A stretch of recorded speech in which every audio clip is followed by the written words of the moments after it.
Yo, what's up, everybody? Welcome to Only Football's Week 8 live stream. Thanks for everybody for joining. I've got Red Zone up. I've got Jags and Steelers up right now. Steelers receiving the ball. I'm seeing Red Zone right now, and the Packers got the ball here to start. So thank you for joining me on this Week 8 NFL Sunday. Let me know what you guys are watching, how your fantasy team's going too. And of course, Kenny Pickett misses a pass. Love that. Yeah, just be in the comments with us. And down there it says Chugs for subs. Let us know if you subscribed on YouTube. Once we get some beer. I mean, I got coffee right now, so maybe don't make me chug some coffee because that'd be rough for me. It's only me right now, but Kyle is gonna be coming on later on.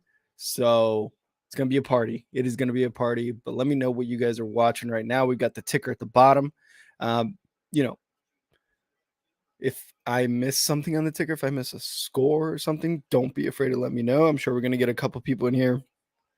One of the guys that usually is in here is Steve. He's always making sure I'm updated on the ticker. So let me know in the comments if I ever need to update the ticker for you guys.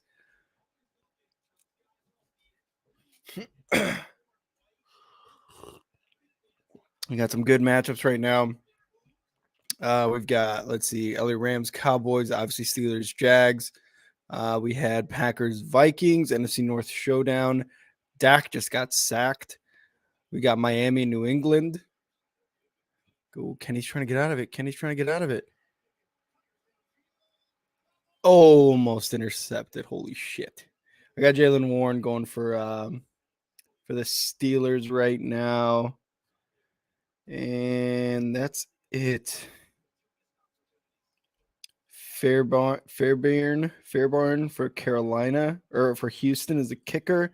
Josh Downs, receiver for New England, and AJ Brown for the Philadelphia Eagles against the Commanders.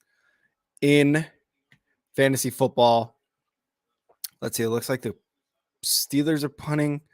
Cowboys and Dak just got sacked again on a 1st and 10. Going to look at like a 1st and 20.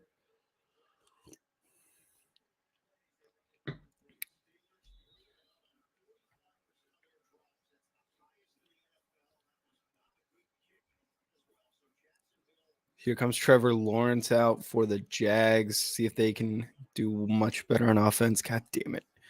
I need Jalen Warren to do well. Between him and Najee Harris, like, clearly Jalen Warren is probably the better running back, and they just keep throwing Najee Harris out there to split the touches. Najee Harris he had one good rookie year, I believe, or second year, something like that, and that was it, man. Like, he's been having just a rough stretch ever since. CeeDee Lamb made a fucking 10-yard reception into a 1st down there. They were like 2nd and 17. He moved his way over. Oh, my God. And Malik Willis just continues to look like dog shit. Fumbling a snap. I think Kyle or somebody, I forgot what I was listening to. Maybe it was Kyle, maybe it was someone I was listening to. They're just like, this guy, like Malik Willis, just does not look like he belongs out on a football field, like, whatsoever.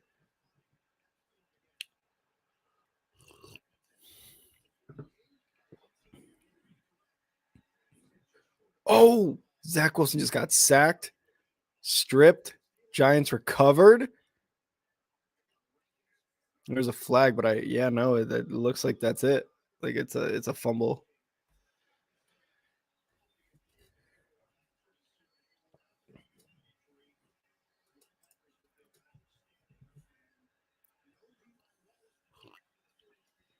Jack's looking at a 3rd and 5 right here at about midfield for the Steelers or for the Jags. Trevor almost got a complete diving for that catch, but did not get it.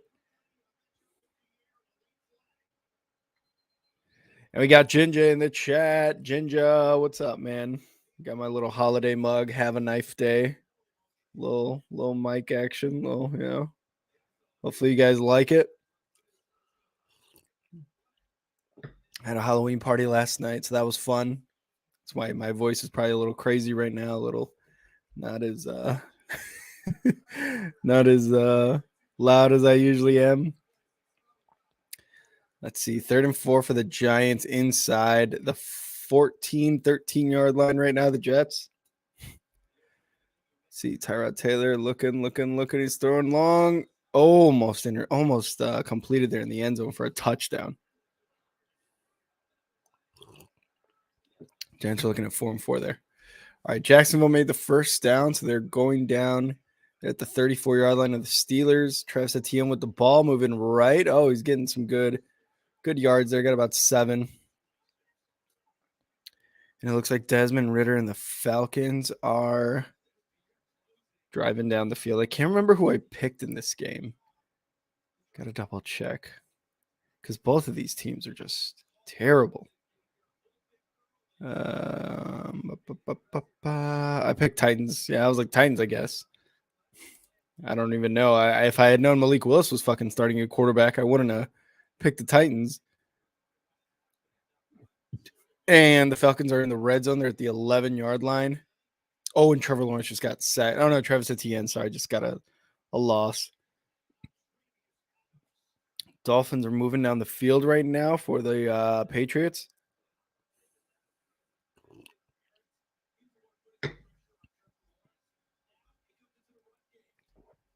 Let's see, Dallas Cowboys are also inside the red zone. Dak back to pass over the middle. Oh, great catch for a touchdown. Ferguson with a great grab. Jake Ferguson with a touchdown. Damn it. That's what I'm going up against tight end wise. Fuck.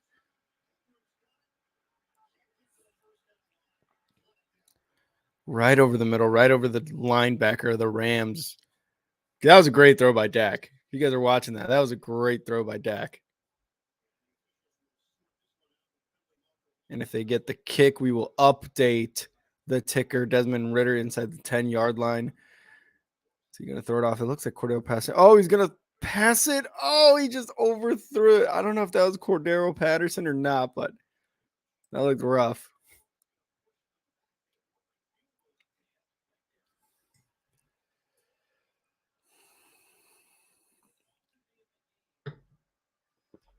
Damn, just overthrew him. The Falcons and Tennessee game right now, 10.5 minutes. Falcons already inside the 10-yard line. Mike Vrabel looks like he doesn't know what to do. He's just been in injuries, bad quarterbacks, bad dress. I think at one point, Will Levis will come in at one point in this game for the Titans. Desmond Ridder just sacked. We got a 3rd down here for the Jaguars in Pittsburgh. He had a little comment that a lot of Yinzers didn't like was the little towel. Oh yeah, the little towel. Talking about the terrible towel, and it was completely blown out of proportion, right? Like there's a bunch of tweets from Pittsburgh Steelers fans that they're like, little towel, you got to respect the towel, blah blah blah. And then like after that, if you just go past that comment, like he talks about like how great the city is and like how historic that team is, and Mike Tomlin, how he's not a loser. Like they blew that out of proportion. They read, I think Kyle said it in one of our tweets. They read the headline, and that's how they reacted to it, right? So I know. Children. 3rd and 21 for the Jaguars here.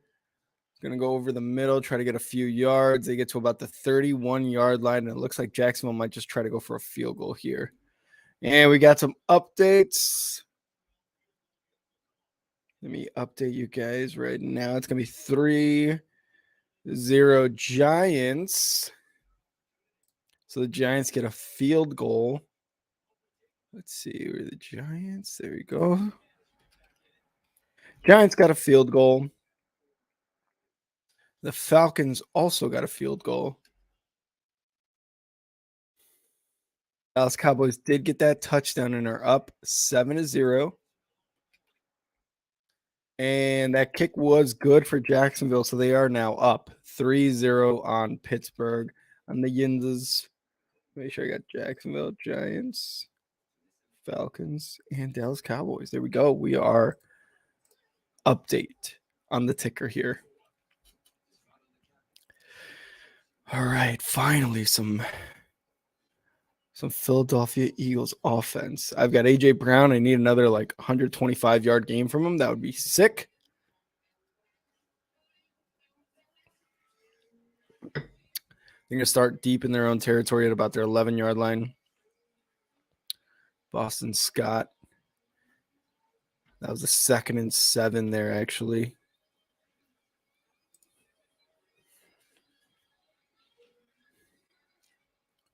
CJ Stroud.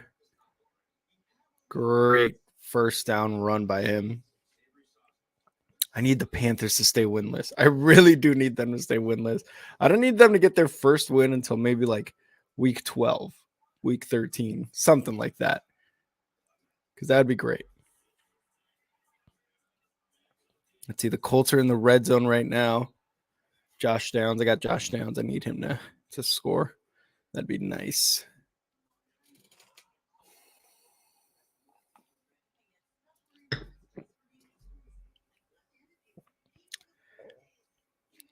And try to get Jonathan Taylor up the middle. Oh, no, that wasn't Jonathan Taylor. Is it Jonathan Taylor? Number 28, Jinja? 20. Yeah, it is. 28. Yeah, Jonathan Taylor, you had a great run up the middle, Jinja. So you must be very happy about that. I need Josh Downs, though, to score, dude. I really do. I really need him to score. Have him at my flex position right now. He's number 1. So that would be sick. Oh, that is Pittman. All right, good enough. Good enough. Good enough. Get close. Get close for downs. Get close for downs.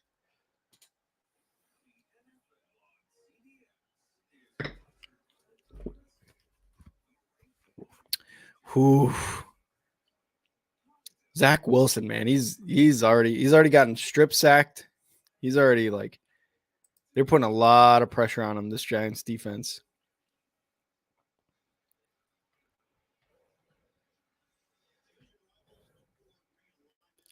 Come on, come on.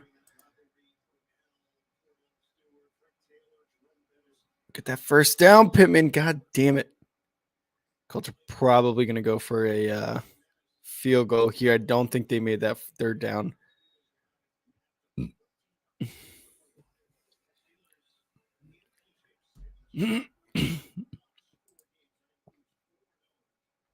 Well, they might go for it here.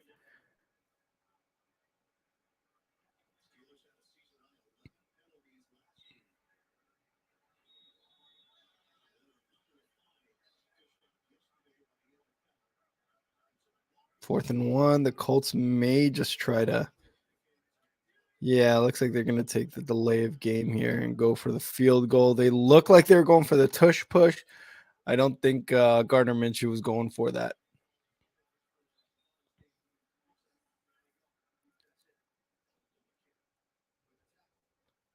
Let's see. Vikings, Packers. Looks like the Vikings. Greg Joseph is going for a field goal attempt. 42 yards. Snap, hold, kick is no good. Oh, oof. Rough time to be a Vikings fan right now.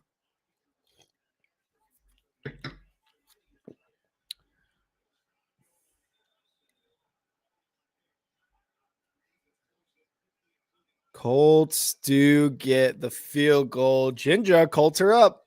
Colts are up. Oh, there's a flag. Damn it. I was about to update the ticker, Ginger. I'm sorry. I don't know what's going on right now.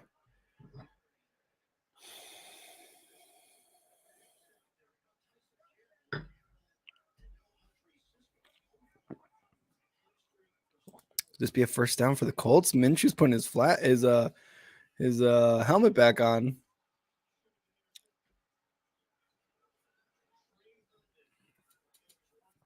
It was on the Saints, so it's going to be a first down. That's what it's looking like, Ginge.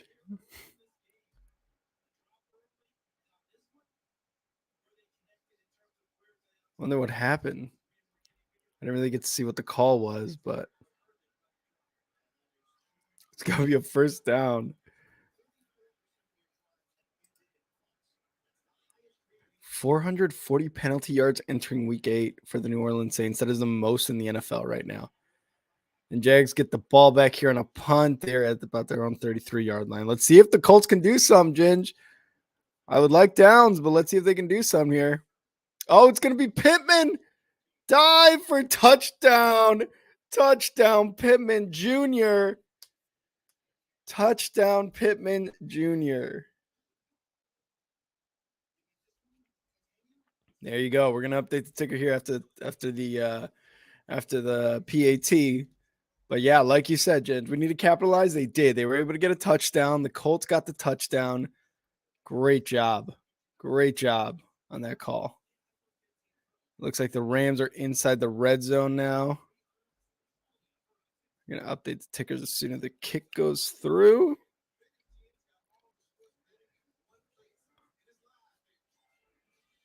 Yep, we'll call it good there.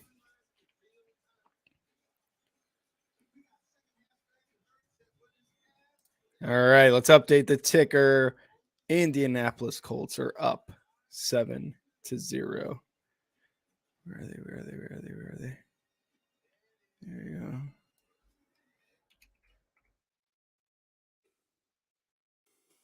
There you go. Ticker is updated. Let's see if there's any other scores. I don't believe there is. Commanders just scored 6. Damn, I didn't see that part. Red zone's fucking up, man. They need to get the scores up.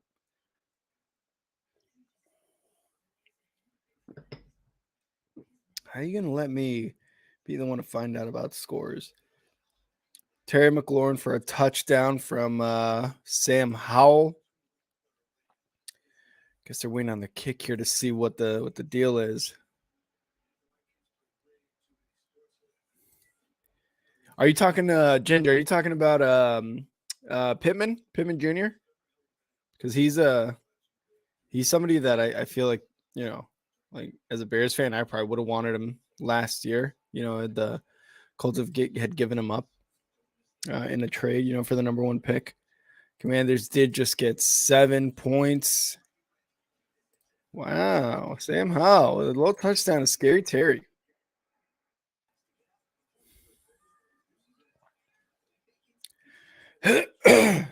Falcons 3-0. Yep, Rams did get a field goal. So now it's 7-3 Dallas.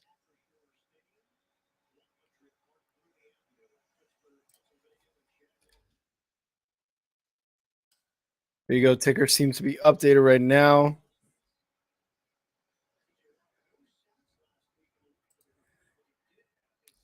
Yeah, and it shows how bad our quarterback play has been the last couple of seasons whenever Gardner Minshew comes in and makes receivers look better than they have. Yeah, dude, I feel that. I mean, you know, we've got an obviously a marquee matchup between the Bears, Tyson Bagent, and the Chargers today. So sometimes like I don't know, man, it just seems like backups or like, you know, yeah, mostly backups, right? Backup quarterbacks come in and they just execute the playbook. It seems like how it's supposed to be executed. Not necessarily better, but kind of more or less just how it's supposed to be executed. Quick pass. Okay, I'm going to throw a quick pass. And you know what? Like I'm going to throw it where it's supposed to be. And if it's not there, then I'll just throw it away or something, or I'll just, you know, go into my second, third read, but I'll make it quick, which is something that as a Bears fans with Justin Fields, like that was tough. That's tough for him to do. And that's tough for me to watch. Oh, Tua got picked off. Patriots picking off Tua. 4:26 left in that first quarter. Wow.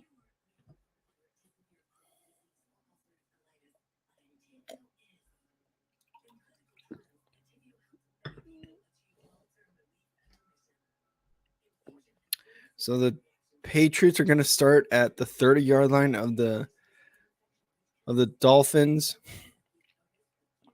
See if they can get to Mac Jones. Mac Jones is going to throw it away. Almost intercepted. That could have been an interception there for Mac Jones. Had he thrown it a little farther or maybe, you know, hung it in the air a little bit more, that probably could have been an interception. But Fortunately, it is not.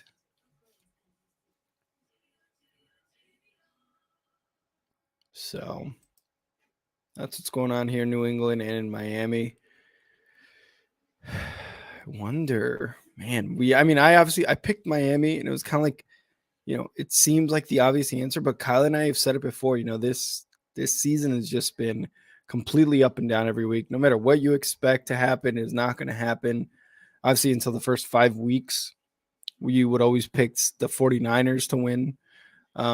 Just seemed like the obvious one. And then the last 2 weeks, they've lost 2 in a row, which they took a dip in our power rankings in our top 5.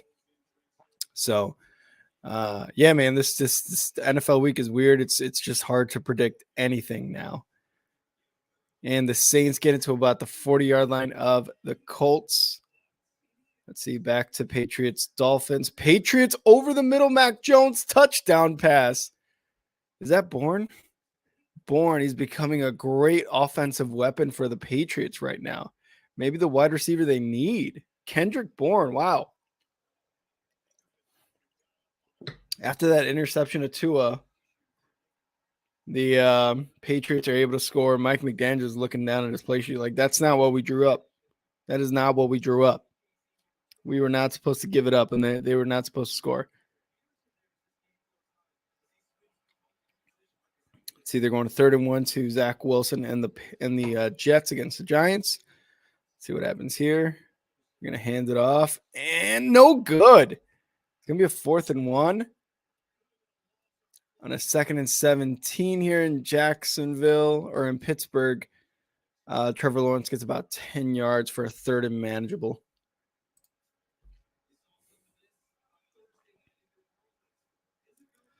Oh, he definitely almost got a loss there. It would have been a sack had he not really moved the way he did.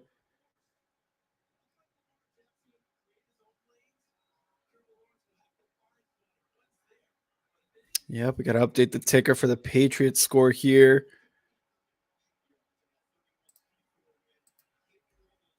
Let's see, where is New England?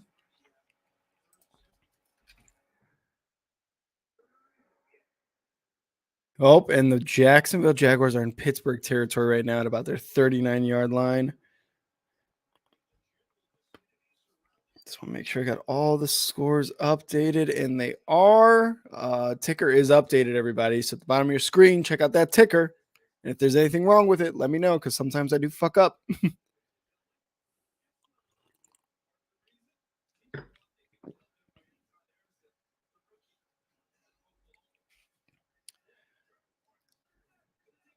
Great pass. One of the defenders, I think it was who is that? I don't know who that is for Pittsburgh, was trying to come in for the interception, but came in a little too fast, overran it.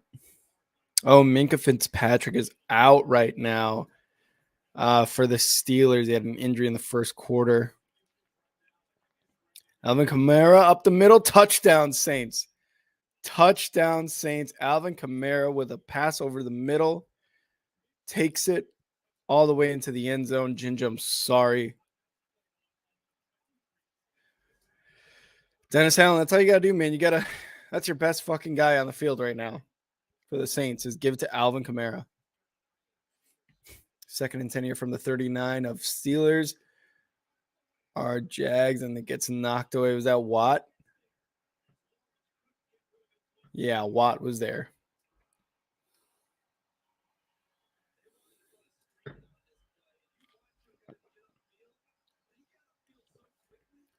Damn.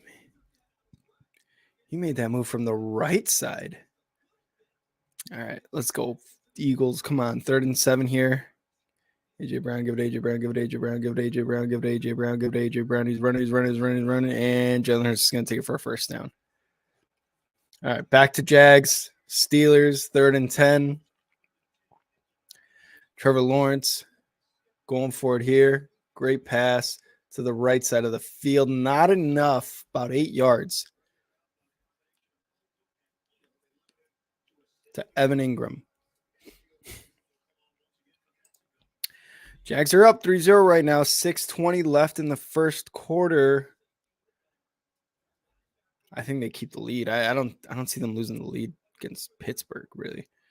Oh, what a move there by Tank Dell of the Houston Texans. He's got a first down, 11 rushing yards so far, but man, he made a great move to get a first down there.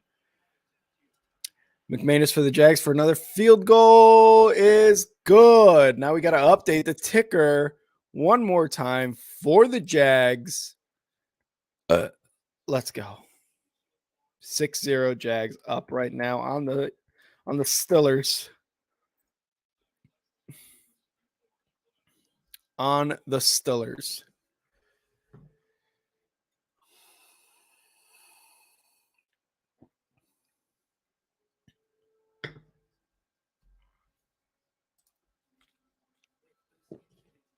All right, AJ Brown's doing something for me. 3.5 points so far. Josh Downs. I need Josh Downs more involved. I need Jalen Warren actually involved because 17 points. I'm regretting sitting Rachaad White. Tampa Bay against Buffalo. It was a bad move by me. But I was really hoping that Jalen Warren maybe this game against the Jaguars would be a little bit better. Oh, a little chippiness here going on between Aaron Donald and Dak Prescott. Dak Prescott seems to have taken a little extra hit there, it seemed, from Aaron Donald. 5 minutes left in this Vikings-Packers game. Great pass by Kirk Cousins to Addison there on the sidelines. And there was a flag. Defenseless receiver hit, maybe? I don't know. There seemed to be a flag. Caught it. Looks like he came down with it. He had possession the entire time. Number 34, Owens. Maybe some helmet to helmet. Maybe a shoulder to the helmet. I don't know. But here come the Cowboys for a, man, what is this, a 55-yarder? Field goal attempt. Kick is, it looks like it's good. Yep, it's good. 58-yard attempt from the Dallas Cowboys. They're up 10-3. It's time to update the ticker for Dallas. So 10-3, Dallas is up on the Rams. Positive I had that game going to Dallas. Yeah. McCarthy's 11-5 following bye weeks. So, got to go with the winning record there. Josh Downs, deep shot. I hope so, Jinja. I hope so, unless you're telling me that it already happened, but I hope so. I hope so, man. It was like a 70-yard, 75-yard touchdown pass. That's what I need right now. And give me a nice little 13 points.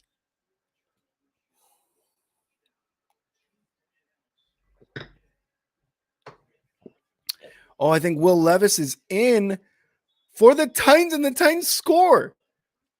Titans got a touchdown. That had to have been Will Levis. It was Will Levis. They took Malik Willis out. Like I told you guys, they needed to get Malik Willis out there. Like from last year and whatever he's done this year, he does not look like he belongs on a goddamn NFL field. And Will Levis just threw a deep bomb to Hopkins, 40-yard touchdown to Hopkins.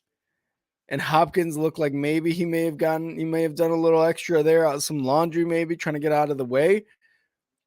But he got the touchdown there. Wow, what a shot. Will Levis, much better than Malik Willis. Anything he can ever fucking do. Here's the PAT from the Titans, and they're good. They are good. So we're going to update the ticker. The Titans are on the board right now after Will Levis just got in the game. Tennessee is up 7-3 on Atlanta. This was going to be exciting. And I think this may have been something, I don't know, that we had talked about too. But Kyle is here. Is everybody ready for your boy Kyle? Let's go. We did talk about it earlier. We talked about Mike Vrabel being a good underdog at home. Mm-hmm. And I was like, look, if Tannehill's not playing, I don't want anything to do with it because I don't like Malik Willis. But then they're like, hey, we're not going to play Malik Willis. We're going to go with Will Levis. Like, I'll roll the dice with Will Levis. I like his chances. His sister's at the game. I won't say anything about that. Will Levis? Yeah, They panned the camera over to her. Oh, okay. See, I thought it was Malik Willis who played a little bit, but I must have been mistaken. Because I thought Malik Willis was in there because there was a play that they showed on Red Zone where a quarterback just completely fumbled the snap. And I was like, well, that had to be Malik Willis, And yeah, said, they did say they were going to do a concoction of using both. So. Oh, okay. And see, that's what I thought. I was like, if Malik Willis is in this game right now, like you're gonna see Will Levis eventually because just Malik Willis is dog shit. And here we go. Miami with a PAT is good. They're tied up with New England 7-7. It's time to update the ticker, boys and girls. Kyle, how you doing, dude? How you doing? Good. Been a eventful couple days. So New England's doing pretty good so far, so good. Well, so far so good. New England did score first. The Miami Dolphins did just score, so it is tied up. And it looks like the Eagles, Jake Elliott is going for a 51-yard field goal attempt here in red zone. And it's good. The Eagles are now on the scoreboard with 3 points. Fly, Eagles, fly on the wings to victory. Oh, yeah. Fly. I don't know the song. I don't know either. I don't know how you got even through that much. You know what really pisses me off is that I really do believe Denver's going to beat the Chiefs today. There we go. And, last year when we did that game, the Strat, I lost it because of the Broncos. So this year, my mom said Broncos Chiefs, and I stayed silent. And she goes, "Oh, that's Chiefs," and she marked it in. And now it's like, but I really do feel, I know, like we're going to get it done. It's going to snow today. First NFL snow game. Oh, there we go. Wait, are they in Kansas City or in Denver? Denver. Oh, okay. Yeah, so I posted this last night, but it basically, let me go do it really quick here. Mm-hmm. It says, forecast for Sunday's Chiefs-Broncos game calls for a high of 29 degrees, a low of 13 with 6 to 14 inches of snow. Oh my God. Let's go! Snow games.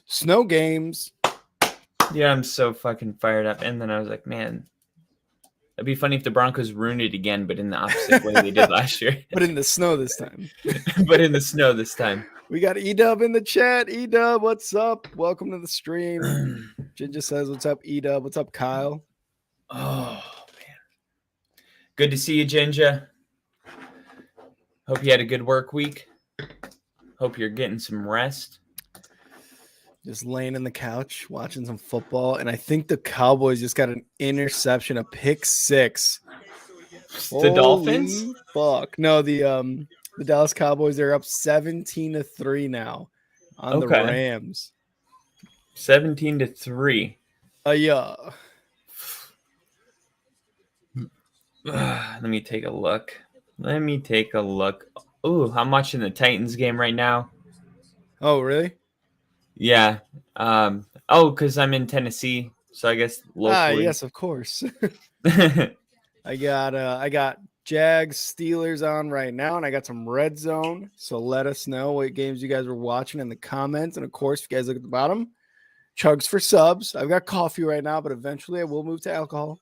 But right now I got coffee, so please don't make me chug coffee. Kyle's got Pepto-Bismol, so don't make him chug Pepto-Bismol. Touchdown, Cam Akers for the Vikings. Kyle, you said he was going to do well in the Vikings organization. Here he is, scoring touchdowns. Yeah, he just needs to find a place that lets him believe that he's the guy. Mm-hmm. I think that's what it is. Man, the Cowboys are embarrassing the Rams, and I think we expected that. Yeah, I definitely called the Rams losing. I think they're at home, right? Oh no, they're in Dallas. Yeah, and McCarthy again. I had mentioned it earlier. 11-5 after the bye week. Like you kind of got to go with the winning record there, right? Like 11-5. That's a good sample size. Yeah, this Jets-Giants game, I'm not a fan of either, to be completely honest. Yeah, it's looking rough there. See, 3rd and 4 here for the Jags at their own 26-yard line. Let's see if Trevor Lawrence can make something happen against this defense. A lot of pressure, goes deep, and a first down into Pittsburgh territory at their own. As he got hit, Kyle. As he got hit. Oh, man. Oh, but there's a flag. I wonder what the flag is. Might be roughing the passer. DeAndre Hopkins scores a touchdown for Tennessee. Yep. Man, he's still so elite, but because he went to Tennessee, people might think he's like old, or something like that, but it's really just the wrong team. I think that's what it is too. It's just like a really kind of like a shitty situation with like their whole quarterback thing going on there, like Malik Willis, now Will Levis. It was Tannehill, but I wonder if maybe he went there thinking like, if I do just well enough, I might get traded to a contender from the Tennessee Titans for like, a win-win situation, right? Like Hopkins gets traded and has a good season, and then the Titans maybe get a better pick or something like that. I don't know. Yeah. I thought they might do some trade deadline, movement. Yeah. To be totally honest, but nothing yet. See, Saints Colts got that one. Carolina and Houston are still 0-0. 7-3 Commanders, which was insane. 7-3-7. Yep. 7-0 Vikings. That's the one I got to update. Vikings are up 7-0 on the Packers, right? Meow, meow, meow. And looks like Houston's looking at a 2nd and goal. 2nd and goal? Yeah, for Houston. Let's go. Punch it in, baby. Travis Etienne gets that first down. Another flag here. There's been a lot of flags in this Pittsburgh game. Is it in? Colts just got a field goal. Up 10-7. It is in Pittsburgh, yeah. Okay, so Colts field goal, so they take a 3-point lead. Second quarter just started. Jaguars up 6-0. Do you think Jacksonville's going to win this game? I can't remember who you picked. I pretty sure I picked Jacksonville, and I think we agreed on almost every pick. Yeah. Besides the Broncos game. I think there was one more. There's one more. Browns, Seahawks. Did you have the Browns or the Seahawks? Oh, Bengals, Niners. I had the Bengals. You took the Niners. Oh, I did take the Niners. Yeah. Yeah. But we did both have the Jags. So, yeah. Yeah, we definitely both. You know what's funny is like the Jags defense is number 4 in rushing yards per game. And you know what I did? What? I still decided to keep Jalen Warren in. Maybe I have some belief in him that the Steelers are going to realize that he's the better talent. But I still was like, you know what? I'm going to write this stat down and still keep him in for this game against the Steelers. And that's just your dumb moment brought to you by Rick. It's respectable. I mean, it was like, what were you gonna do? It was between him and the running back on Thursday night, Rashad White. So once Rashad White played, then it was like, what are you supposed to do? I don't know, man. I just have this weird belief in Jalen Warren right now. But I also picked Najee Harris with my first overall or first round pick last year in fantasy. So maybe I'm just an idiot. Steve is here, not these two guys again. Who the hell is even watching the door, and who the hell even gave these two a mic? Steve, you're always such a great guy. I hope you have a knife day. Oh man, okay, I'm just seeing the pick six. Fumble. Fumble Jags. Jags just fumbled the ball. I got to show you guys something at halftime. Oh. I'm going to have to take my phone, but it'll be worth it. It'll be quick. It's going to be a very sensual nude from Kyle. Yeah. Just like 3/4 chub. Just like no, little field trip. Little field trip down memory lane. Exactly. All right, so let's see. Commanders +7. Do you think Commanders are going to play Philly close all day today? I said this on Thursday. The Eagles are going to start off slow, and that's kind of what's been going on. But I think in the second half, whether that be middle third quarter or like end of the third quarter, they're going to start pulling away, and it's going to be like, oh man, the Washington Commanders definitely put up a good effort in that first half. I think that's what the storyline is going to be for this game. Okay. Alvin Yeah. Kamara with 21 receiving yards so far, 11 rushing yards. So on And a on a pretty touchdown. good pace. And a touchdown. Yep. You're getting the full Alvin Kamara experience. AJ Brown, 15 receiving yards on 2 catches. No touchdowns yet. Wow. Brees Hall, 50-yard receiving touchdown for the Jets. That's my fantasy. I put him in today. You I son of a bitch. thought he was going to break one, and yeah, there you go. There it is. Let's see how my fantasy. Let us know how your fantasy team's doing. Who did you have to start this week that you didn't want to? Who's the guy that you're telling yourself you believe in when you don't? Yep. We Make all me got feel one. better. We all got Make me one. feel better. And the Cowboys are up 19-3. I think they just got a safety. Did they just get a fucking safety? You're kidding me. Yeah, I guess so. Yeah, Brees Hall already 16.5 points. Oh, you motherfucker. Yeah, Derrick Henry's on my bench. What was that one? What was behind that one? That decision? I just couldn't justify starting him over Brees Hall or DeAndre Swift or Chris Olave. Yeah. And that was kind of, I mean, it always looks like, oh, that's it. You got to start him, but the name has not necessarily been the result. You know what I mean? Yeah, that's true. It's easy to be like, oh, no. Because I'm one of those guys that wants my lineup to look cool. So I'll be like, Odell Beckham, Derrick Henry, but if we're talking about just trying to get a dub here, I was feeling like I couldn't trust T. Higgins. I was feeling like I couldn't trust Derrick Henry. Montgomery's out for the Lions. It was really between Zay Flowers and Chris Olave for my flex. All right. Yeah, I like that.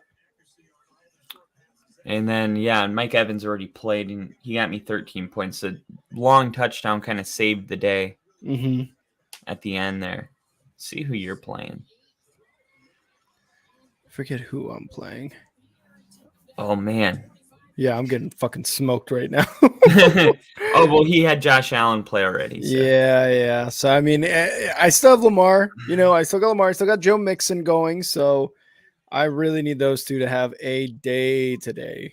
You need Josh Downs to just break out. Yeah, I need Josh Downs to do what he did the last couple weeks, man. Like, that can happen. Ginger said he already is going to. And I think the Colts just recovered a fumble. Let's they're go. inside the 30-yard line. So, there you go. That's what we need, baby. That's what we need. Let's go. Jax 6-0. Yep. Will Levis looking, throwing. I got to say, I've been watching a little bit, and there was a third and 9, and he took the snap. He looked. Then he threw a check down to his running back.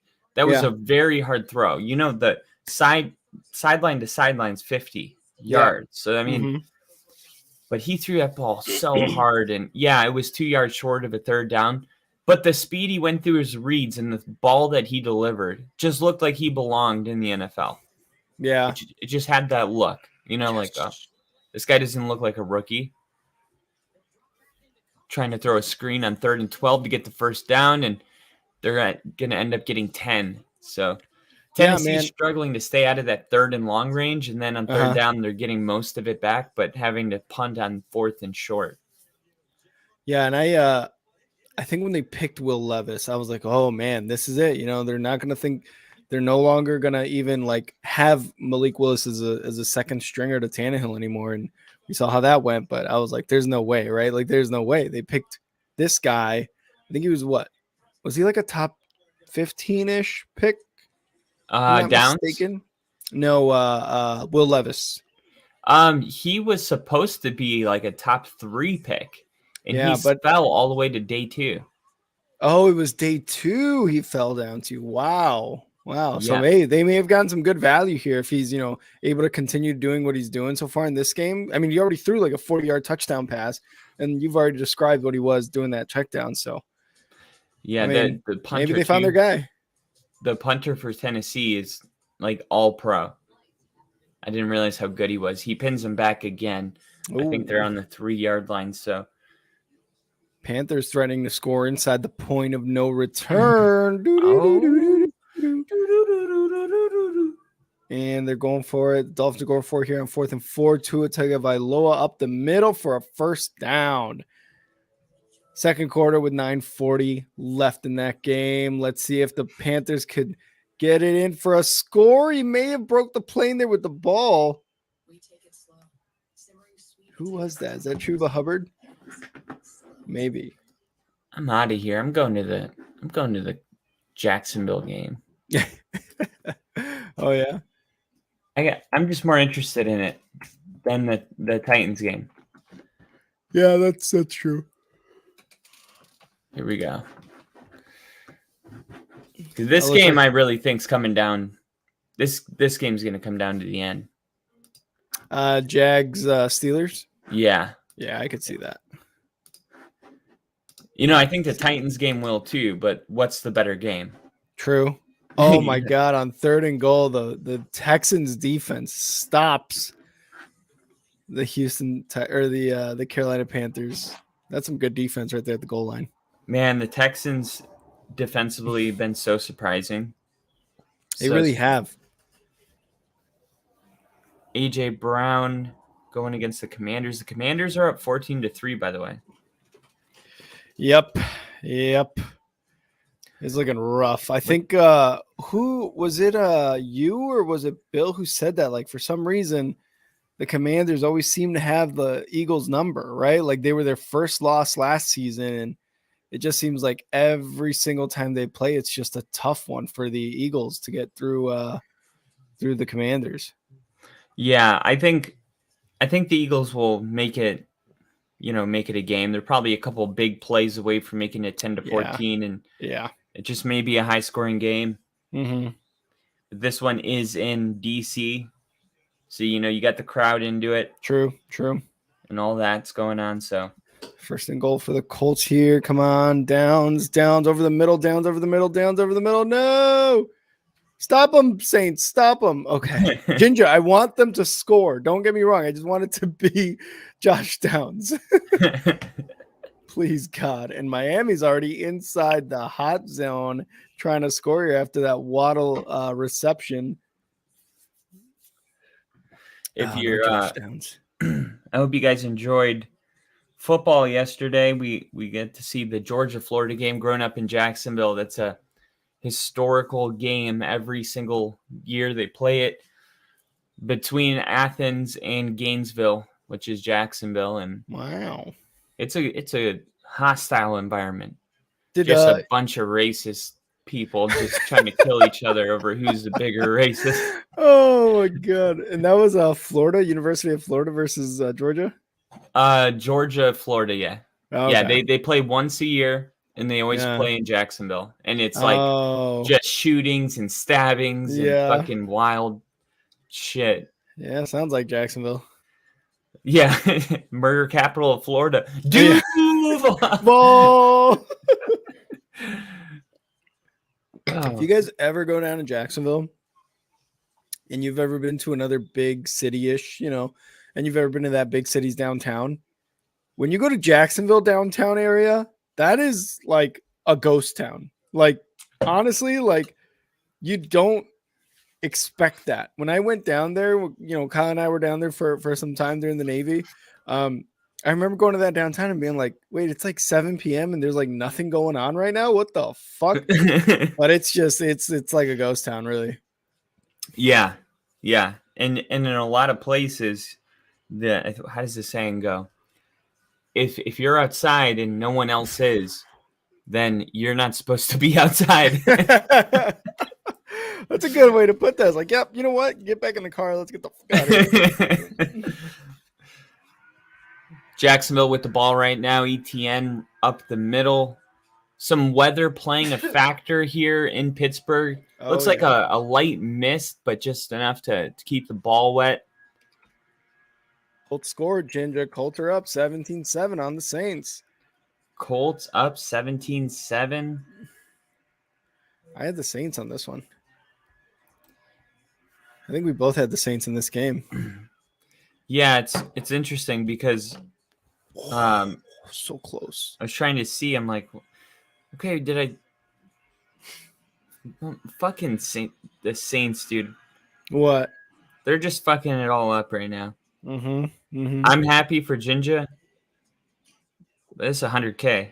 Like I need Philly to like this is definitely this just isn't gonna work if the Saints fuck it all up. Who's quarterbacking for the Saints in this game? Is it Derek Carr? Derek Carr, yeah. What's the deal? I just want to get that Grinch meme where he's like, "What is the deal?" Oh, Trevor Lawrence intercepted in the end zone. Oh no, you're a play ahead of me. They were down there with ETN. Oh no, I'm about to bust.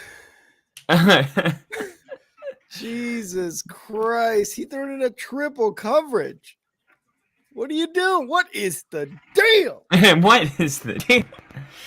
That's ridiculous. That is absolutely atrocious. Damn.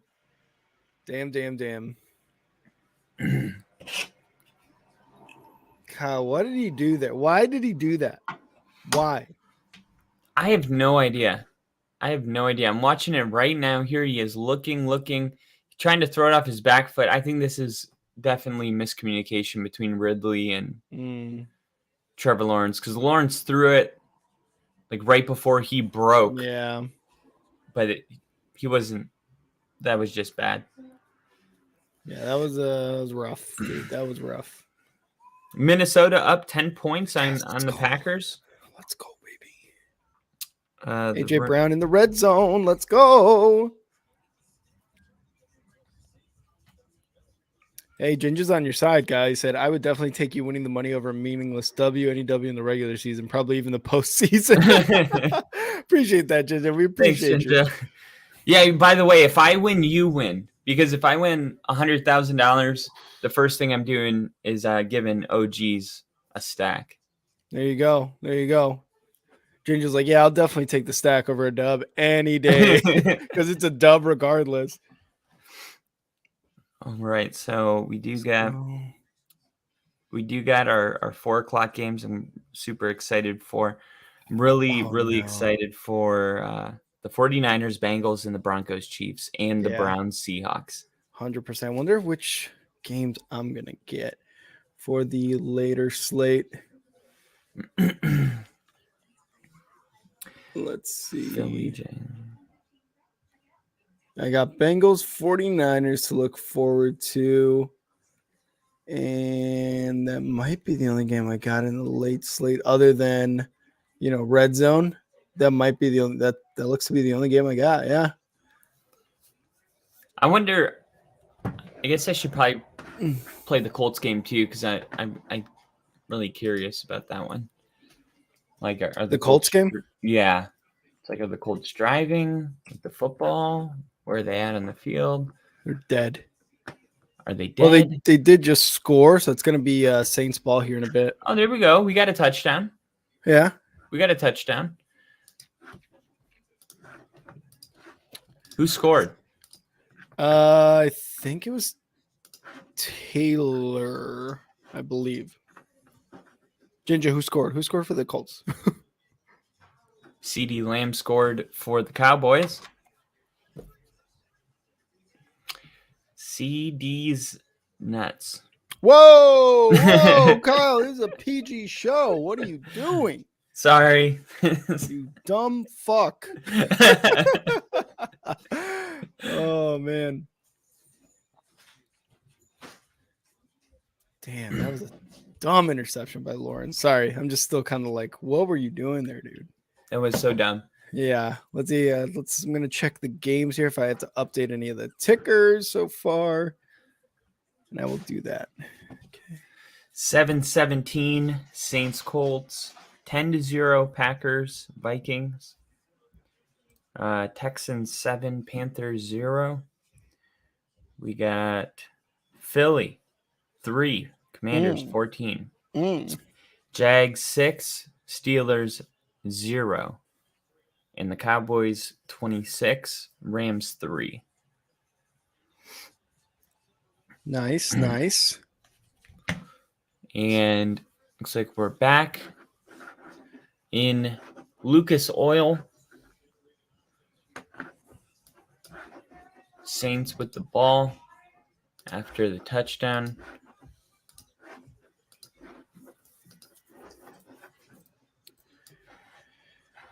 Language, guys, language, or I'll tell mom. Steve, don't tell mom. What the hell? What a snitch. Tell her. Boo. No, snitches get stitches, Steve. My mom would be like, "Are you fucking serious?" Dude, what the fuck? I told him. I told him to not be such an asshole.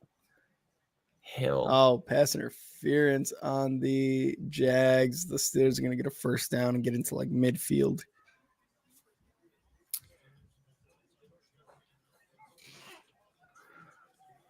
Right. I like how the Saints still bring in Taysom Hill in and out of the game. Yeah.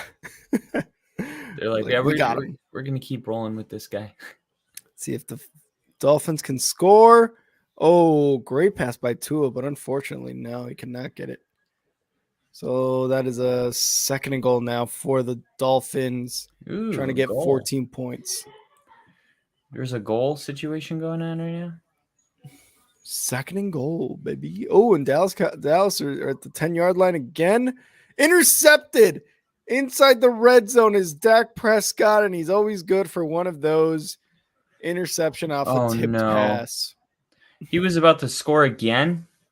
Yep. And the Rams said, nah, bro, we good.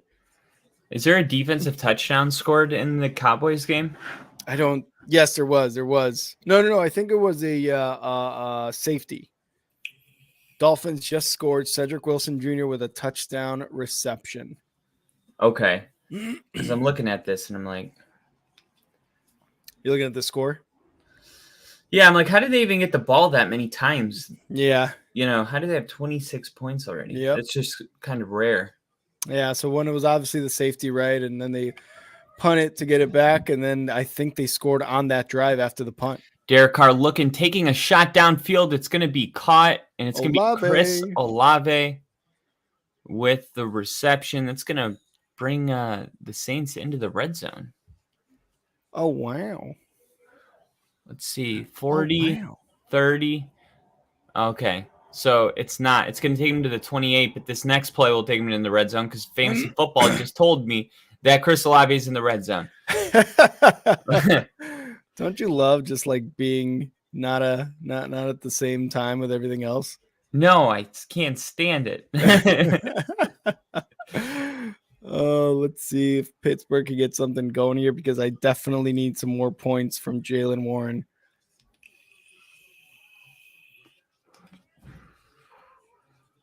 Pittsburgh with the ball all the way down to Jacksonville's 23, right outside the red zone, trying to get on the board to make it a 7-6 football game. Come on. Keep you up to date with that game. Meanwhile, the Rams getting absolutely smoked.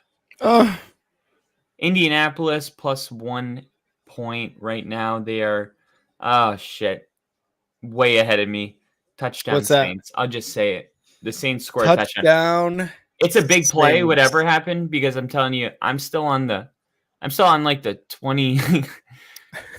I'm on the 25-yard line right now. Can you fast forward? Oh shit, Taysom Hill's in the game. I think this is gonna be the touchdown. No, I can't. All right, so he's just going to run it up the middle himself and make a man miss and touchdown Taysom Hill. Taysom Hill's so good at football. He is. He's just an all-around football player. I think that's what Sean Payton meant when he was like, there are athletes and football players. He's just got such a feel for the field. Yeah. Reminds me of Prince Fielder. Oh God damn it, Kyle. Oh man, what a guy Kyle is. Ginger wants to know what kind of parlay you got going. Is it like a multi-team winning type of thing? Yeah, so the one that would be really cool if it hit is this. You might say it's a long shot. Oh, of course. But it's this right here. Okay. I was a little nervous to tell you guys because I thought it might take too long. It's never good. You fucking idiot. What the fuck? You dumb bitch. All right, so Tyreek Hill over 93 receiving yards. He's got 68 already. Oh, okay. Tyreek Hill over 6.5 receptions. He has 4 already. Yeah. Tyreek Hill, anytime touchdown score, he's already got it. Anytime first half touchdown score. Anytime second half touchdown score. Wow. 2 total touchdowns. So basically, I just need him to get in the end zone in the second half, and both of those hit because he scored in the first half already. Wow. And two more catches. Jalen Hurts over 245 passing yards. He's got 114. And then over 2 passing touchdowns. I'm still waiting on those. Florida State, Oregon, and Florida, Georgia to go over 48.5 all went through already. So that's the only thing I'm waiting on. $1 wager, $1,334. Look at that. It's not that far stretch. Tyreek Hill needs 2 catches and a touchdown in the second half. Yeah. And the Eagles need to, get their shit together, and it's a game. It's a wrap. I'm gonna start if any of these big ones hit, whoever's watching the stream with us is getting paid. Just put it that way.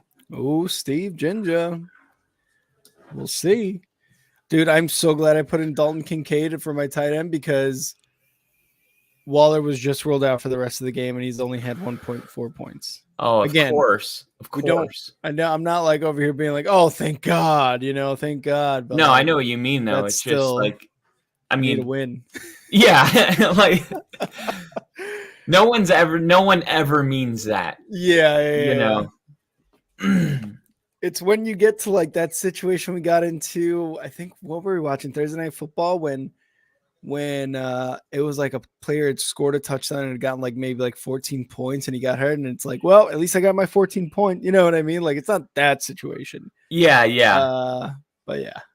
No, I know that you're a terrible person. You don't have to. Yeah. I just want all of you guys to know that. Oh man, what a Steelers. What a slate of games, man. Philly about to go into the half, only 3 points. I'm telling you, this Commanders team, the Achilles heel of Philly. I didn't think it was going to work out this time. For what? Just the Commanders playing a close game. I didn't see it going down like that. And you heard what I said, at the predictions. I was like, this could be a blowout. Man, the Commanders just really are the Achilles heel of this Philly team. I mean, for whatever reason. And it just shows, too, that there may be a larger portion of football than we can scale that is mental, And I think that's a huge thing with the Broncos Chiefs. I just feel like we go into these games like we expect to lose, but play close. And we will. We'll lose by 3 or lose by 4 or 7 at the most. But at the end of the day, it's like you just know eventually there's just certain games you can't win. And that's why I say winning that game is it's like a whole new, it's like a breath of fresh air. It's like holding your breath for 8 years, just waiting to being able to take that breath in, right? Yeah. And it looks like the Commanders, we saw this in the NFC West. I think Kyle Shanahan was Sean McVay's Achilles heel. So even when the 49ers weren't that great and the Rams were really good, the 49ers would still beat the Rams. It was just divisional rivals are funny like that. Like how many years were the Bears absolute dog water and then the Packers were, in peak Aaron Rodgers time, but the Bears-Packers game was still like, I don't know what's going to happen.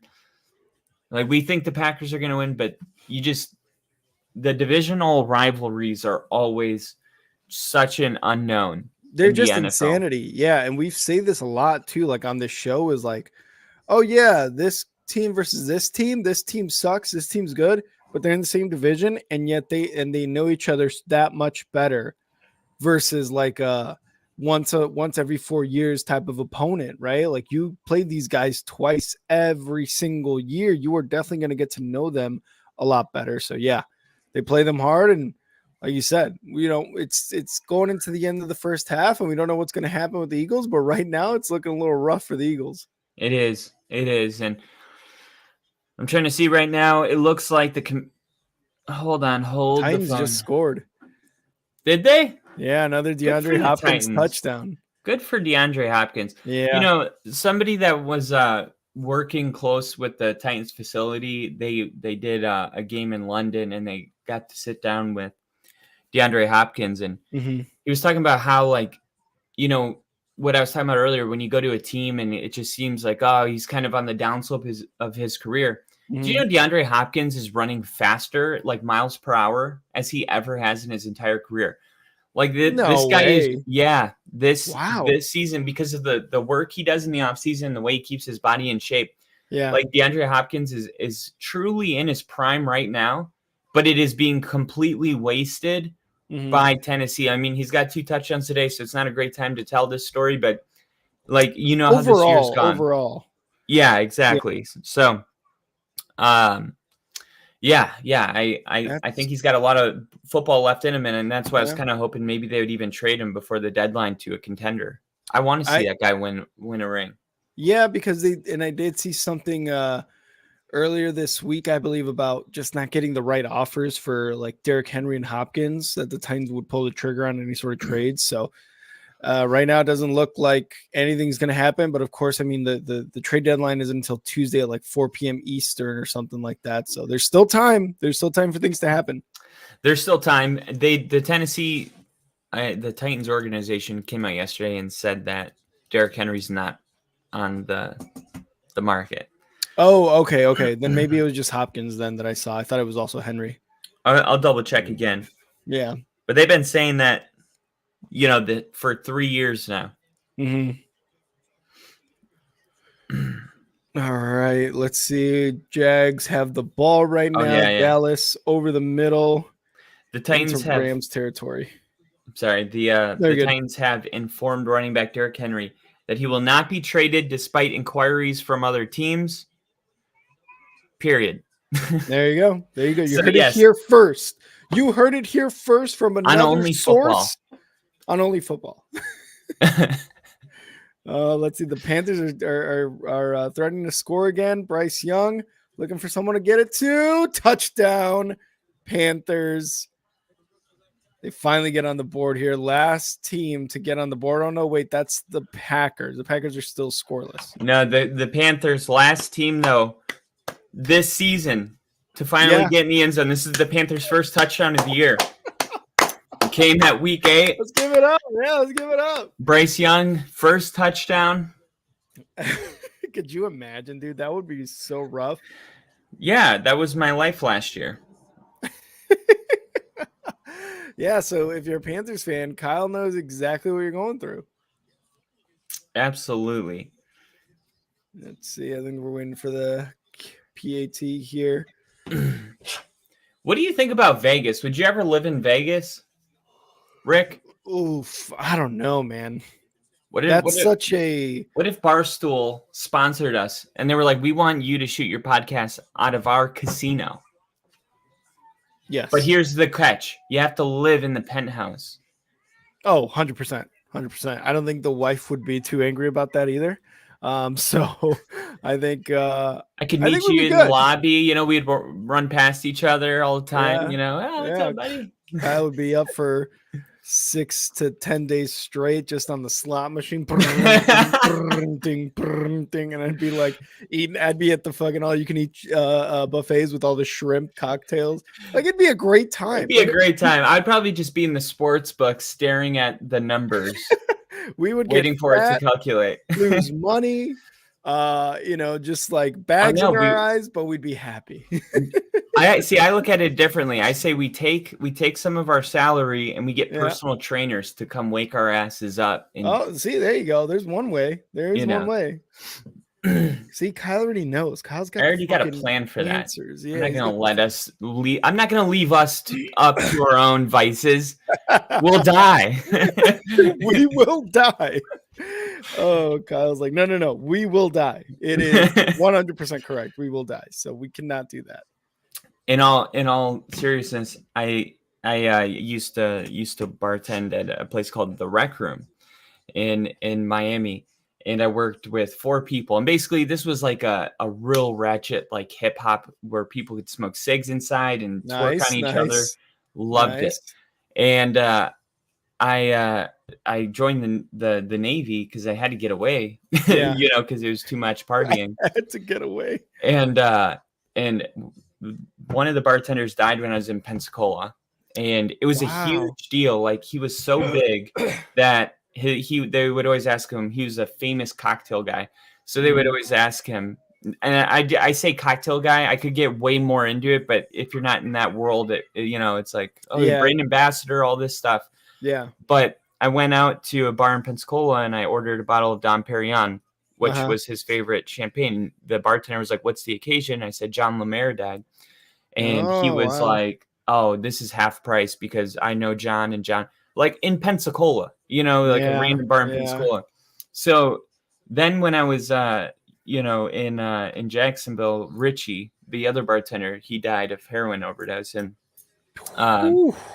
then 2 days ago, the one I was actually closest to died. His name is Kurt Carrillo, and he I don't have any information on how it happened, but I heard it and it just fucking sent my stomach, just straight down. Like it was just. He was one of those guys, man. He was the life of the party. He was such a captivating person. All the women wanted to do him. All the guys wanted to do him somehow. Like he was just a really, really great dude. And he seemed invincible, and it's just, it's just a reminder, like, to take care of your bodies. You know what I mean? Yeah. Like they will stop working if you don't treat them right. And I wanted to dedicate today's show to Kurt. Hell yeah. And cheers. Cheers. It's crazy you say that because like I had and it wasn't anything as like deep as that, but there's just people that you work with that you don't really expect to have some sort of connection like that with them, like especially in the service industry, because the service industry, if you've worked in it like Kyle and I have, like I was a cook at a restaurant. Obviously, he was bartending and bar backing and all that stuff. And I've also worked at a bar before. Like you build these like relationships with people, and it's like because you're going through the same shit together, almost kind of like us in the military. When you go through the same shit, you get this like weird bond, this like trauma bond they call it. Yeah, because you're going through the same just shit that's fucking you up. Yep. So. Yeah, man, you get that, and then you hear about, like someone passing away or someone doing this, something happening, and you're just like, wow, that's nuts, man. Just a few years ago, I was working with them like that. So yeah, it's a crazy, crazy world. And like Kyle said, take care of your body, because here I am at 32, just I need to do that too. Like I'm trying to like get in the gym and stuff like that, eat a little healthier, cook more at home instead of just little things. Buying McDonald's. Yeah, exactly. Little things, go a really long way. Touchdown AJ Brown, I think. Really? Yeah. So there we go. Like Kyle said, 100%. Get that. Get your mentals right. Get your chickens right. Get your money right.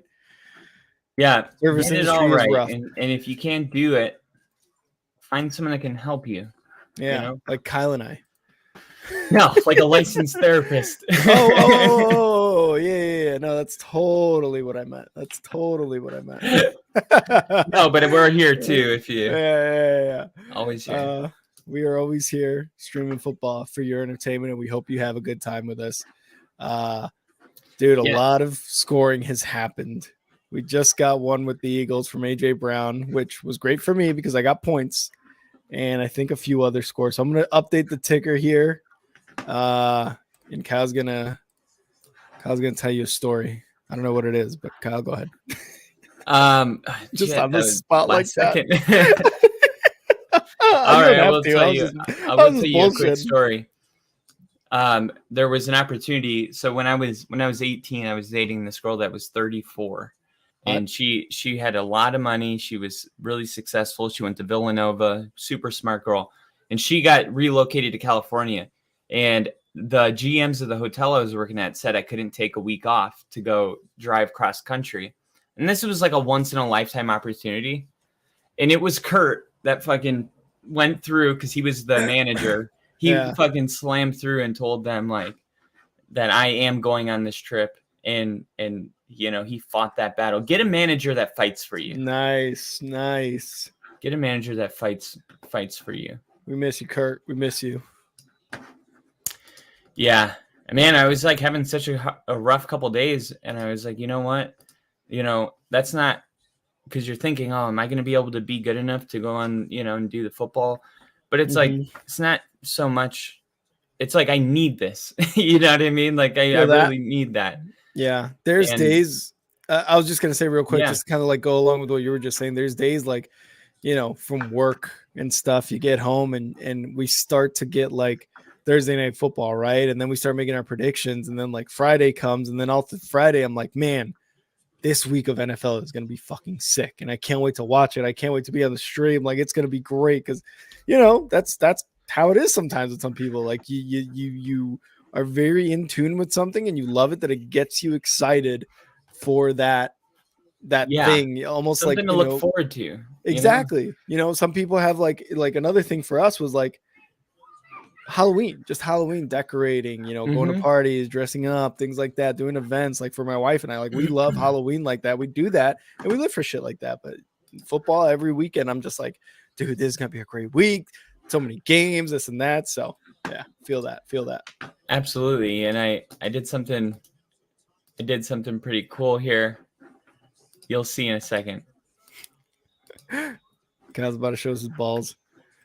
No, that's on Thursday's episode. Hey, you guys haven't been coming in on Thursdays. Is it because I show my balls, or is it because you don't know that we're live? You guys haven't been coming. Kyle's been coming on Thursday shows. No. Jags just went up by another field goal. They are up 9-3. This is, let's see if this works. This is Kurt right here in the middle. Oh, nice. There you go. That's Kurt. And then this is outside of the hotel we used to work at. Our pictures are in the way. Yeah. Which I assume that was going to happen. Let me see if we can fix that. I'm going to go out for a bit and move you, and let's see if we can do that. Yeah. Let's see if I can make myself small. Let me take myself out.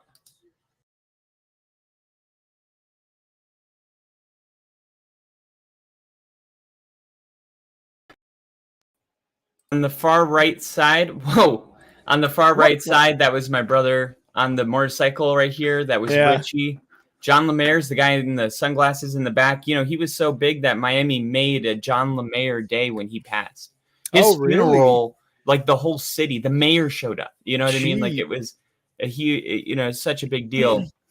And yeah, so I just wanted you guys to have a face to the name and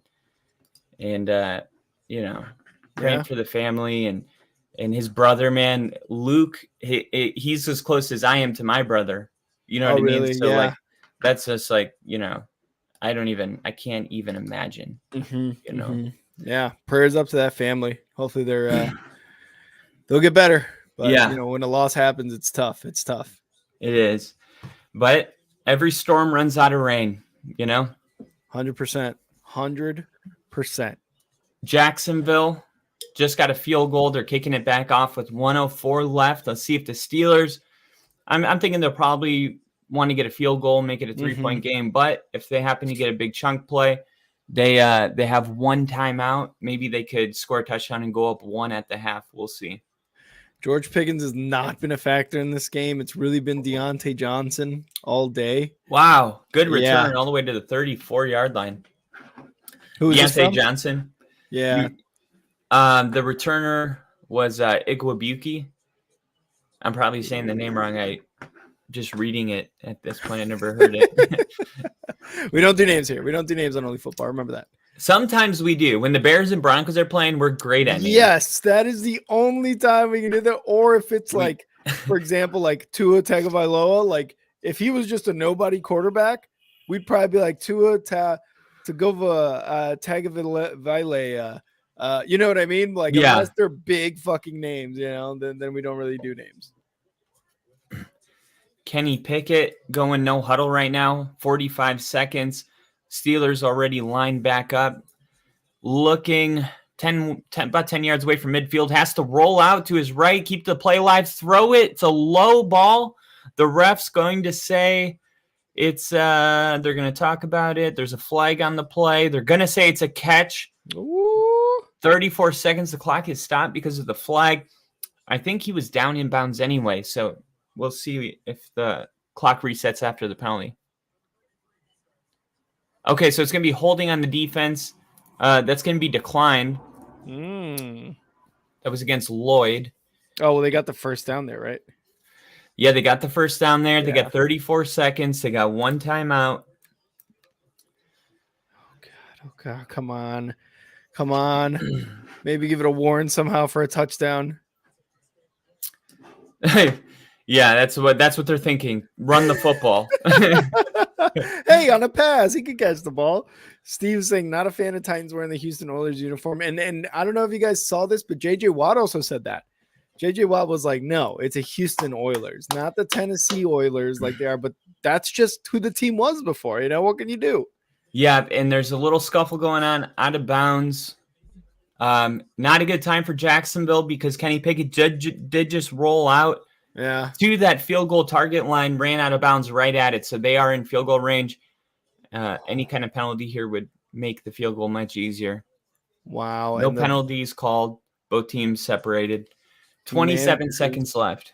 Get another field goal there. Up 17-10 on Philadelphia. Let's see. Update the ticker right now. Make sure everything is updated. Philly and Washington is at halftime. And Steve, I'm going to put this one up because I think this is an interesting comment. Not a fan of the Titans wearing the Houston Oilers uniforms. I just said that, Kyle. Oh, sorry. I was balls deep in this Steelers game. He was balls deep in the balls. It was like, I was like, wait, what? I was like, wait, what? I just said that. But yeah, what do you think about that, Kyle? Because JJ Watt, you know, former Houston Texan, also agreed with that. Yeah, I mean, I don't have a problem with it personally because you know the Oilers became the Titans. So I mean, it's actually and the way I look at it, it's very respectful. It's like, hey, we're not going to just forget about you know our history just because we moved a franchise. We're going to honor where we came from. Yeah, by you know wearing, you know, it's a different city and I get all that, but that's where the Titans came from.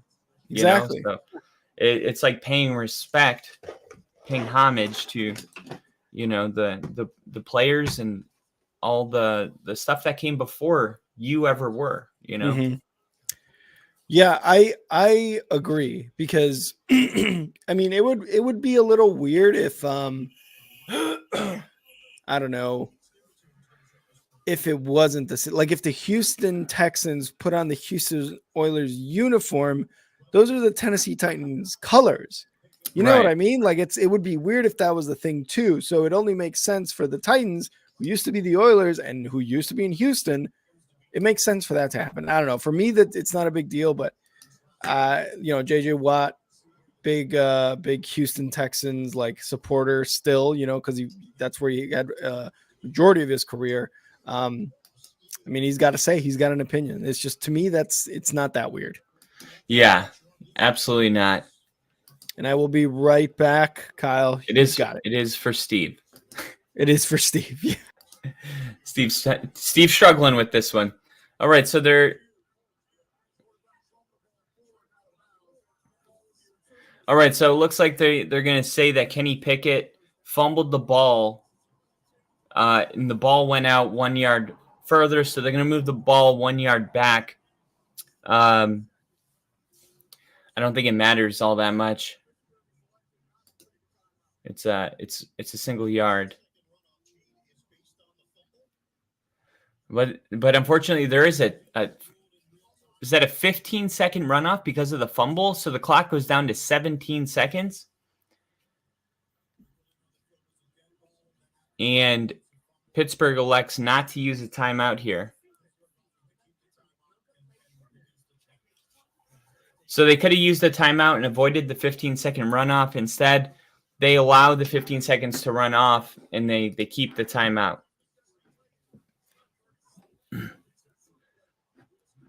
And Steve said the name should have remained with the city like Cleveland Browns owner had to when they moved to Baltimore and became the Ravens. We'd have the Houston Oilers back instead of the Houston Texans. And Kenny Pickett just has to throw this ball away. Pickett's down, and it's not good. Pickett is down, and it's not good. He's holding that elbow clearly in agony. And the training staff running out onto the field to attend to him. He's in a lot of pain. He is in a lot of pain. And Jinja likes the late 90s to early 2000s uniform. And then, Steve, the other side of the token to what we were saying, it's more of a disrespect since at the time of the move, they refused to give the Oilers name even though they changed the name. Give up the Oilers name even though they changed the name. This meant the Oilers name was lost from the NFL to all its fans. Yeah, I could totally understand that. And obviously you remember that era much more than me, but I just couldn't imagine, if somebody took my team's name, the Denver Broncos, and moved it to a different city or changed their name. To me, that would be like the ultimate betrayal. I always say, no matter how, how many, breakups or, how many times you get your heart broken. One thing I love about football, it's the one thing that the Denver Broncos will always be there no matter what. They might have a bad game, but, they don't cheat on you. They might have, a losing streak going on, but they still show up. And, if that were to ever happen, I would feel like, man, the one thing I had in life that nobody could touch, some billionaire came and touched it and fucking changed their name. Dude, I'd be so pissed off, man. So fucking livid. I can't even imagine. And Steve saying the Oiler fans fought against it, and the owner still refused to allow the city to keep the name for a future return. Yeah, and you see that a lot of times when people want to be, the old is gone and the new is here. And hold on. So the field goal is good for Pittsburgh. Okay, so it's going to be 6-9.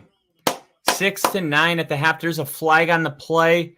I would imagine if this is on Jacksonville, it's going to be declined. Why not just take the points? You don't need to attempt an easier field goal. If you made the last one, we'll see.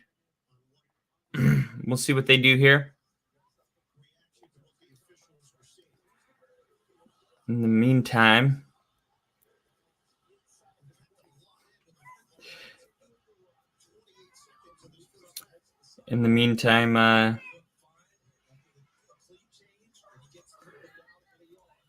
more pictures of Kurt.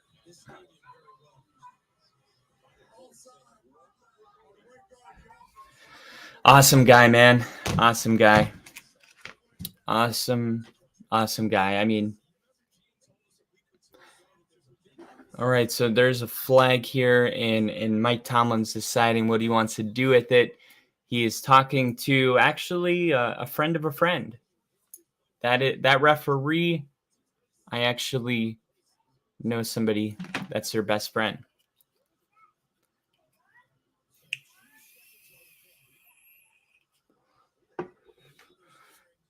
All right, so here we go. 61-yard attempt. The field goal gets backed up. Let's see if they can make it from 61. The kick is on its way, and it's going to be way no good. Not even close. So the penalty moves Pittsburgh far enough back where Boswell cannot make the kick. It's going to stay 9-3, and that's going to be halftime. Jacksonville takes a 6-point lead, and Jacksonville in here, to set a tone. I think the biggest problem right now for Pittsburgh is that Kenny Pickett went down with an injury. Mike Tomlin's still talking to the ref, trying to figure out something. I don't think he fully agreed with how that last 30 seconds unfolded there. But regardless, it's halftime. The Jaguars getting the job done. It's Pittsburgh. It's an away game. It's raining. It's going to be a little messy. But I think Jacksonville is the kind of team that can handle all of those elements and still put together a really good game. But this is kind of how we saw this game going.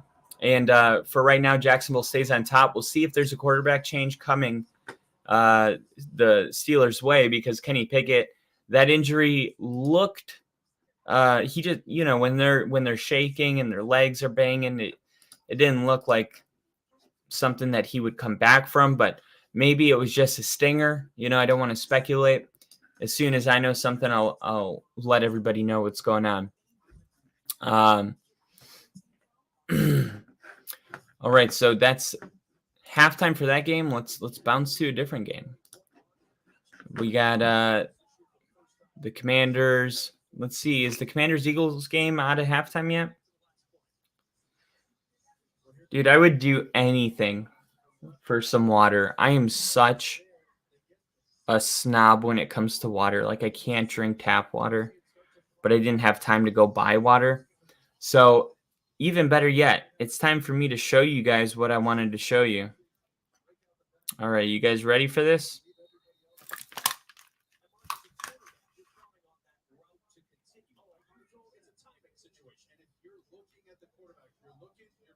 To use Streamer, tap the 3 dots icon or... Okay, I gotta go to Safari. All right, here we go. Entering studio, allow mic access, allow camera.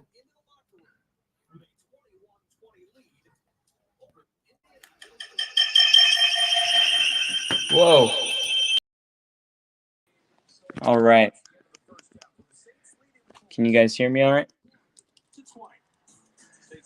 All right, this is the halftime show. It's time for me to show you guys something pretty cool, all right? So this is where I'm staying right now. Just got out of the military, so getting my life together, buying a house here pretty soon, but I want to make sure I buy it in the right place. So here we go. How do I turn my camera? Let's see, settings, camera, front camera, back camera. Here we go. All right. So this is the garage. All right. This is the garage. And this is what me and my uncle been working on. All right. This fridge was free. Somebody was trying to get rid of it, so we picked it up, we put stickers all over it. We got some good stickers here. We got, Led Zeppelin, Motorhead, some Bob Marley, Vans, Not Unless You're Jack White, Leonard Skinner, The Clash, Slayer. But here's what we did. we installed taps. This is Modelo. And yesterday we went and we bought a keg, and then we had to find a spot that had the CO2. So here we go. This is the whole setup, and here's my glass, and this is the good life.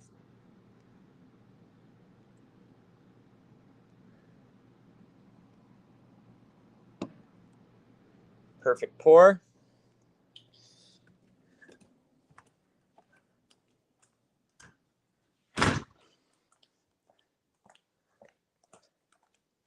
Ooh, frothy. Frothy.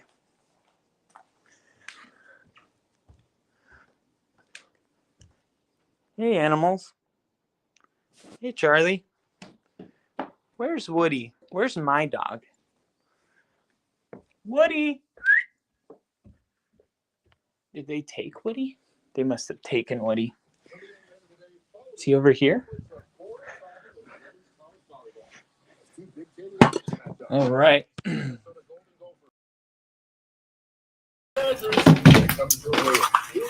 Hey, buddy. There you are. I was looking for you. All right. So that is the halftime show. I hope you guys enjoyed it.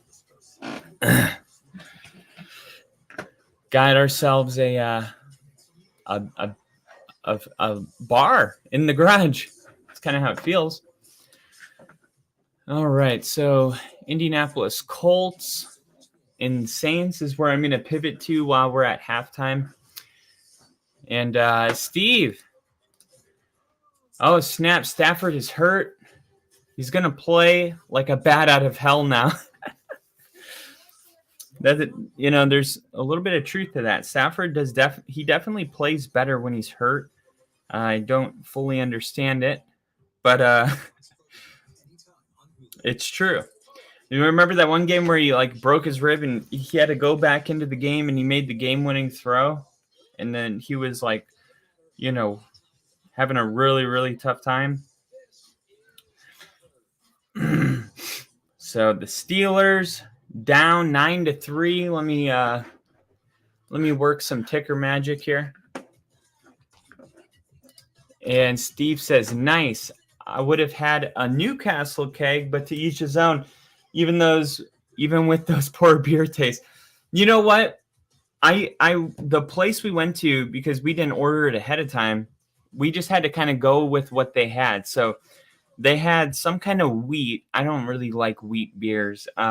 And then they had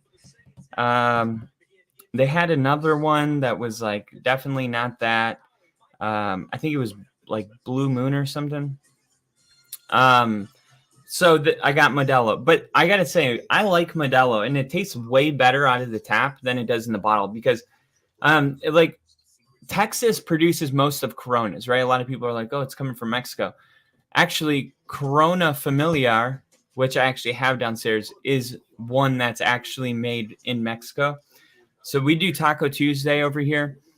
So we wanted to get an authentic Mexican beer, and Corona Familiar was the only one that we landed on. Tecate would have been a good option, but they had Modelo, so we were like, okay, we'll go with Modelo. It's a beer that's good all the time. The other one we're gonna get is Stella because it's a Christmas beer, so we're gonna get Stella for Christmas. But maybe we you need. Steve said you need a little half moon bar in there with some bar stools. Oh yeah, we're working on the whole thing. We're ordering dartboards. You know what? I should have showed you guys my uncle's Corvette. He's got a it's like a 19 or God, what fucking year is it? I think it's a 1969 Stingray. It is absolutely awesome. You know what? I'm showing you guys. It's halftime. I don't give a shit. It's halftime. I don't give a shit. All right, here we go.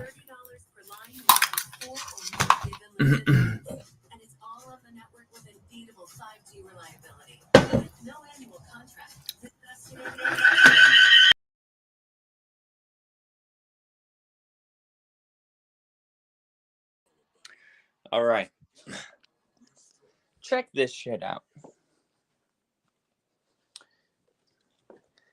Check this shit out. Here, cam.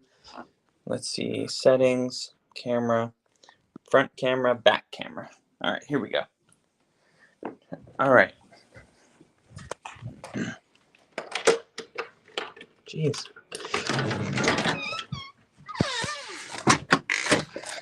Check this shit out, guys.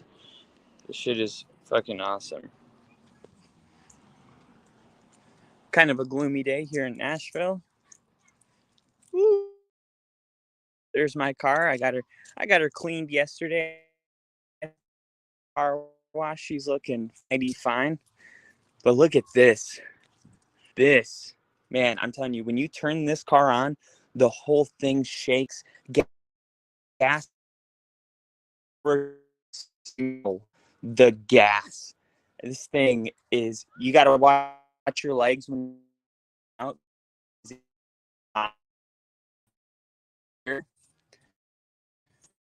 My uncle got this. My great grandma just passed away, and she left a little bit of money, and this is what my uncle wanted. Fucking awesome car, which is like where a bunch of veterans hang out. The American Legion has apparently these crazy Tuesday nights where people there, and he told me I could drive his Stingray to it. But man, it's a beautiful car. I love the body, the body of it. Stingray. So we're cleaning out the garage so we can park the car on the far right side, and then we're gonna have like darts and stuff like going on the left. We're also getting a lot of posters. Pamela Anderson, some other people. This is the neighborhood. Suburbs, real quiet, 15 minutes outside of Nashville.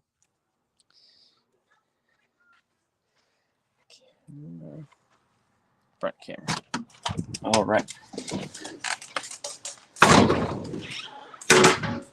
All right, back to work. Oh. Back to work. All right.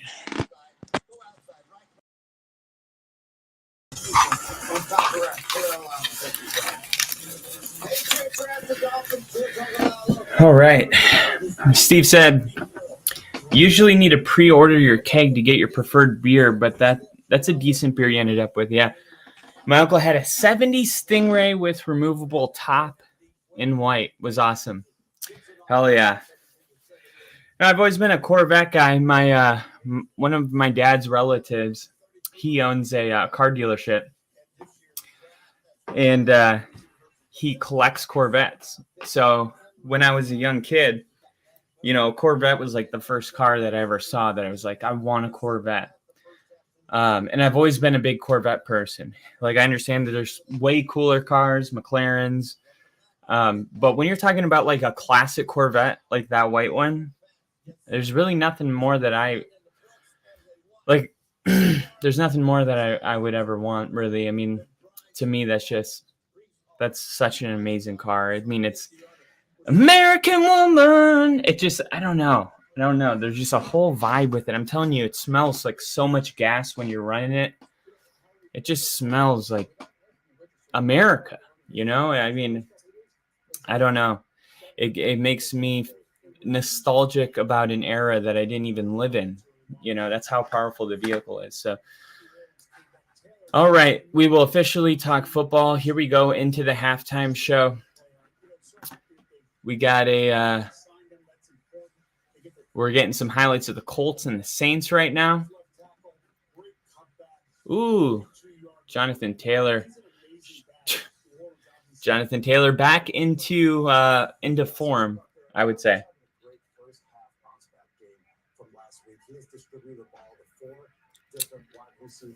All right.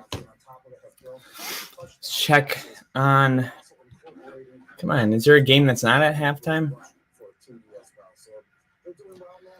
All right, so the Commanders game is not at halftime, so we're going to bounce to that.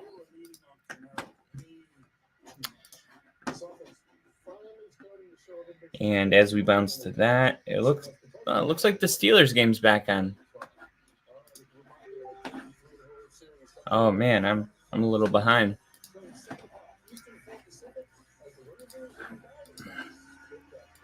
And here we go.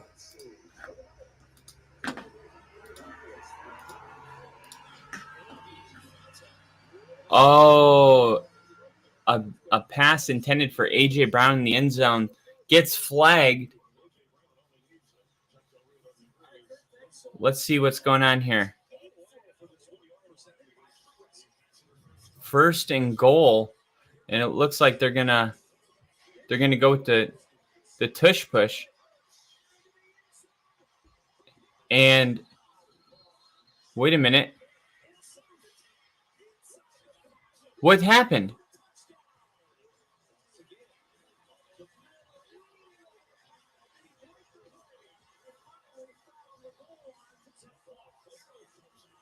What just happened? Like, guys, I'm so confused right now.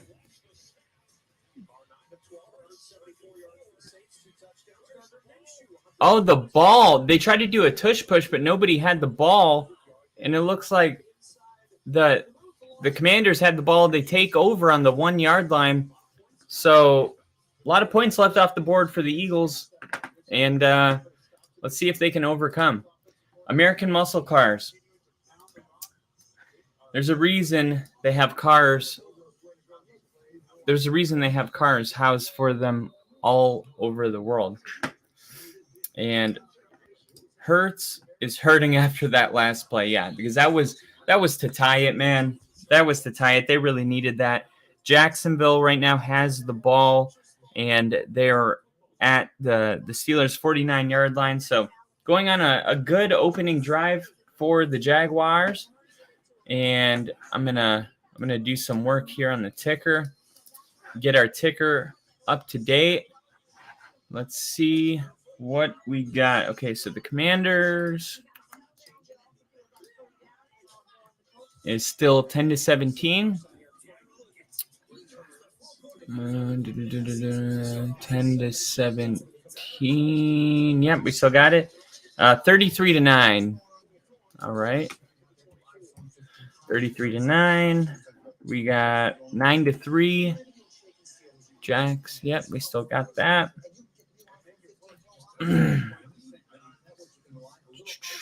See if I'm missing anything else. 7-9 Texans Steelers, or Texans Panthers rather.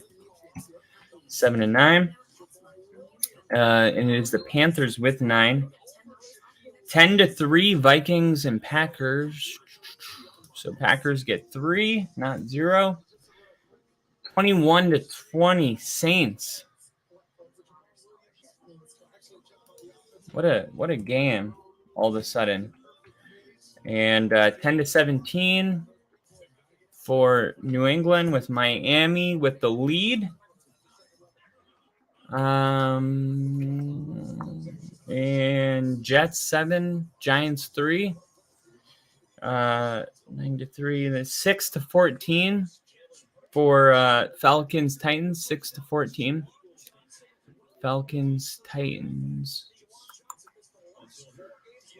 Falcons. Here we go. So, okay, so they only got a field goal because they had 3. All right, there we go. Your updated ticker. The tush push didn't work. Philly was going for the tush push on the goal line. The ball gets fumbled somehow. These are the weird things that need to happen for an upset to happen. I mean, this would have tied the score at 17. Instead, the Commanders take over. But this is a really good defense, and you know they have 2 turnovers.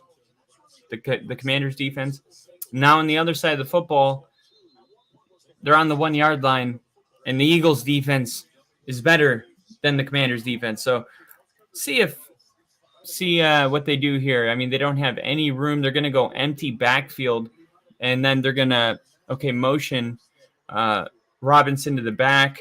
Now they see that they're in man, and it's going to be an incomplete pass. Incomplete pass.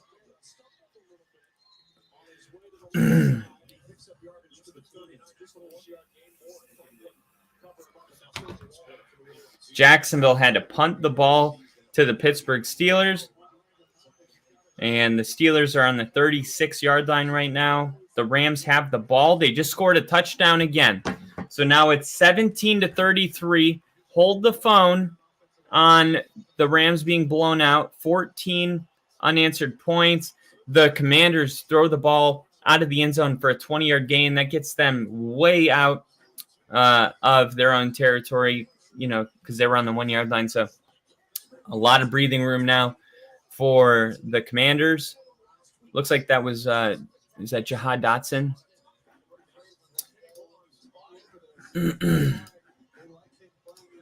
All right. Over on the Saints game, Alvin Kamara with another catch. Saints driving the ball almost to midfield. Things are looking pretty good so far. And man, things are looking really great for this $1,300. I just need Tyreek Hill to get one more touchdown, and it's done. Then the only thing it comes down to is the Ravens game. And I'm just gonna be honest, that would be awesome. That would be really, really awesome. But the Commanders, man, they're playing the Eagles really tough right now. I think that's going to end up benefiting people that have A.J. Brown, maybe fantasy. This might have to be kind of a shootout. They're going to call intentional grounding on Sam Howell here. Howell having a tremendous day, 25 for 28, 244 yards, 2 touchdowns. I said it around week 2.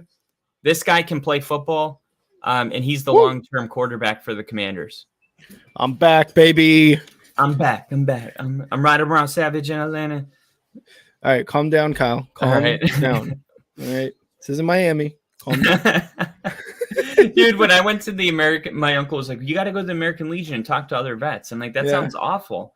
And he was like, "He's like, no, dude, you have to do that, Yeah. And I was like, "All right." So I went over there, and I had the best time, man. There were so many people, but I remember like looking in the mirror before I left, and I was like, I don't look like a vet. I look like I just came from Miami. It's like tuck one of the gold chains. Like, it's like I'm not the guy that you see and you're like, that guy's a vet. I don't wear like the don't tread on me with the, the trucker hat. With everything. Yeah, no, I feel you. I come in with J's and chains. J's and chains. I love it. Oh man, it looks like the Packers scored. They're the last team to get on the board, and they finally got on the board with 3 points. Yeah, okay, I get it. You're a Bears fan. Oh, they finally get on the board. I love it, you missed the halftime show. I showed everybody some really cool shit. Oh yeah? Yeah, the halftime show was awesome. Ask Steve about it. Steve, that was a halftime show, and he's gonna say it's garbage. Watch. It was a great halftime show. Good. I'm kind of glad. I'm kind of sad I missed it. Not glad I missed it. I'm sad I missed it. No, I know what you meant. Like you wish that you didn't see it. Yeah, 100%. Kyle, did the Vikings score his third goal? Oh, he ran into his own guy trying to return the punt. The Philly Eagles are going to start this drive at the 49-yard line. Wow. And the Vikings score again. TJ Hawkinson touchdown pass from. You like that? You like that? By the way, if Tyreek Hill scores one more touchdown in this game, then I only need Lamar Jackson to rush for 47 yards and throw for 232 and 2 touchdown passes, which is a normal day for him against Arizona. Yep. And I win $1,334. There you go, baby. Now, if I would have put 10 on it, that would have been, $12,000. But I'm not doing that. We're not doing that. We're not doing that. Our little $1, $2, $3 bets. It looks like Trubisky is now in for the Steelers. Wow. Yeah, dude. Kenny Pickett went down. It was pretty serious. Oh shit. Yep. Hopefully he'll be all right. Trubisky is 31-24 as a starter. Wow. Is he? Wow. I thought he had a losing record with the Bears, but I guess that 12-4 season in 2018 really helped him out. This is what you miss. Yeah, this is. Look, Rick.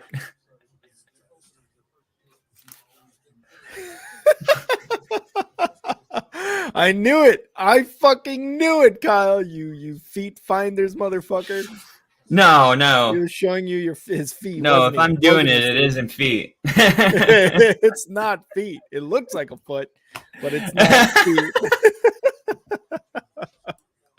Oh god. We're bad. We're bad boys. Dude, it's not even Sunday Night Football yet. You can't I know, talk like right? that. Wait until then. Oh my It's way god. too fucking early for this. I think I have to leave. No, I gotta go.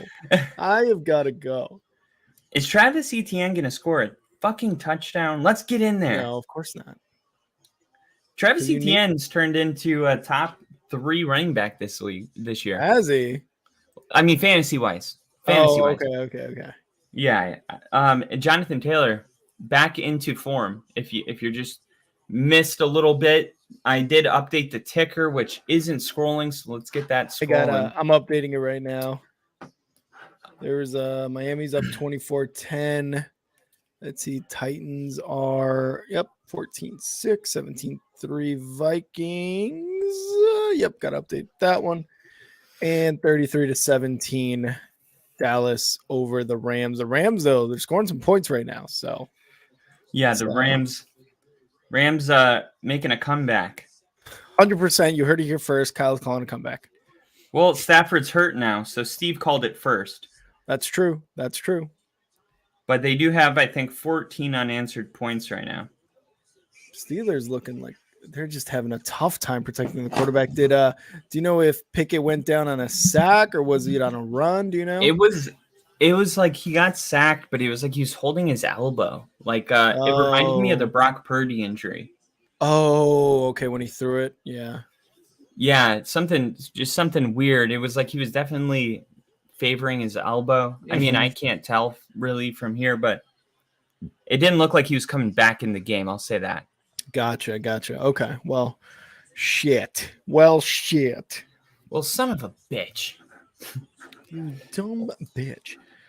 Jinja. I need downs. He's got 11.9 points, and Osborne, who I have on my bench, has 15.2. I need him to get there.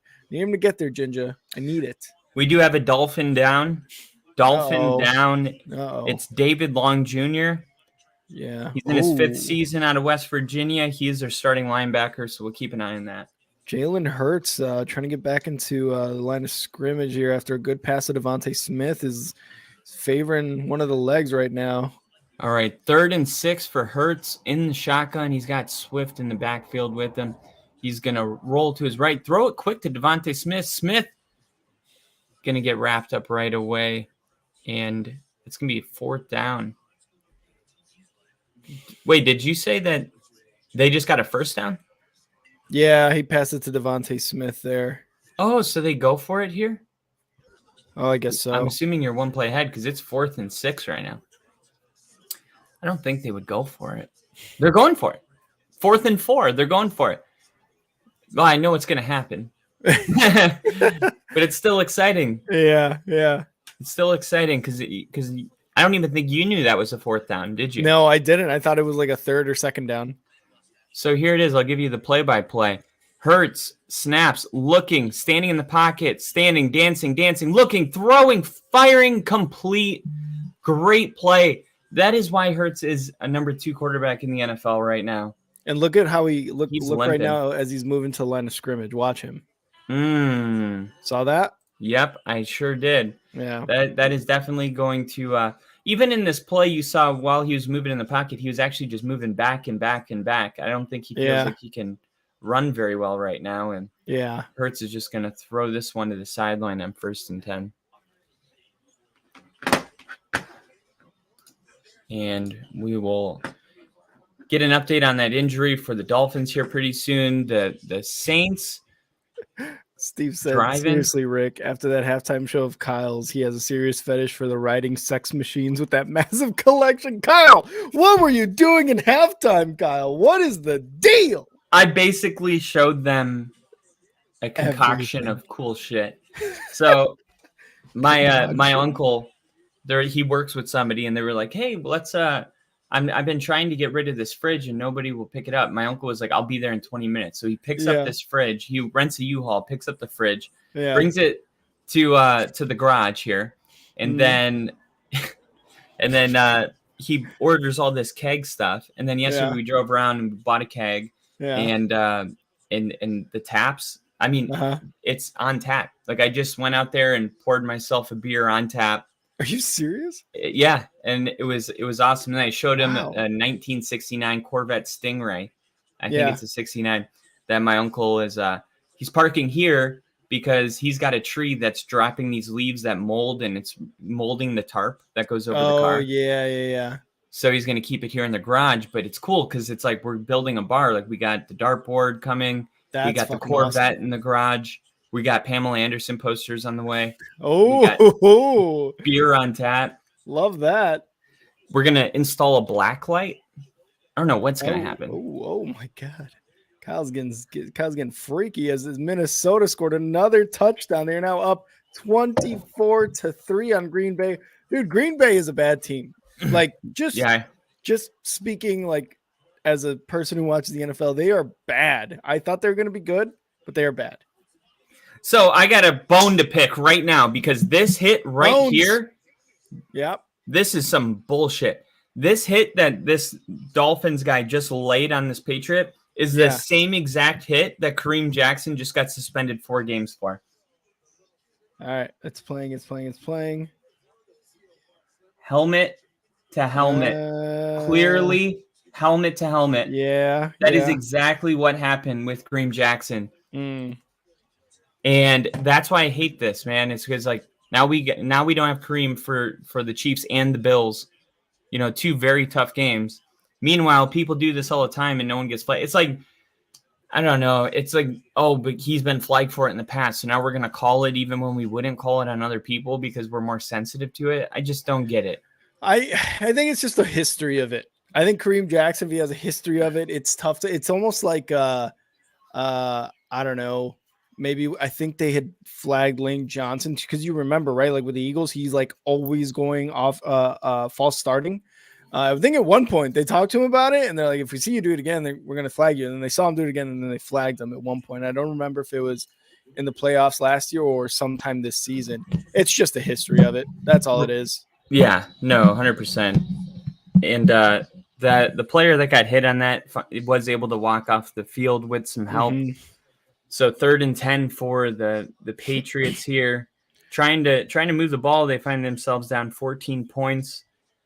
Let's see. Mac Jones throwing incomplete on 3rd and 10, and they're going to have to punt it back to the Miami Dolphins with 6:17 left in the 3rd. Steve saying, in all honesty, we got to see a cool old vet that brought some nostalgia to me of my uncle's old 70s vet. Thanks for that, Kyle. See, Steve loved it. Steve enjoyed it. Absolutely. First, you started with the feet stuff and then the sex machine stuff, Kyle, but then you got to the vet and Steve was like, okay, now we can wrap this up nicely in a bow for me. Or all that stuff was in the vet. Whatever. We got really drunk and I showed a little too much about me. A little bit about me. You know what I'm talking about. You guys are just joining us on the stream. We are hoping to get to 500 subscribers here on YouTube. So we would love and appreciate if you guys subbed on YouTube. We're doing subs for chugs or chugs for subs. If Tyreek Hill scores the 2nd touchdown and you are new and you sub, you will be receiving money as I will be winning $1,300. This isn't no Instagram scam. This isn't no, no, it's not. No Nigerian prince needs your bank information. This is 100% correct. So make sure to subscribe. If you do subscribe and you're brand new, put your Cash App link in the comments. And Kyle will give you $2.50 for every subscribe we get. If it goes through. If it happens. If it goes through. I mean, I'm not gonna give you $2. I wouldn't give you $2. That's just like, oh, here, go buy yourself a Coke. Like, what?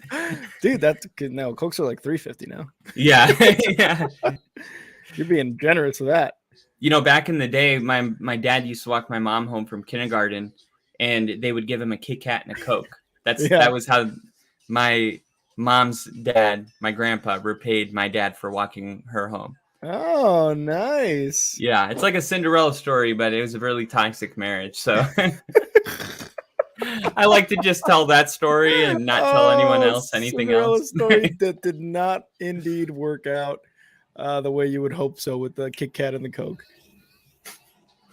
So Does it ever? Does it ever? No, it never really does, actually. We're getting some updates here. Let's see. I'm just making sure I got everything updated. Yep. Falcons haven't scored since the first fucking quarter. That's crazy. But not that crazy, but it's still not that crazy. Not that crazy because it's Atlanta. Yeah, that's true. It is indeed Atlanta. 2nd and 5 here for the Pittsburgh Steelers. Give it a warning. There we go. See? There we go. You were with me on the Tennessee pick, though. You were always with it.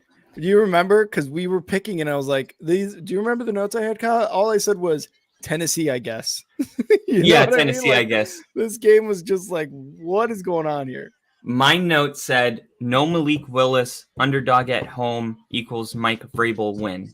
There we go. See, there you go. Looking at the Hard Rock Stadium from over top, you know, being in that stadium a couple of weeks ago, it is way smaller than being in a Broncos game. You know, it's like, but there's not a bad seat in the house. So it's like, which one was this? The Dolphins Stadium. Oh, yeah. Colts have the ball from their own end zone. Almost intercepted. Colts were on the 1 yard line. They're able to move the ball about 10 yards. So now they're at the 11 with some breathing room for Gardner Minshew. Meanwhile, the Dolphins take over on the 5. So they got 95 yards to go. Tyreek. Cheetah. It looks like the Dallas Cowboys are threatening to score inside the 20-yard line here. Looking at a 3rd and 6 at the 5. Dude, if I was an NFL head coach, you would never catch me on the sideline without Gucci glasses on. And that's why Dion look. That's why I love Mike McDaniel. Oh, Mike McDaniel. That's why I love him. It's because like I fuck with his vibe. You know what I mean? Like, he cares, but he's a nerd, and he's also like super cool and definitely hits that weed pen in his pocket. Oh, did you catch it? You know when they caught him vaping? Yes, last year. He was like, Yep. Pretending his hands were cold. Yeah. I was like, oh my God, is this dude single? Because I want to hit. Because I want to find him a girlfriend. No. Oh, no. Yeah, sure, Kyle, sure. Dude, have you ever thought about getting into coaching? Me? Like in real life, like even if you have to start at the like high school level? Yeah, I have thought about it, not gonna lie, because even though I don't like know too much, you know, about maybe plays and stuff, I feel like I could get into it. And like you said, coach, like, I don't know, start off with a flag football team or going to high school, something like that. Like, that would be sick to do. Yeah, that would be awesome, you know, to have the headset on, especially if you're living in a state where like not Wisconsin, but like if you're in Florida, Texas, California, if you're in a state like where, you know, 80% of football players actually come from, high school football is like very, very serious. It is not like yesterday, the quarterback against Wake Forest, Florida State, the Wake Forest quarterback went to the same high school that my brother went to. And I went to Bartram Trail. Now, here's what's even cool. Nathan Peterman also was the quarterback for Bartram Trail. Tim Tebow was the quarterback for Nice, whereas my brother's first high school. Then he went to Bartram, which is a huge rivalry. And they were trying to get Nice's playbook, you know, at Bartram. Oh, really? Like they were like trying to, And you just see so many players like get into the league. Yeah, like a guy my brother played with, his younger brother was just drafted by the Texans. Hutchinson is his last name. And who was this? This was who? I don't know his first name. I was never close to it. His brother was a kid. You know, that's how old we are when we were playing football. But His let me look it up really quick so we can keep an eye on him. Hutchinson from the Texans, you said? Texans draft. Yeah, he was just drafted this year. Nice. Xavier Hutchinson. That name sounds like so familiar too. Yeah, he was drafted. He played at 6th round. Houston Texans wide receiver. Okay. Oh, he's a wide receiver too, huh? Oh, Iowa State. He went to Iowa State. Yeah. Nice. But it's just cool because when you're if you ever did coach, you know, I mean, that's how you get to college is like coaching serious high school. You know what I mean? That's like, man, that's insane. Like, I don't know if I could do that anymore because I love watching the NFL, and like a lot of being like a really, really, really good head coach is basically planning for the week ahead, right? Like everybody knows that you plan for the week ahead. Sometimes you are planning hours all day, and that means Thursdays, Sundays, Mondays. That's all NFL, right? Like I love the NFL so much. But yeah, if I was a coach, if I really had that lifestyle to begin with, man, I think it'd be fun. Like you said, because if you start off in high school, you move up, you eventually get to a college program, and who knows? Then an NFL one. Then you're living the life. Yeah, and you know, it's a lot of pressure too, you know, because it's not like, you know, the pros and cons, like if you're coaching. I remember in Friday Night Lights where I think that's actually Remember the Titans. Yeah. Where she's like, "Can we just move to Alaska?" You know? I don't think football's big in Alaska or something like that. Yeah. I don't think football's that big in Alaska because she sees how it's wearing him down. And that's the thing, like if you care as much. Friday Night Lights. It was Friday Night Lights, yeah. So when you care that much about a sport, you know what I mean? Like that's the one thing is like if I was a head coach, I don't know if I would have time for a family. You know what I mean? And that's the thing is like you have to find a family that understands the sacrifice, but at the same time, it's kind of selfish if you really enjoy what you're doing. It's not like, oh, the boss has got me working late. It's like I have to work late to prepare. And it's a weird balance, I feel like, trying to find you know, like, hey, I'm going to make sure that I, you know, keep some open time, you know, to, you know, spend with my family. But it's football season and you're on a losing, you know. Yeah.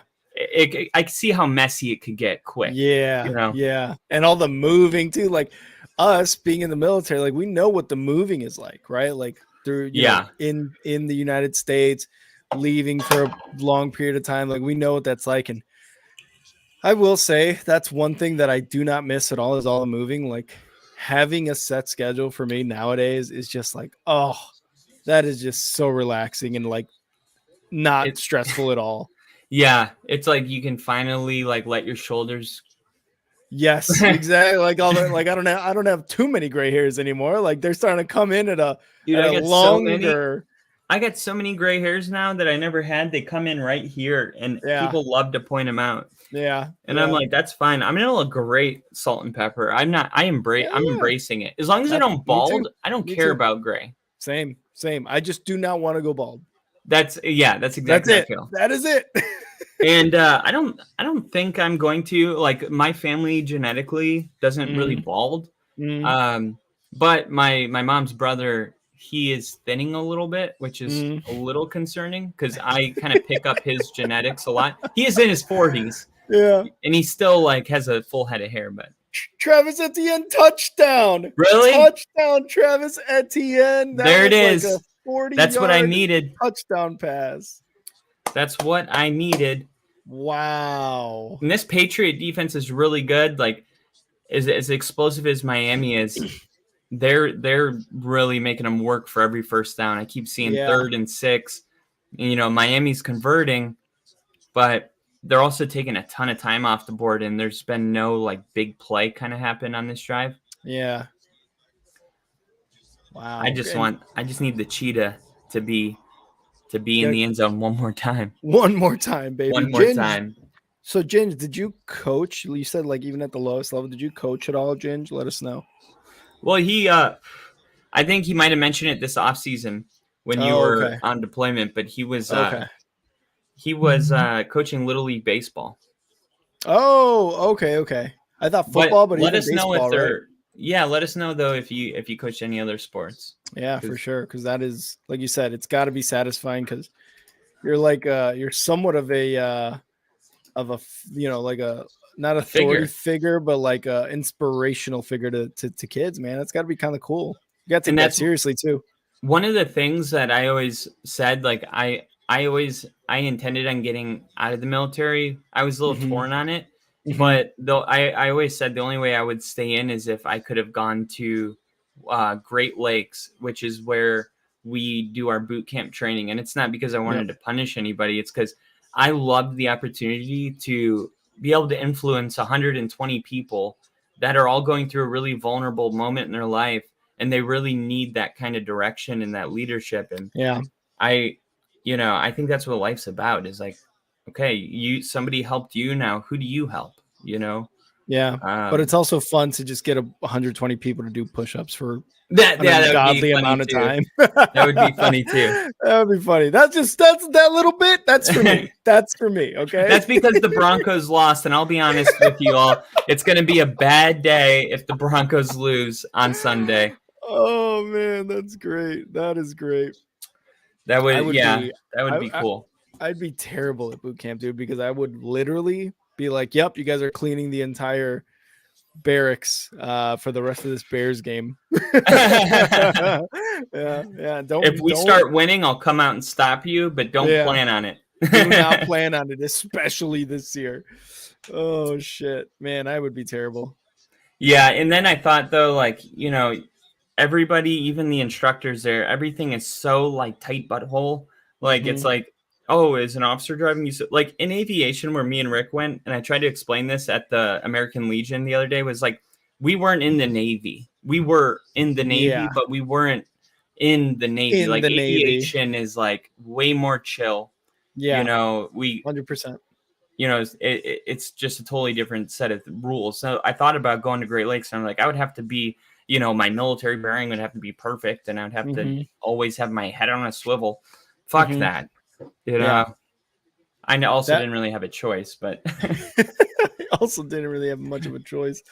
But yeah, no, I 100% agree with that because it's different. It is very, very different, from what they would tell me in boot camp. Oh, you've always got to have this military bearing officers. You always got to salute you. And then you get to like finally your squadron in our case. And then like the officers are just like, hey, what's up, man? And you're like, hey, what's going on? yeah, It's not like a good morning, sir. Good evening, sir. Good afternoon, sir. not at Nothing all. like that. It's just, it's a little more chill. I still call Hernandez. Remember Hernandez? Oh, yeah. We still talk all the time because he's from Miami. So Oh, like, really? we always understood like we're friends, but we can't be friends. Yeah. But as soon as I got out, we started talking. Oh, that's like, cool. That's cool. Yeah. Yeah. so You get some good relationships out of that for sure. yeah, definitely. And the Dolphins fans are going pretty loud here because they're not gonna snap this. So we're gonna go to the fourth quarter, and then 3rd and 9 for the Pats, and they're down 14 points. Miami's having a good time as usual. They haven't lost a home game yet. Yeah. And yeah, here's Jen just saying he's coached baseball because, kids look up to you. They don't have the best home life. Some kids, it's an escape, like he's saying, and you have Oh my God. escape as good as possible.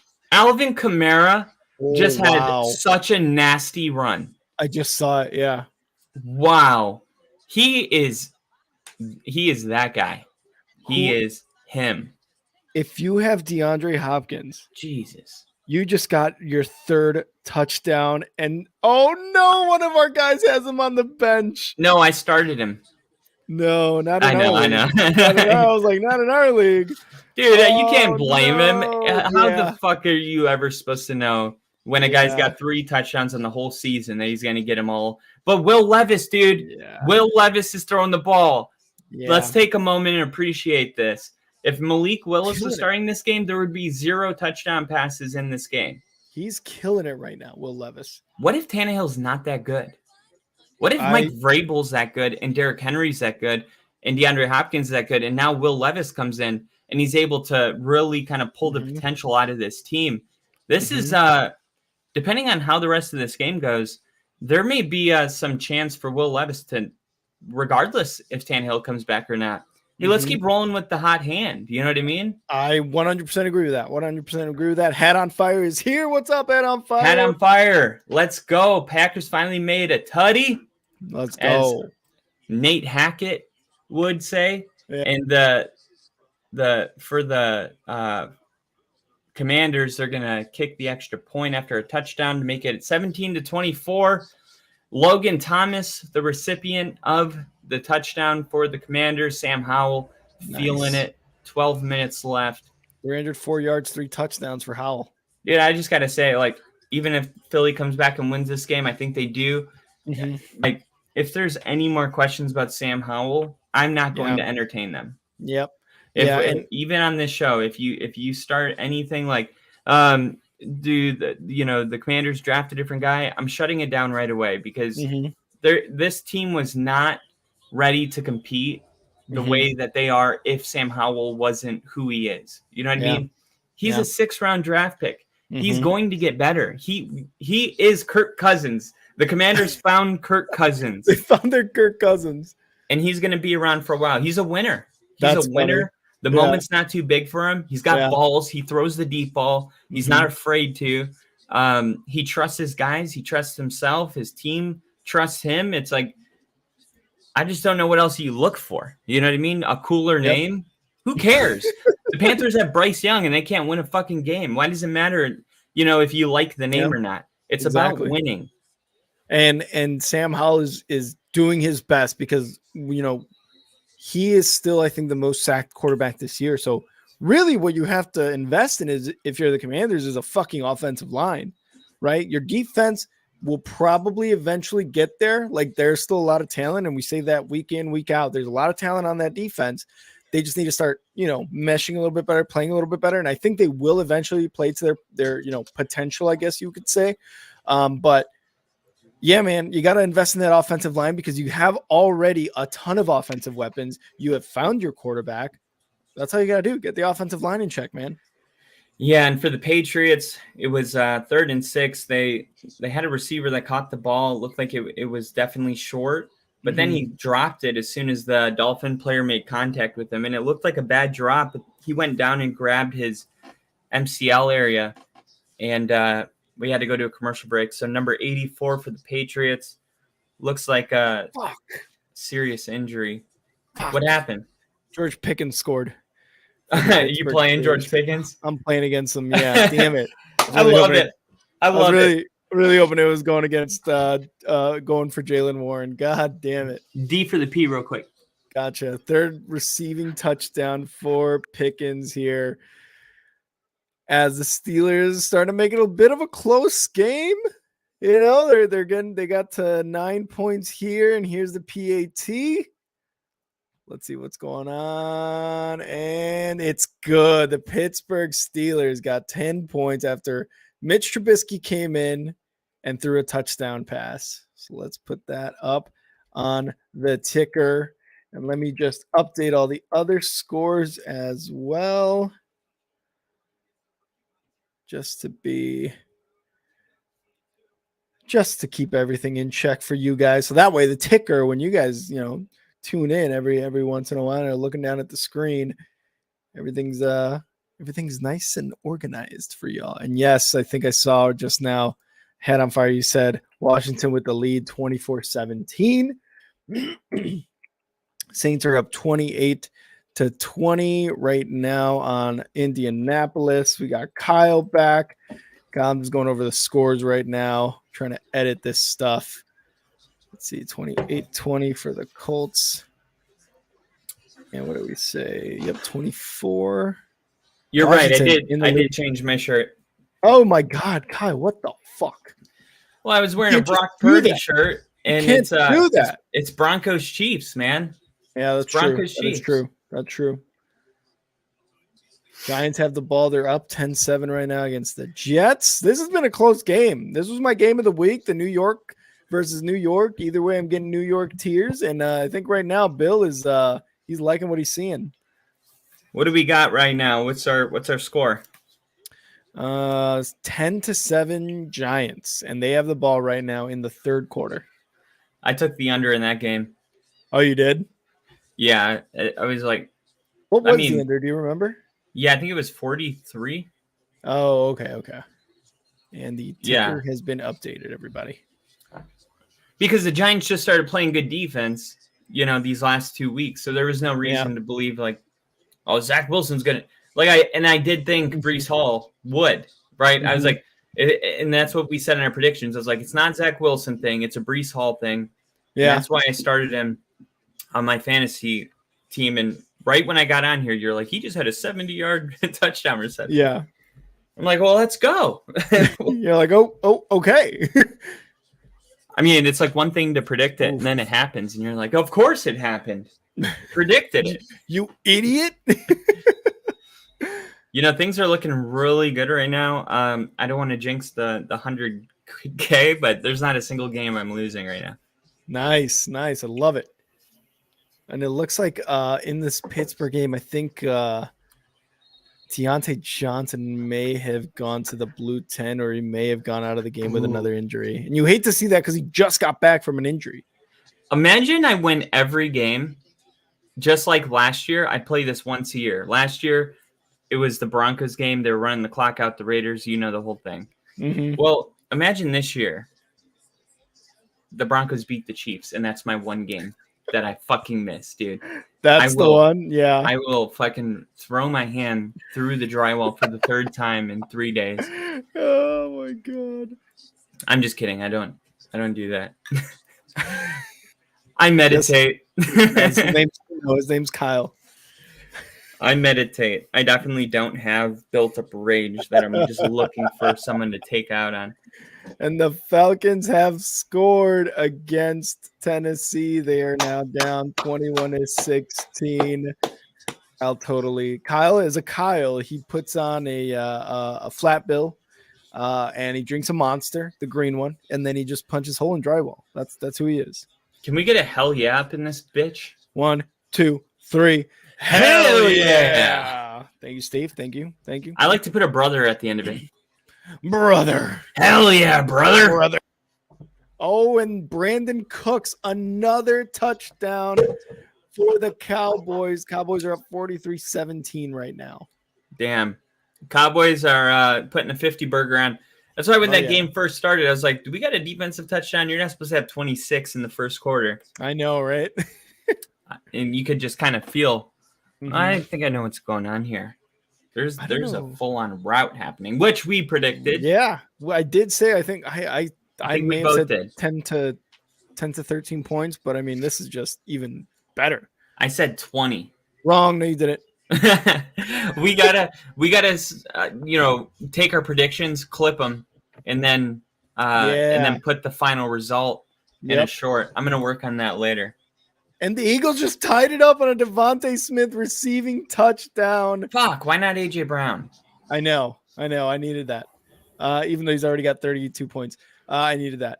Tyreek. 3rd and 10 for the Dolphins. Tua rolling out. Oh, and he just has to go down. He takes a hit. And here we go. Got a little defensive battle going on right now. Patriots will get the ball back, down 2 scores. The fourth quarter just started. Plenty of time if the Patriots can find a way to get it going. And there was just nowhere for Tua to go. He tried to fake the pump fake, but no one fell for it, and he just got smoked. Got a lot of games coming down to the wire, right? Meow. Wow. Good bounce on the kick for the Dolphins, all the way down to the 19. Took a real friendly bounce. I did not notice this, but Ritter was replaced by Heineke in the Falcons game. They're starting to make the move. Riddler was replaced by Heineke. Yeah. What happened to Riddler? I think he just sucks, and I think they finally realized that. Damn, really? Yeah. Hate to see that for Riddler and his family. That must suck.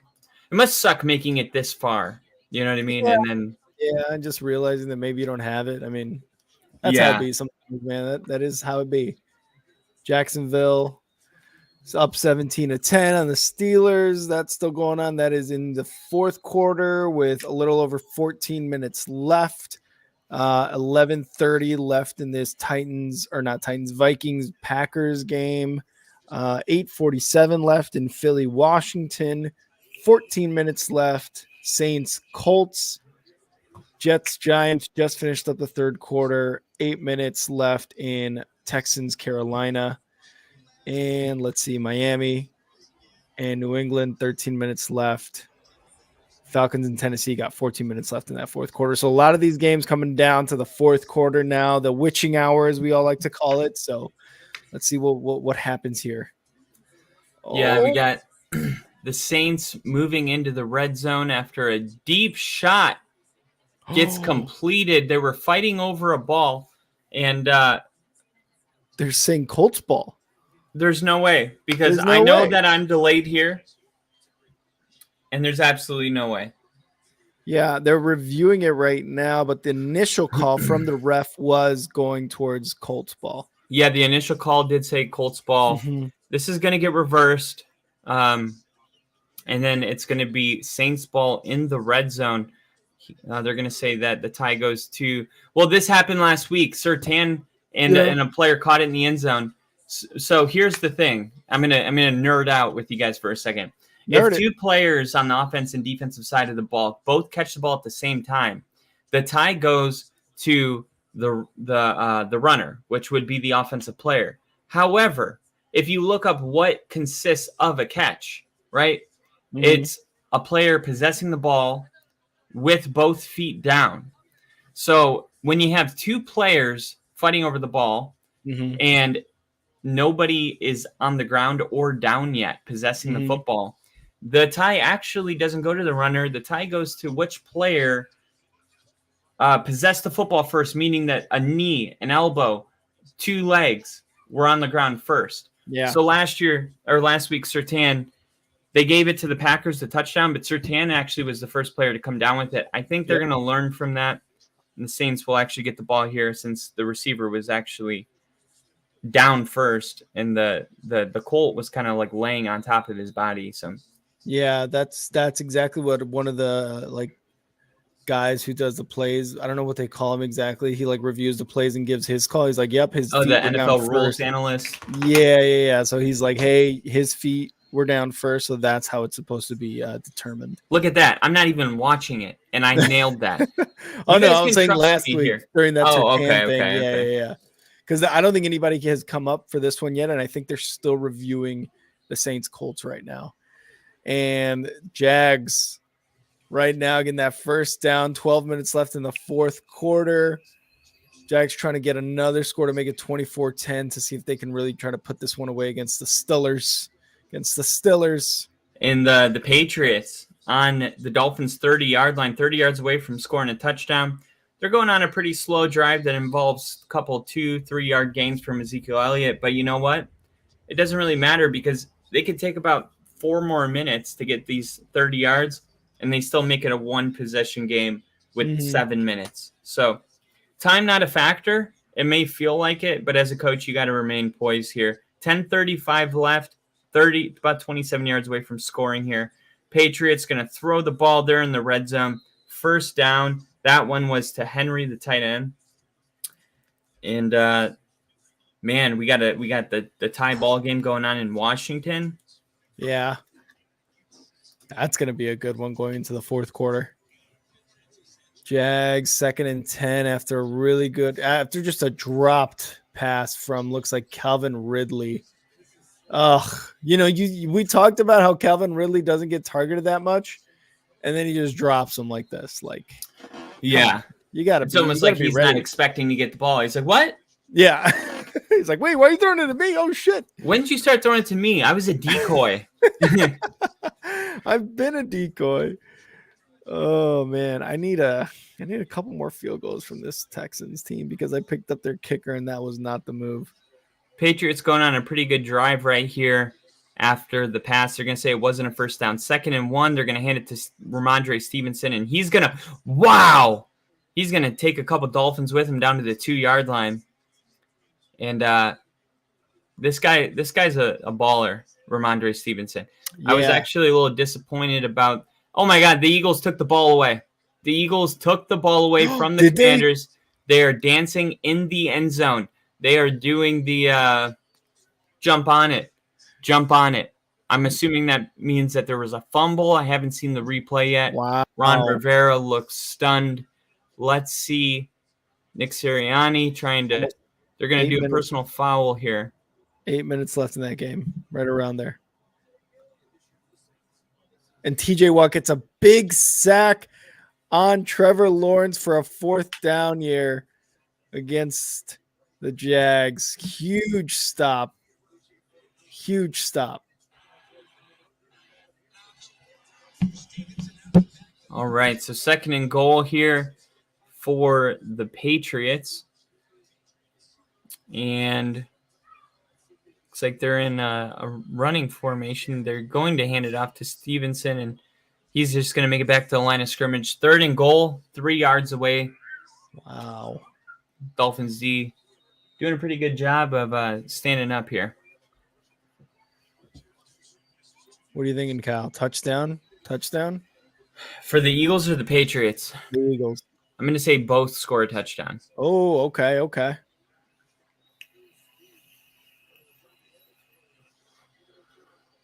All right, 3rd and goal. Mack under center. He's going to fake the handoff, rolling out to his right, looking, throwing, tip ball, incomplete. Oof. 4th and goal. And about the amount of time I thought would tick off, did tick off. There's 8:33 left in the 4th. And you got to go for it here. A field goal is not worth shit. Not when you're down 14 points with 8 minutes left. And against the Dolphins, too. If you were on the 15-yard line, like maybe with 4th and goal from the 15, it's like, we might as well kick the field goal and do the 2-point conversion to make the field goal. But 3 yards away, you got to go for it. Mac Jones, shotgun, sends man in motion, looking, quick throw, touchdown, Patriots. Juju. Touchdown, Eagles. Oh, they just got to 31. There we go. Wow. So there's our 2 touchdowns. So the Eagles now at 31-24 have the lead against Washington, and the Patriots pull in within 1 score. They get great to 17. catch. This is a great catch right here by number, I think it was 80.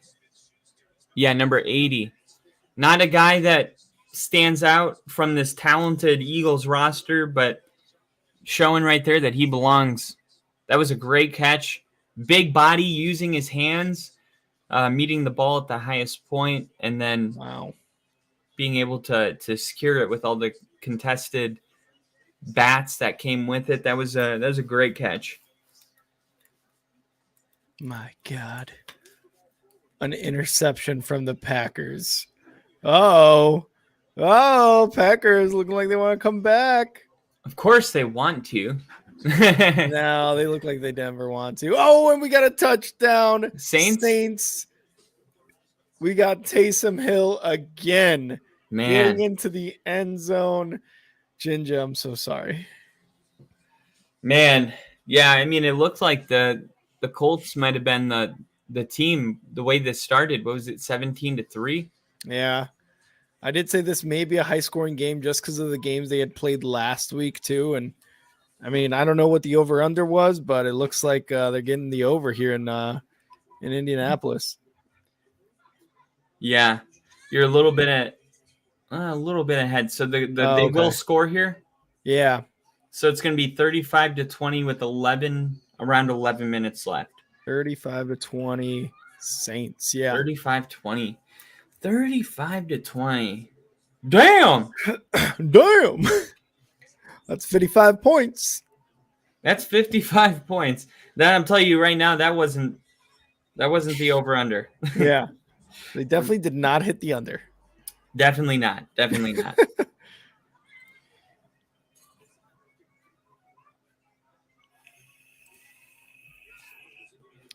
See, we got 7 minutes left here in Eagles Commanders. and they just sacked Bryce Young. Bryce Young's having the toughest time. Yeah. Yeah, and Pittsburgh's going to have to score on this next drive, man. Yep. They're going to have to score. It's 1st and 5 right now from Pittsburgh's 25, so they got to go basically 75 yards, and I think this is a must-have. Predictions-wise, I want them to score, and I want it to be Jaylen Warren, but I still want the Jags to win. Yeah, that's how I feel. Yeah.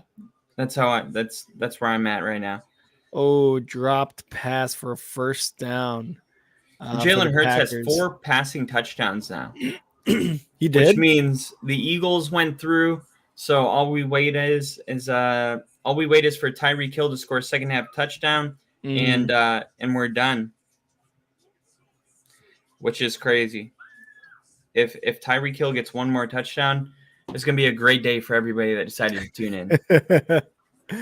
Kyle's gonna be Santa Claus if that happens. Hey, we got Burton Burger in the chat. Raiders are ass. Burton Finally, someone who agrees. Yeah, and I'm pretty sure it's Burger, the Raiders fan in here. He's saying Raiders are ass. Hey man, I'm sorry we beat you last week. That was bad. That was bad. You guys got beat by the Bears. You're like, bad. I don't even know what to say about the Raiders, man. Like right when you think that they're getting their tight ends involved, there's something going on there. It's like, they just remind you that they're ass. Oh, and we may have a personal foul here on the Texans as Bryce Young was sliding. They hit him in the middle of the slide. So they gotta wait. They're not gonna call that. I feel like they should have called that. Whatever. Well, what was it? It was quarterback was sliding. Bryce Young was sliding, and they hit him, and it looked like almost a helmet to helmet, but I couldn't tell from that angle. But I don't know why they didn't call that. That's bullshit. Yeah, especially somebody, you see sometimes like these bigger body guys kind of. Bryce Young's like the opposite of that. Like you think he's like the one guy that's like, hey, calm down, dude. You trying to kill this man? He's like 130. Leave him alone. What are you doing? Oh my God. How put one in the bread basket. That was beautiful pass. Oh, Jesus. I love that New England scored because although it's a 7-point game still, now you got a little bit of pressure on Miami to stay aggressive. Yeah. And that's what I'm hoping for right here as we get closer to this game coming to an end. Raheem Mostert, big run. Miami moving the football downfield, staying aggressive, a lot of pre-snap motion. This is definitely not run the clock out Dolphins offense. This is let's get a touchdown Dolphins offense. Yeah, 100%. All right, Tua under center here at the 40-yard line, their own 40, hands it off. It's going to go for a gain of nothing. Back at the Saints game, dude, Taysom Hill having himself a really good day at the office. Same with Alvin Kamara. Seems like this Saints team's starting to roll a little bit. They got Kamara back. They got their identity back. Burger said the Dolphins put up 70 points on the Broncos, bro. Just talking about when you were like, I don't know what to say about the Raiders. Oh, dude, I know that but the difference is we fixed it. We've 2 weeks in a row, we've held our opponents under 20 points. Yeah. And you got to win. And we got to win. Yeah. Dude, not bad. But yeah, by no means are we a good football team yet. Yeah. We could be. That's definitely what sucks. We definitely have the tools, but it just hasn't been the right year. And this game from the Texans and Mitch Trubisky gets intercepted. Jags at around midfield during the interception. 9 minutes left, but the Steelers did not need that. Oh, no. Jags come away with the interception? Yeah. Wow. What a great catch right there by Tyreek Hill. Tyreek Hill comes up with a monster catch I think they're going to spot this at the first down mark. It was third and 6 or 3rd and 7. And we'll see where the official spot is. They may have to measure. Oh, it looks like a first down. That's going to be a first down. No measure. There you go. What a great catch by Tyreek Hill. I mean, this was very. Man, Tyreek Hill is just really good at this game. Burger said, "I was just in Denver. It stinks there." Oh, I think I know what that smell is, Burger. I think I know what that smell is. And that smell stinks nice and good. Nice and good. Oh, it stinks. Nice and good. Man, you had Pickens wide open on the right side of the field there. You don't want that, right? Oh my God. You don't want that. What? Pickens. No. I'm not Pickens. Sorry, Deontay Johnson. He had him on the right side of the field instead of that. Like you're playing Pickens. Yeah. No, definitely don't. Rick. Throw it to Pickens. He's got 1 catch, 22 yards, and a touchdown. That's all. That's all he needs. It's like Anchorman 2 when they have to convince him that he's not dead when he's talking about his own funeral. Yeah. No, you're Rick. No, we don't want Pickens. Oh, wow. This is funny. Oh, the Jags guy grabbing the towels, grabbing the terrible towels. And you got Yinzers just slapping them, and they're waving it around in Pittsburgh. They're like, woo! No way. How'd they get towels? That's how they went to the, I think, to one side of the end zone where there was like some fans, right there. Yeah. Like where like, I don't know, where they would do the Lambeau leap, and they just took it from them, took the terrible towels from them. That's hilarious. That is so funny. You got some of the defenders from Jacksonville doing that after all the controversy that happened. That was funny.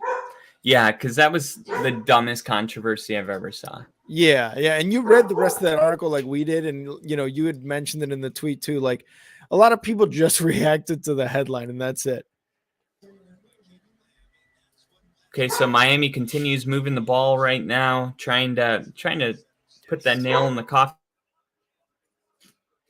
Oh, well, yeah. Josh Downs, 14.2 points. Let's go. We're getting there. Etienne with another first down inside the 30 of the Steelers. Uh-oh. There might be a little rivalry brewing between these two now. Yeah. Well, this has been a rivalry in a way for a while. Has it? Yeah. It's this game always has that look to it. Like the Jags got their playoff win over them. Mm-hmm. It just seems like every time these teams play, it's like it's important. Just like today. Yeah. It's you don't see the game all the time, but when you do, it's just like this. 3rd and 1. Miami's going to burn a timeout here. God, I need Lamar Jackson to do well. God damn it, I need Lamar Jackson to do well.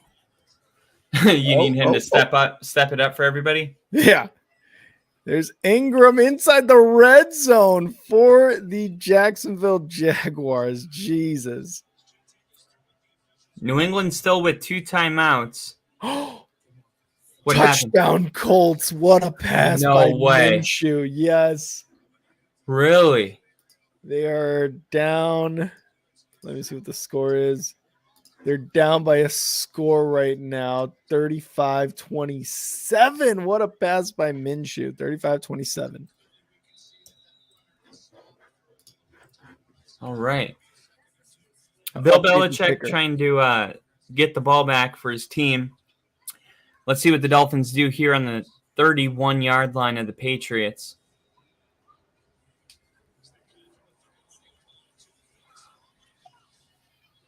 Jalen Waddle, wide open touchdown.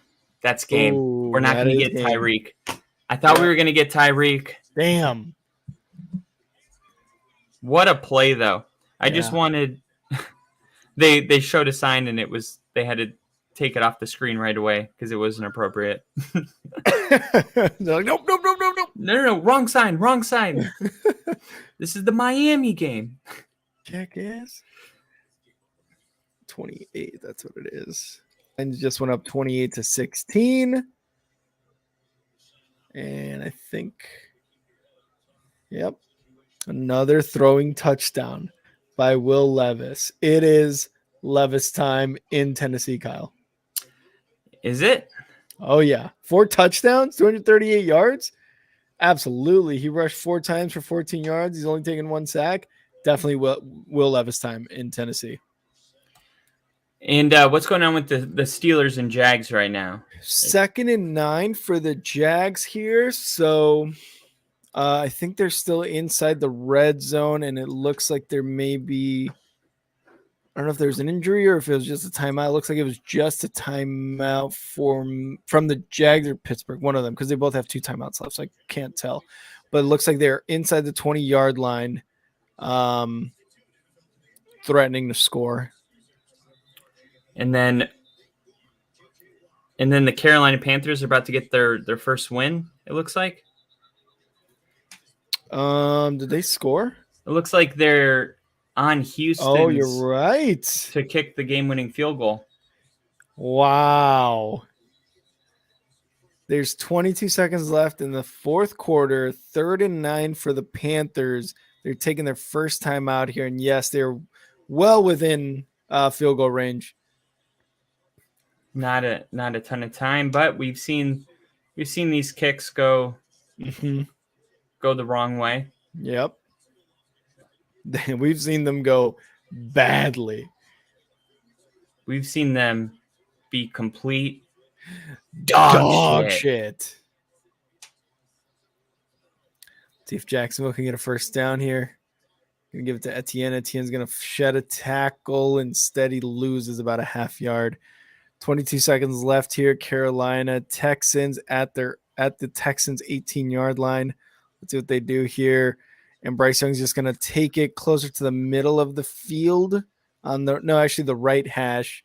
And 14-13. It's counting down.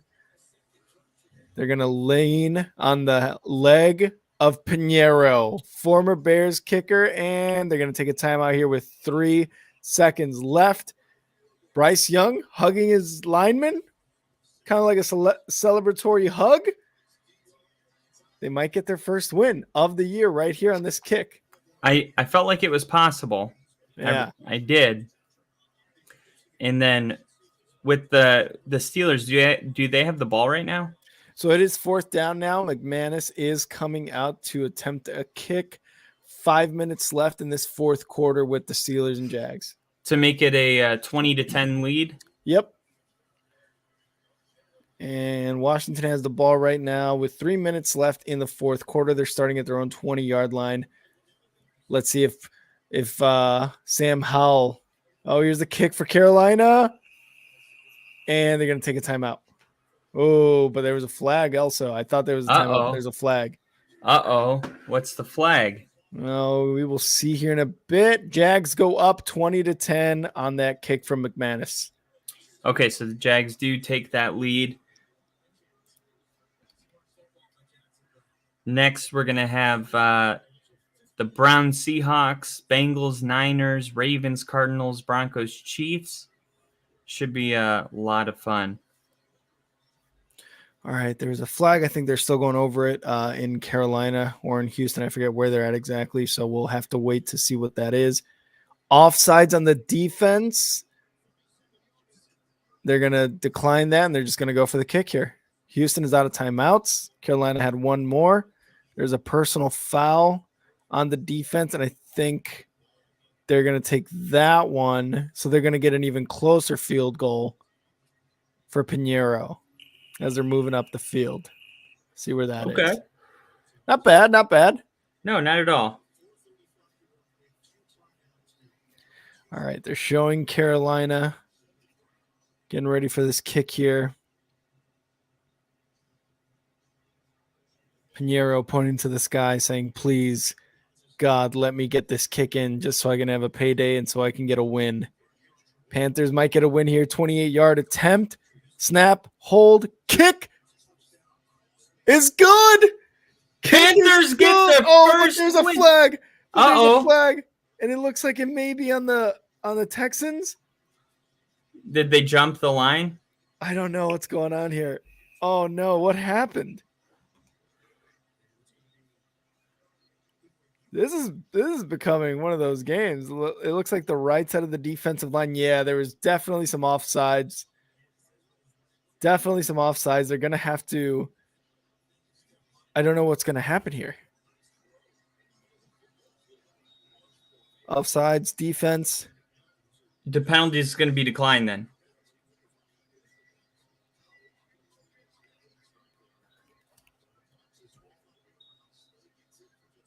Okay, so I think they're gonna have to re-kick. It happened before the snap. I'm assuming that's why they're gonna have to re-kick. Do you think this is something that D'Amico Ryans is doing to try to ice the kicker without any timeouts? I'm not sure because if D'Amico Ryans goes off sides on purpose, then because what was it? I'm assuming it was 28 yards. Was it 4th and 6? Yeah, it was like it's 4th down. Now it's a 23-yard attempt, so it was a 5-yard increase. And here we go. Here's the kick again. Let's see. Snap, hold, kick is good. Yep, all good. The Panthers get their first win of the season, 15-13. And there's another flag. What's going on here? I don't know. But it looks like they're just gonna. Nope, never mind. The flag went away. The Panthers get their first win, 15-13 against the Texans. Number 1 overall beats number 2 overall. What a game! What a game! We did not expect this to be that good. No, even this Commanders Eagles game coming down to the wire right now. Sam Howell on a 1st and 10, 2:05 left. Looks like the Dolphins are going to be able to knee their way probably to the rest of this. 4th and 14 for New England right now. Rams Cowboys is also gone final 43-17. The Cowboys, 43-20. The Cowboys beat the Rams. Do you think Cleveland can play with Seattle today? Defensively, yes. Offensively, dude, that's just going to be, I don't know. I just have a tough time seeing Cleveland be really good against this defense. I just have a tough time seeing that, Geno Smith and them on the Seahawks side. I think they can get something going better than Cleveland, although we've seen weird things happen this year, so can't really tell. I'm wondering right now, the Jets and Giants game. That's what I kind of want to turn my attention to because that game's also coming down to the wire. Let me see if I can pull it up here. 3 minutes left in the Steelers-Jags game. Steelers with a 2nd and 10 at their own 46-yard line to get sacked.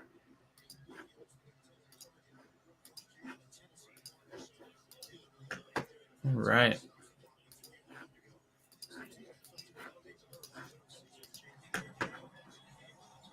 We go. Atlanta inside the hot zone right now, Tennessee, and Heineke just threw for a touchdown. Wow. Did he? Yeah, Scotty Miller, a name we haven't heard in a while, scores the touchdown for Atlanta. Let's see what this. Yep, it's going to be 28-23 Titans right now. 28-23 Titans. Where is it? Yep, right there. So Atlanta gets a touchdown. Remember, they subbed in Heineke for Ritter. Oh, man, and it looks like – did they intercept the ball here for Jacksonville? Oh, no, they did not. They did not. Steelers are looking at a 4th and 16, 2.5 minutes left. Trubisky in the shotgun. They need to go down and score. Let's see if you can get this 4th down on 4th and 16. First down on 4th and 16. Incomplete to Jalen Warren. They're going to turn the ball over. 2:25 left. All right, so right now it's 1st and 10 for the Jets. They're going to get sacked by the Giants, trying to get down and at least kick a field goal to send this game into overtime.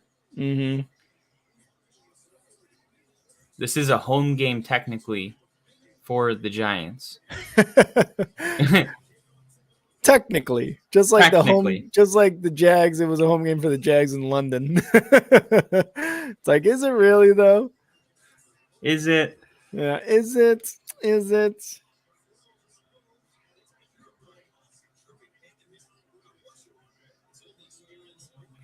All right, so we go to the commercial break here for the Jets and the Giants. For the Commanders, it's 4th and 5, but 2:18. They're going to have to go for it here. Essentially, game on the line. 2:25 left in the Jacksonville game. Jacksonville with the ball, 1st and 10. Steelers with 2 timeouts. Back to Washington. This is the game. Sam Howell in shotgun. Snap. Looking. He's going to get sacked. The ball is going to be picked up by their lineman, and that's game. If the Jags win this, is this their 5th win in a row? Yeah, they're on the It is, longest. right? This would be their 6th win in a row. 6th? I believe they would go on to 6-2. Yeah, but they started the season off 1-2, right? I thought they started off 0-2. No, they had a win. So they were 1-2 because it's week 8. And I think they start off the season 1-2. So this would be their 5th in a row, I believe. Do you think this is a must win for the Seahawks today?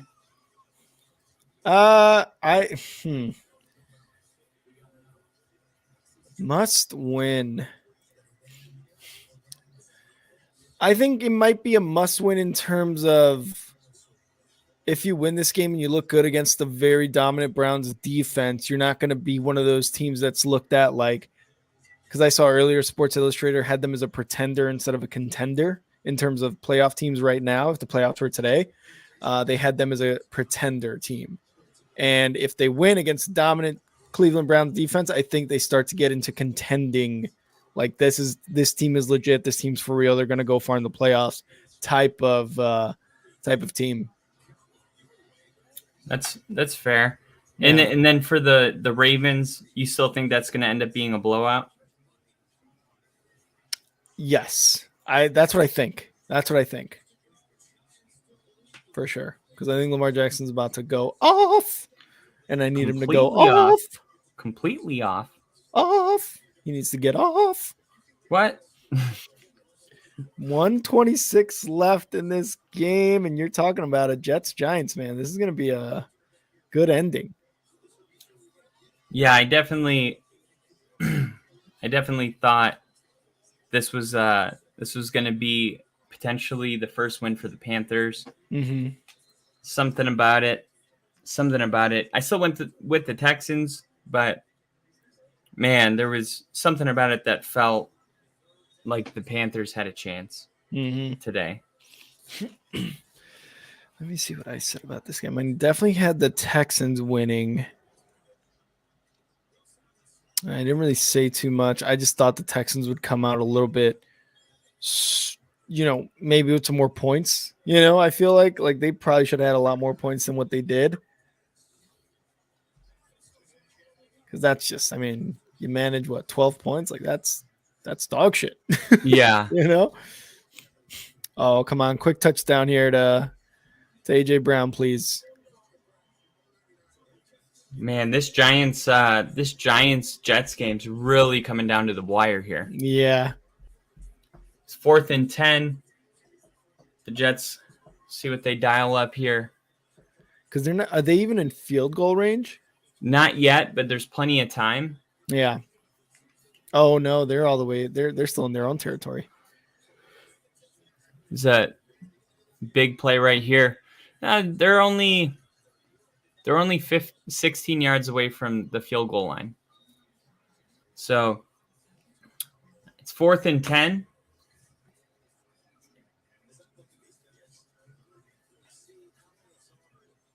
Oh.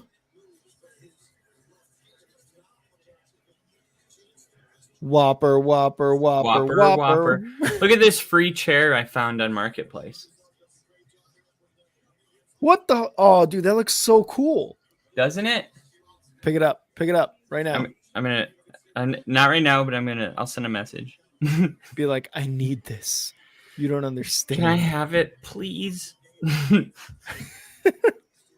Oh, and Philly gets a touchdown. DeAndre Swift, they faked on a 3rd and 1. It looked like they faked the tush push, and instead they gave it to DeAndre Swift on a little end around rush that ended up going inside the end zone. Philly is up 37-24. Let's go. And then that was awesome. They did review the 3rd down catch that was ruled incomplete. It's going to stand incomplete. So 4th and 10 coming up for the Jets. Game on the line. 2:30 left in this Titans game. Will Levis is going to take a sack on 3rd and 4. They're just going to punt the ball away. Good decision making by Will Levis there. I mean, it sucks you take a sack, but better than giving up an interception. Whopper. I could go for a fucking Whopper. That's really good. A Whopper in my mouth. Here we go. 4th and 10. Zach Wilson looking. Game on the line, trying to roll out. He gets sacked. You got to be faster than that. Done. You just stood there. Done. Like, if you're going to roll out, fucking roll out. Don't just stand there. Mm-hmm. And the Jets fans heading out. The Giants are going to win this game. They still have 2 timeouts, but there you go, Bill. Bill gets a win.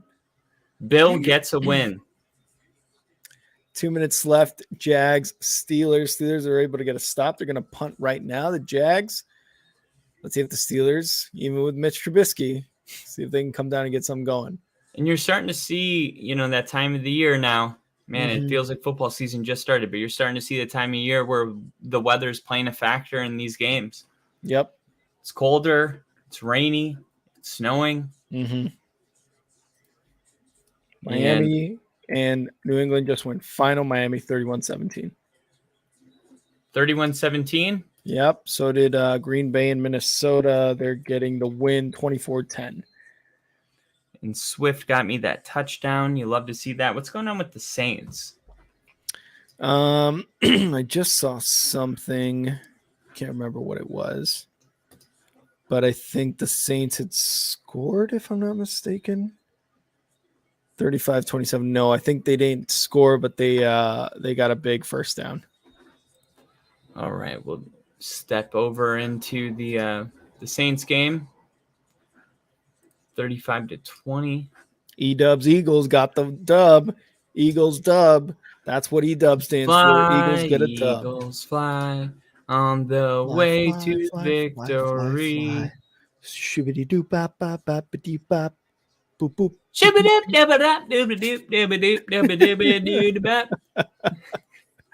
Skibba-dip, dabba-dap, doobba-doop, dabba-doo-da-doo-da-doo. Ooh-da, ee-noo. Woo! What is that from? I don't know. Any movies that goes back in time to the 20s, that's where that's from. What is that? How do you even Google that? You put on the voice feature on Google and you do that, and let's see if anything comes up.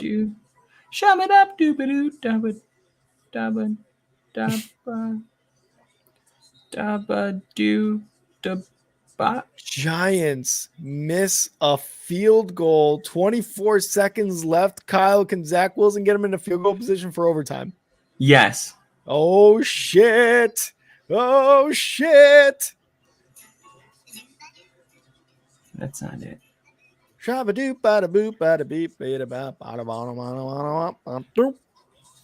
It's a song. It's probably from Disney World or something. When you're walking through one of those, like the main street or whatever. Oh, dude, that's gonna drive me insane the entire day. The entire day. I'll never get over it. The entire day. Not even just some of the day, the entire day? Like until I figure out who it is. And 55 seconds left. This game's pretty much a wrap, 2-possession game. Jacksonville's going to win. Kenny Pickett's back out on the field. Is he wearing number 10? You're dumb. Oh, shit. The Jets get into Giants field goal. There's a flag, but they're going to, on the offsides for the defense, but they're going to wave that away. They're going to say no thanks. Because shabba deep, bada boop, bada beep, bada boop,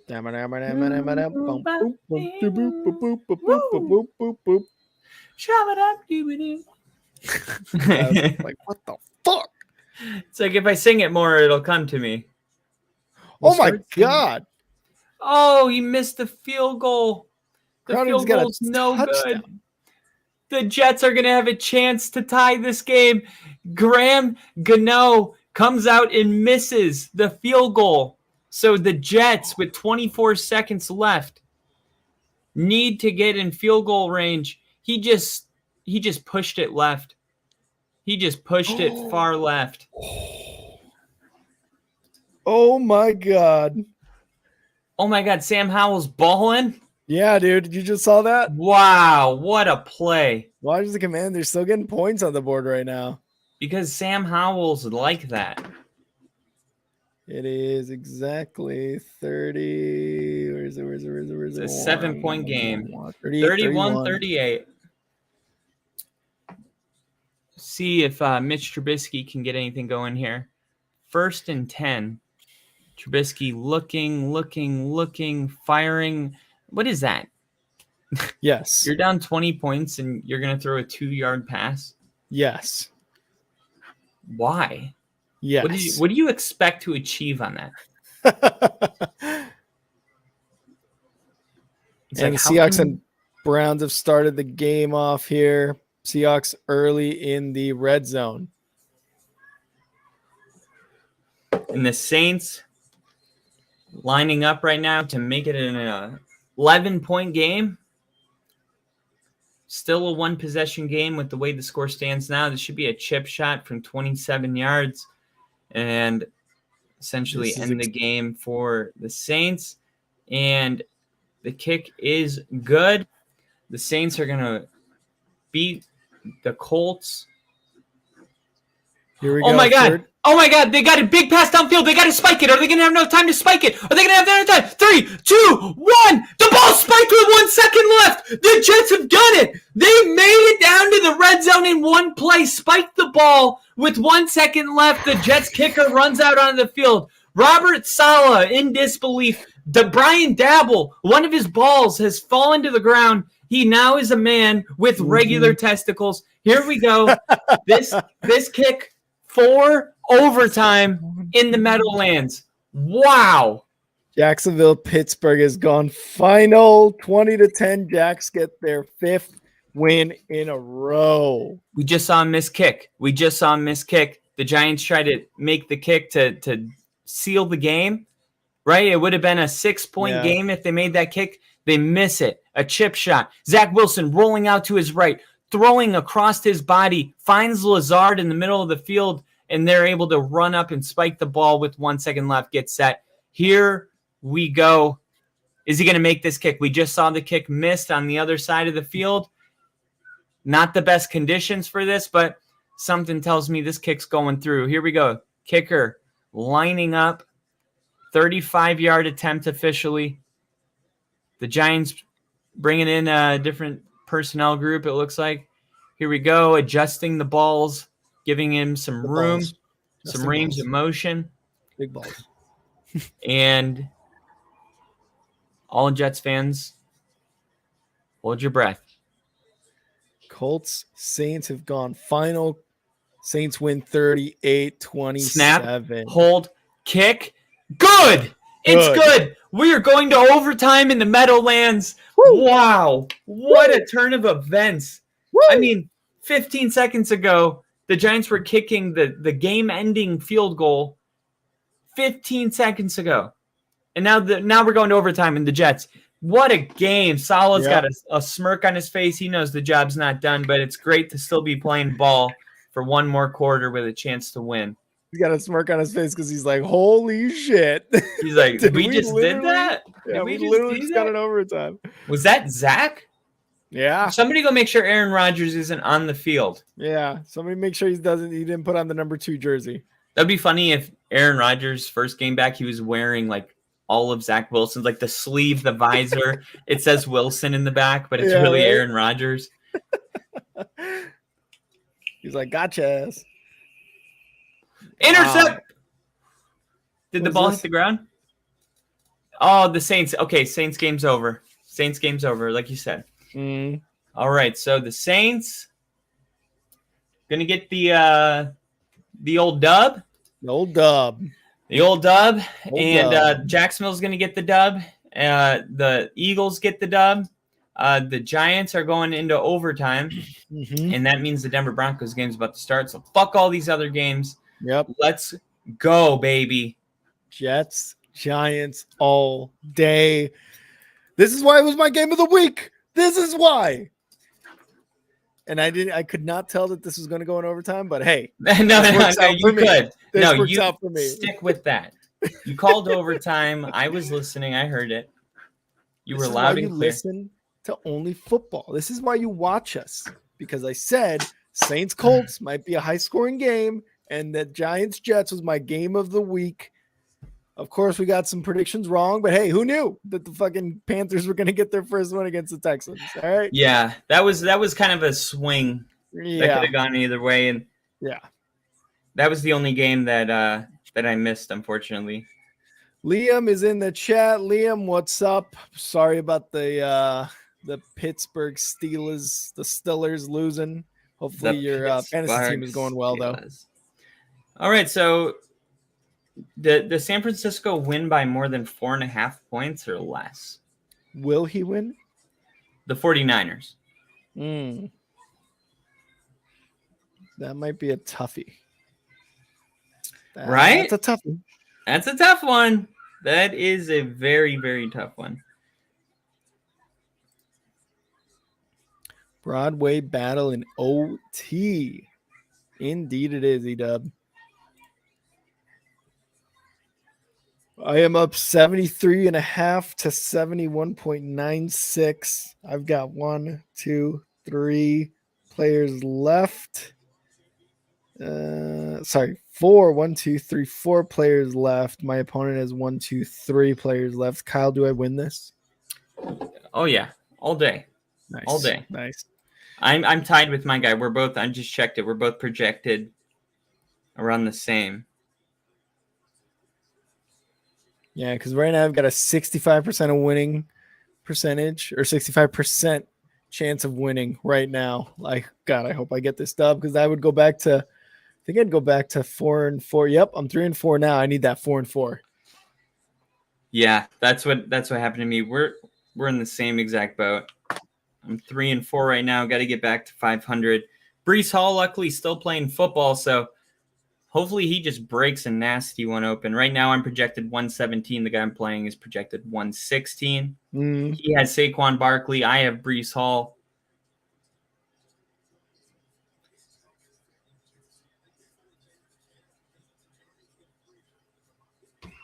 All right. Well, let's go. Denver Broncos. Come on. Fuck you. I went to the Denver Broncos and they're showing overtime of the Jets. Get out of here. You're like, I don't care. Take me down to the Paradise City where it's snowing and the Chiefs are losing. Oh, won't you please take me home?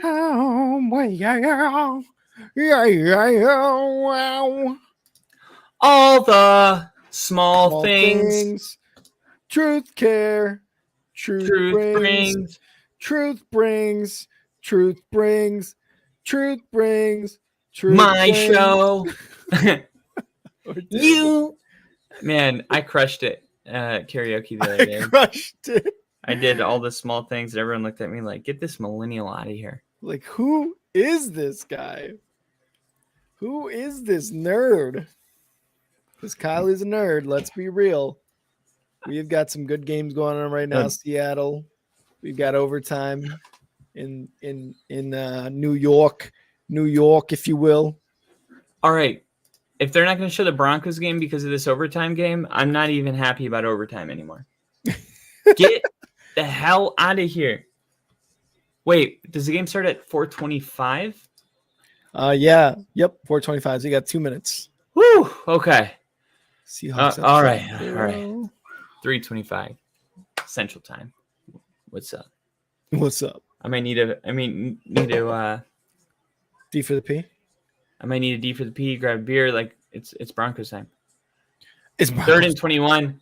The Giants are going to have to kick the field goal, and that means a field goal will win it for the Jets, and they're going to have good field position. The Jets are going to win this game. I'm calling it right now. Yep, I think so too, and I think that's who I had winning this game. Me too. Let me double check. Be right back. Let me double check that I had the Jets winning this game. Yep, Jets. Yep. Jets defense number 1 in second half points. I don't believe the Giants scored. Did they score in the fucking? They scored in the third. Okay, I mean they gave up 1 touchdown. The Jets scored in the first, and then they scored in the fourth to tie it up. This offense is like one of the worst offensive games to be watching right now. As exciting as it is, it's bad. So 2nd and 10 here for the Jets. At their own 39-yard line, Zach Wilson back to pass in the shotgun, takes the snap. Looking. Quick pass to Breece Hall, incomplete. Breece Hall just drops it, man. What's up with all these dog shit drops? What is up with this? Kyle is joining from his phone. Joining from my phone. I know you missed the halftime show, so I'm going to show you now. Let's see it. Let's see your sex toys. Ladies and gentlemen, welcome to the bar. Oh, that looks sick. Still got some work to do. Yeah. We got a bunch of stickers. The police. Hey, you'll be at my show. Weezer. We got. Zach Wilson gets the first down on a pass, but there's a flag. Oh, that's sick. So it goes up here. That is so cool. Modelo. You're damn right. Brewed with a fighting spirit. So fighty. Dude, it's so cold. It's like 33 degrees. How cool is that? That's fucking awesome, man. That is motherfucking awesome. To just be able to go pour yourself a draft beer. Right? Just outside of the fridge, too. Like, that's fucking sick. So sick. And then the last thing that you missed. No, I'm about to see a butthole pick. No. Dude, we're not even through the second slate of games here. Jets 1st and 10 at their own 50 right now. Going up the middle. Looks like a gain of about 5. I think Kyle froze up there. Kyle, your phone froze a bit. Here's this.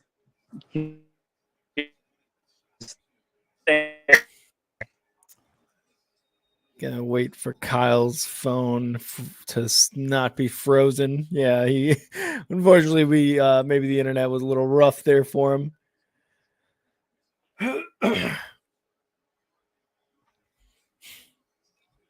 All right, here we go. Brock Purdy and the 49ers coming out. Let's see if we can get Kyle here. Kyle? Hey, that looks sick. Yeah. Isn't that looks nasty? fucking awesome. The American flag. This is where you get my uncle. Huh? That's a sexy muscle car. Look at that. Do you know the designer of the Stingray said he wanted to make it look like this so that when you're sitting in the car. Yeah.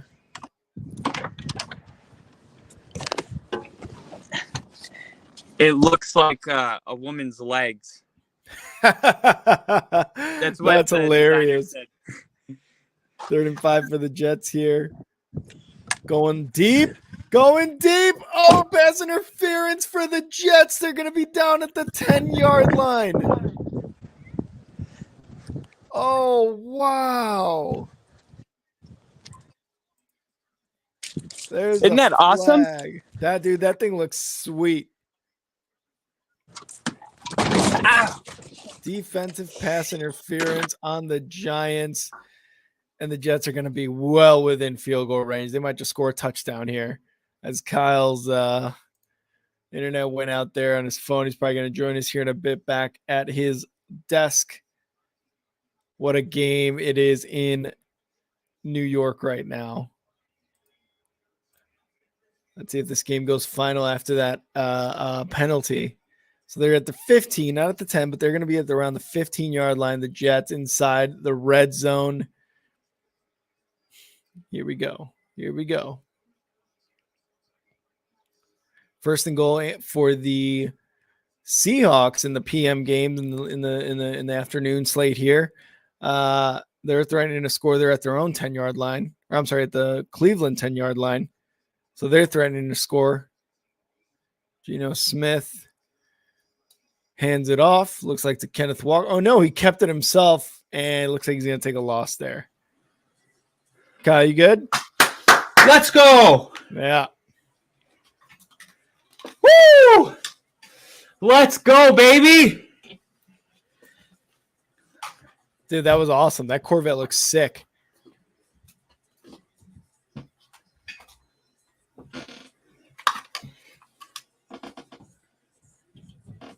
Everett and Palmer game time decision tonight versus the Bears for the Chargers. Let's see what happens there.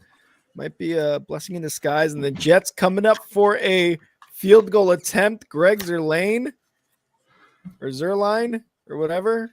Go. This is for the game. 33-yard attempt for the Jets. No, Marvin Mims got the corner. He's got the corner. Woo! All the way down to the 40. Let's go, Kyle. And the Broncos getting it going early.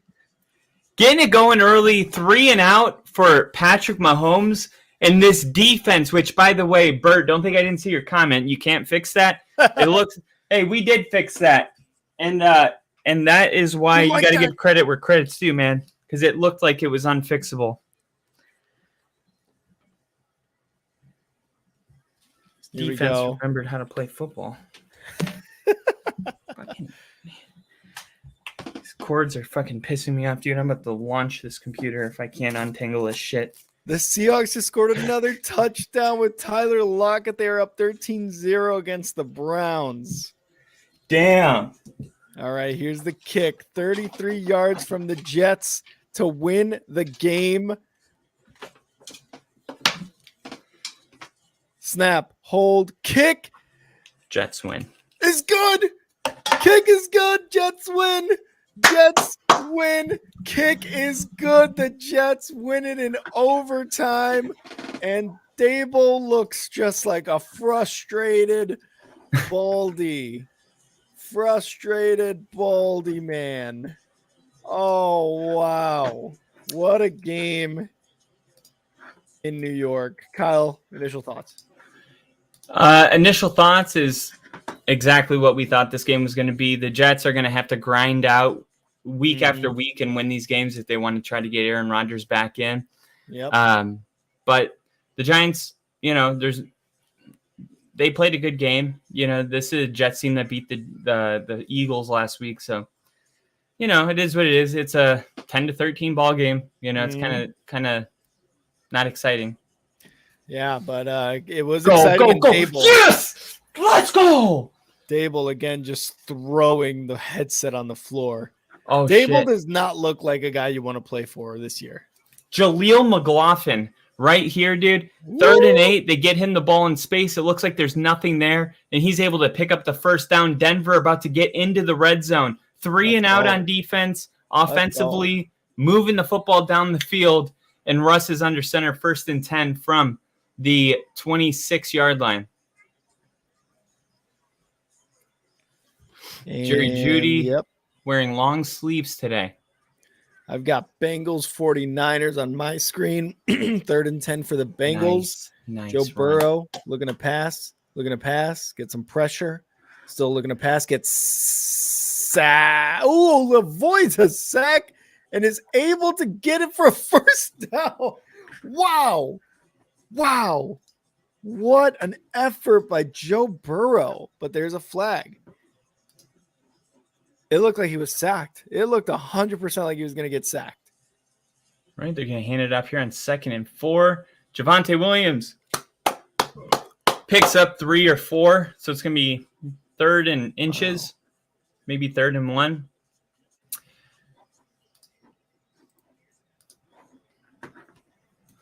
All right. Do you got the Broncos game on national TV? I do not have the Broncos. Let me double check if I do, though. I need all the support I can get. I don't have the Broncos, unfortunately. It's been 18 in a row, Rick. What'd you say? It's like it's been 18 in a row. I need help. Unfortunately, I have the Bengals 49ers, but I do have the Broncos on Red Zone. Okay. So don't say anything because I'm definitely behind you. Yeah. When it comes to the Bronco games. Yeah, you behind me? Hell yeah. God. No, I'm gonna everything but the Broncos Chiefs, I will say. I will give updates on. And Kyle, you've got the Broncos. You take the Broncos. All right, I'll take the Broncos. 1st and 10. Here we go. Russell Wilson. It's a cold game. You can see their breath. I love it. Russ looking. He's got time. He's rolling out to his right, and he's going to have to just tuck it and pick up 4, maybe 5 yards on the scramble. Love to see that. I love to see him use his legs. Oh, nice. But, in reality, Russ kind of ran the wrong way. Like, he ran kind of towards the Chiefs. If he would have spun and, ran left, it looked like there was nobody in that direction. But whatever, you pick up 5 yards. And as we go under 9 minutes, Steve Spagnuolo, defensive coordinator for the Chiefs, got a really good defense this year. Going to have to earn all the points. All right, they're going to hand it off here from the 10-yard line. Javonte takes it all the way down to the 3.5-yard line. And Javonte Williams looks like he's back in form. And the Broncos fans are going crazy, dude. Let's go. This has been 7 years, 7 years, yeah. 7 years. This lasted longer than a lot of things. Oh, good reception for the Bengals here for a first down. Jamar Chase gets a first down. Last time Denver beat the Chiefs, Obama was president. Jesus. That when you put it in that perspective, that's crazy. Yeah, I'm trying to bring this in for non-Bronco fans. Yeah. All right, Russ looking. He's gonna have to throw this one in the back of the end zone on 1st and goal.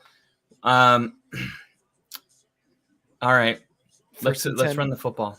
1st and 10 for the Bengals here at their own, at the 49ers 30-yard line. They get inside the red zone off a great run by Joe Mixon. That's what I needed for fantasy. The passing defense is just really good for the Chiefs right now. I mean, you're gonna have to earn everything. 2nd and goal. So far, there's been 7 rushes and 2 passes on this drive. They're going to pass it again. Why? They're going to throw it back to Javonte. Javonte, did he get in? Touchdown! Let's go. No, touchdown, Javonte Williams. Let's go, baby. Denver takes a 7-0. Well, you got to make the extra point, but a 7-0 lead, 3 and out on defense. Offense takes the ball, scores. We've seen this before. Denver loves to start fast on their first 2 drives, but only recently are we seeing some consistent good football. I think Sean Payton's starting to figure out what plays to call for Russ.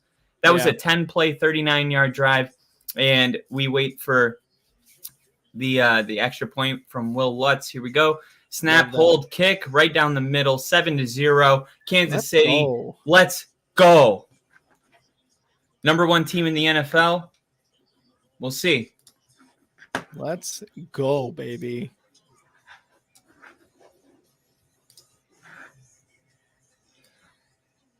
And I think the Cincinnati Bengals just scored a touchdown. Tyler Boyd. Kyle, you called it. Tyler Boyd back in this game. Yep, he's a difference maker. He is 100%. Let me see if I can get some more games. So you got the 49ers game. Why is that on? Yep. There we go. All right. Trying to get organized here on my computer screens. Got a lot of stuff going on.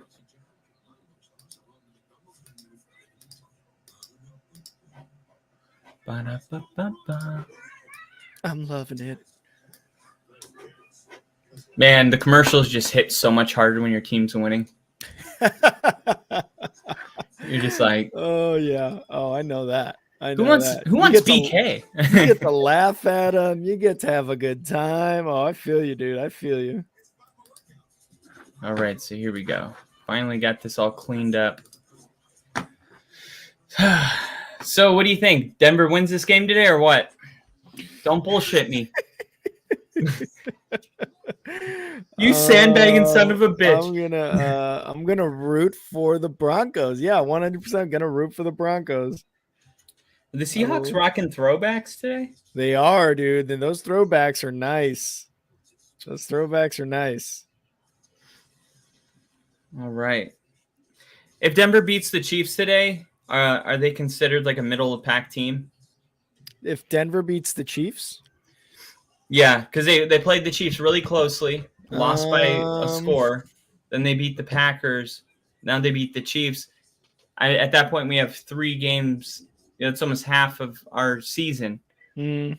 This is a game that you can build on and end up with 7 or 8 wins, I think. Well, at some point, Sean Payton's going to get it together. Yeah, but it might be some point next season. I'm sorry. Come on, Rick.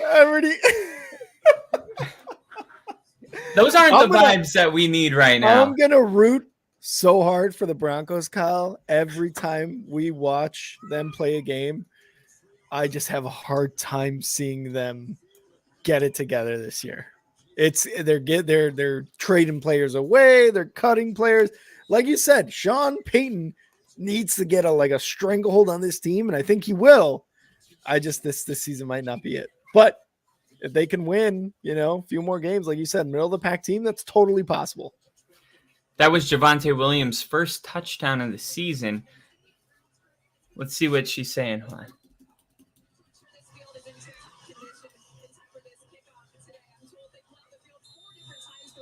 Wow, they blew out the field 4 different times this morning to try to get this football field ready for kickoff. It was blanketed in snow.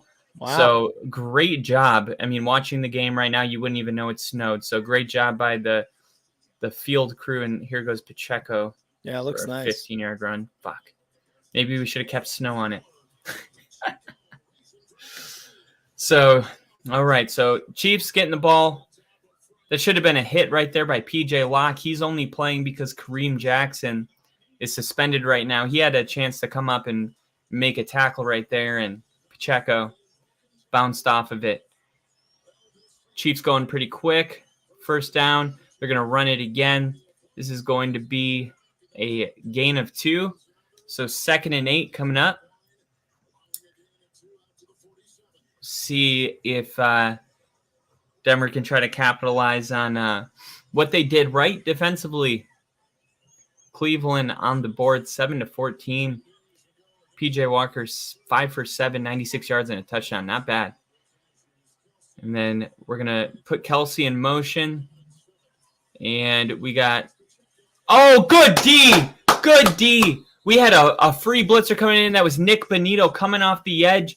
Mahomes had to throw the screen just to get rid of the ball, and Alex Singleton was right there waiting for it. It's going to be a loss of 5. This was just really good. You got both edge rushers coming in. One side forces the throw. The other side shuts down the screen. What a play right there by this Denver defense to bring up a 3rd and 13. The crowd really getting into it right now. Let's see if they can get off the field. They would have to punt it. Here we go. Mahomes looking, throwing downfield. Oh, no, it was caught. Mother. Oh, come on. They're going to try to hurry up so it can't be reviewed. We'll look at the replay. One. I think he only got one leg in. Let's throw the flag. You might as well throw the flag. You have nothing to lose. Throw the... they snapped it. Fuck. Why wouldn't you throw the flag, man? Why wouldn't you throw that flag? How is there not somebody in your ear saying throw that flag? Look at this. Because he catches the ball, and he's got one leg down. His other leg is off, and it doesn't plant until it goes out of bounds. That's an incomplete pass. Oh, man. 2nd and 8. Would have loved to see that challenge. Just first half. Who cares about your timeouts? That play was huge. 2nd and 8. Mahomes and the Chiefs on the 30-yard line, on Denver's 30-yard line, moving the ball down the field. Mahomes looking. He's got time. All of a sudden, some pressure's coming in. He evades it. He's running. Now he turns into a full-on runner, and this is going to be a first down. Scramble for about 9 yards on 2nd and 8. The Chiefs moving down the field. And, man, everything about this play pissed me off. There were so many opportunities for Denver to make a play. And, man, you just got way more athletic players running way past him. Where's your containment on Mahomes? Barrett Browning, where's your containment? Break down. Shouldn't be that easy for you to go flying. Wasn't that great of a juke by any means. All right, they're going to hand it off here on first down. This is going to go for a gain of 2. Seeing a couple of broken tackles so far in this game. Meanwhile, the Cardinals are up on the Ravens 7-0. Yeah, that's what we thought was going to happen. So Andy Reid here, 2nd and 7, trying to get some points on this drive, already in field goal territory. Can Denver hold him to a field goal? 2nd and 7, ball snap. Mahomes looking, throwing in the middle of the field. That's Travis Kelce, and that's a first down. And that was Josie Jewell's guy, man. Come on. And Surtain was on DNVR. He comes on every Tuesday, and he was talking about how he wants to be matched up on Kelce the entire game.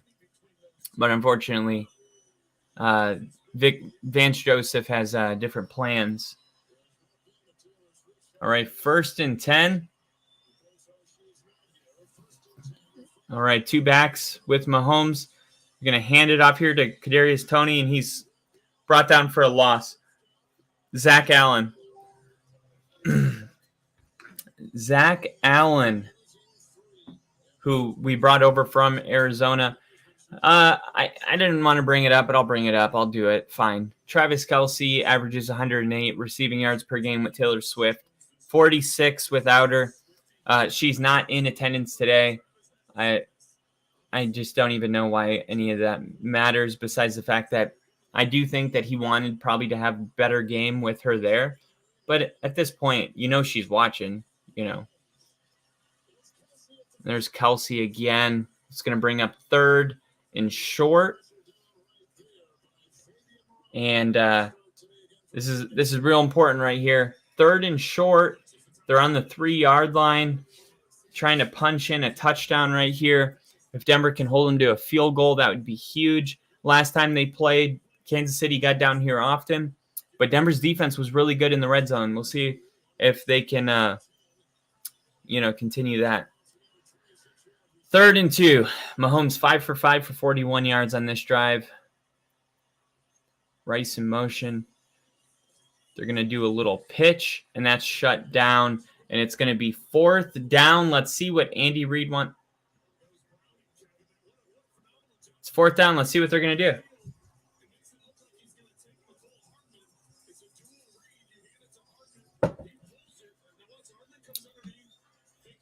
Great defense right here.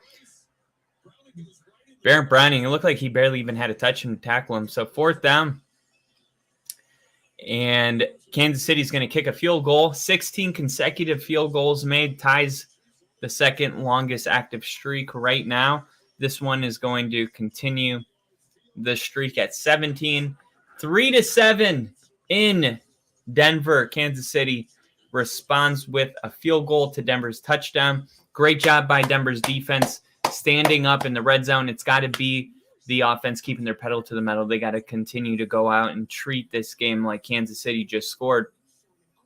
And you loved what you saw from that last drive. It wasn't a ton of passing. There was no deep balls, but Denver was running the football effectively. Javonte Williams got his first touchdown of the season. And that was kind of what worked last week with Green Bay, was kind of staying committed to the running game for 4 quarters. And, we don't have Mahomes. We don't have, some of these other quarterbacks. So we do have to kind of rely on our running game. And, and yeah, so far so good. I'm not like I would have liked to see that Denver had a chance to get off the field on 3rd and 13 and Mahomes threw like a 25-yard pass. I would have liked to see that, end the drive right there and Kansas City have to punt it. But unfortunately, it's not how it went. But they did hold them. So this is an interesting one. Each team in the 4:05 and 4:25 o'clock games to score 2 field goals and 2 touchdowns. Very interesting, right? I thought that was an interesting one. I've never seen it before. But I put $1 on it. Pays out like $350. So let's see. Seattle. Let's see. In each. Oh, just in the whole game. So we already got a field goal and a touchdown from Seattle. We got a touchdown from Cleveland. We got a touchdown from Arizona, which would be one of the ones that we're concerned about. We got a field goal from the Chiefs. We know they'll get a touchdown eventually. Denver's got a touchdown. They'll get a field goal eventually. And Cincinnati and San Francisco both have a touchdown. So, ladies and gentlemen, this is looking really good so far. Really, really good. And then I got Lamar Jackson, Joe Burrow, and Geno Smith to combine for 8 passing touchdowns. That pays out $90. So let's see. Right now we got how many does Geno Smith have? Because I think he got off to a really fast start. Let's look at the stats here. Geno Smith has 1 passing touchdown, and they have a rushing touchdown. So there's 1. And then Cincinnati has 1 passing touchdown, so that's 2. And Lamar Jackson. Let's see. Let's check on Lamar Jackson. Oh, it looks like he just got a pass. Let's see if it was a passing touchdown. Stats. Yes, passing touchdown, Lamar Jackson. Things are looking pretty good right here on these 4 o'clock games, I'll tell you that. All right, the kick is off in Denver. Set to receive this. And they're going to take it out. Marvin Mims is going to take it out. And he's feeling pretty good about himself. He takes it out to the 23-yard line. So not as good as a touchback, but had a really good punt return earlier in the game. So it makes sense that he would want to take it out. So the Ravens, the 49ers, the Broncos, and the Seahawks all playing football right now. I love the second half slot of games, man. I've always been a 4 o'clock guy, probably from being a Broncos fan, but I love the second slate of games here. So here we go. Going to hand it off to Javonte. There's going to be a penalty on the flag on this first down. Let's see what it is.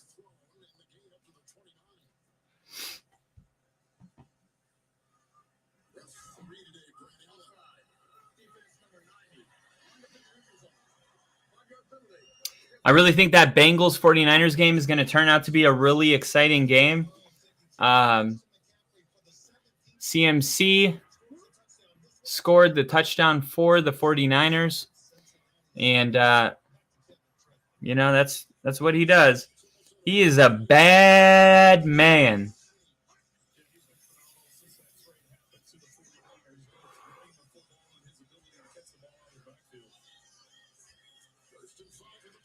All right. Taking a shot downfield. Flag on the play. Flag on the play. It was intended for Cortland Sutton. Ladarius Sneed looks like is going to be I think it might be holding. No, they're going to call pass interference. So that's a spot foul. Let's go, baby.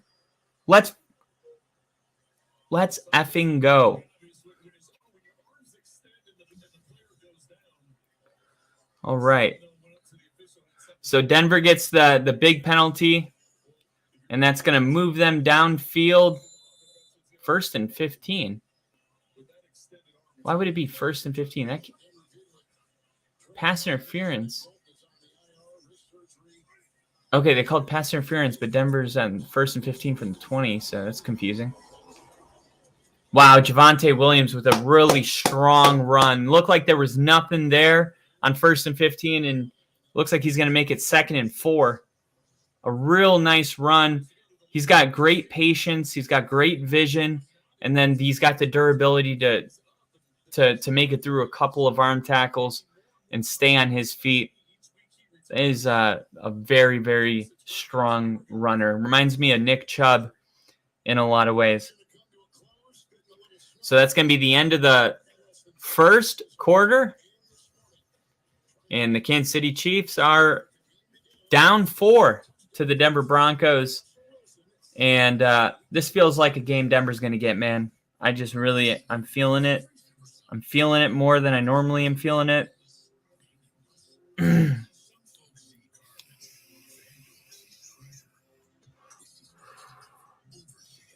All right, so let's see if we can switch over to look. Okay, it looks like Baltimore still tied with the Cardinals. The extra point was good, so it's 7-7. Cardinals with the ball right now. Cardinals with the ball, and they're going to start this drive from the 25 after a touchback. Each team to score 2 field goals and 2 touchdowns. Okay. It's a little confusing, but I think we got it.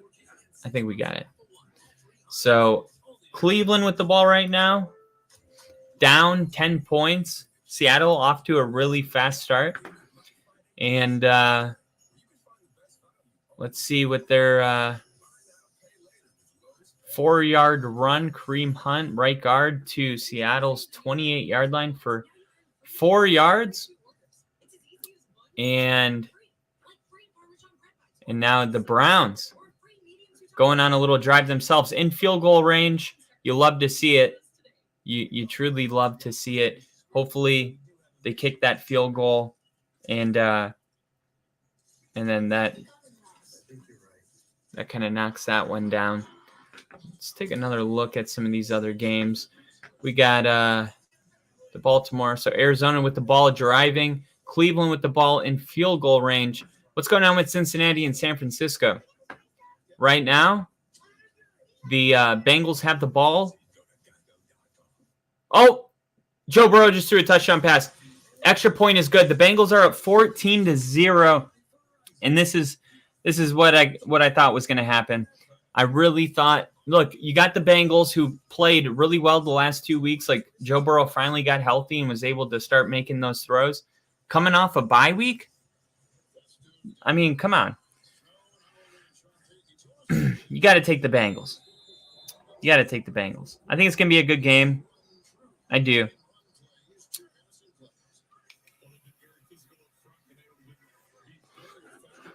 All right.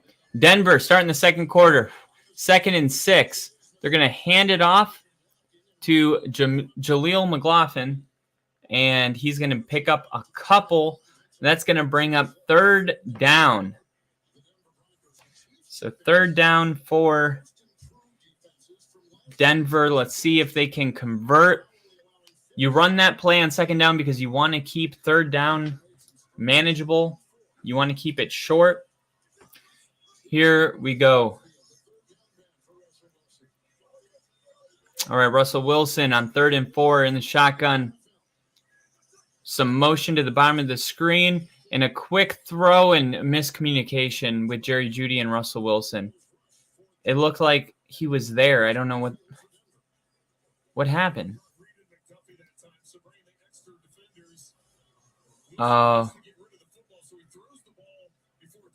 Yeah, he had to throw the ball earlier because Snead was bringing some pressure. And Denver's going to have to punt this ball with Riley Dixon on 4th and 4. And snap, punt is off. Mile High Air is going to send that ball out of bounds. We'll see where the ref officially marks it. He's going to say it went out of bounds right there. That's one of the things, man. How do we not have a GPS in the football that, like Nat's ass, tells you exactly when you pump the ball where it went out of bounds? Because that once it's way up there, man, you can't tell like where exactly that line is. You know, I mean, it's ridiculous that we're still playing this game like cavemen. It's like, dude, we have the best technology that we've ever had, yet we still have refs eyeballing it on the sideline. It's so dumb. Right. Seattle with the football right now. Let's see if I can switch to some of these other games. All right, so this would be a good game to check in on. Go to San Francisco. See what the vibes are like over there. Or actually, the game's in we're going to Seattle, not San Francisco. All right, so they're at a commercial in Seattle. And let's see if I can.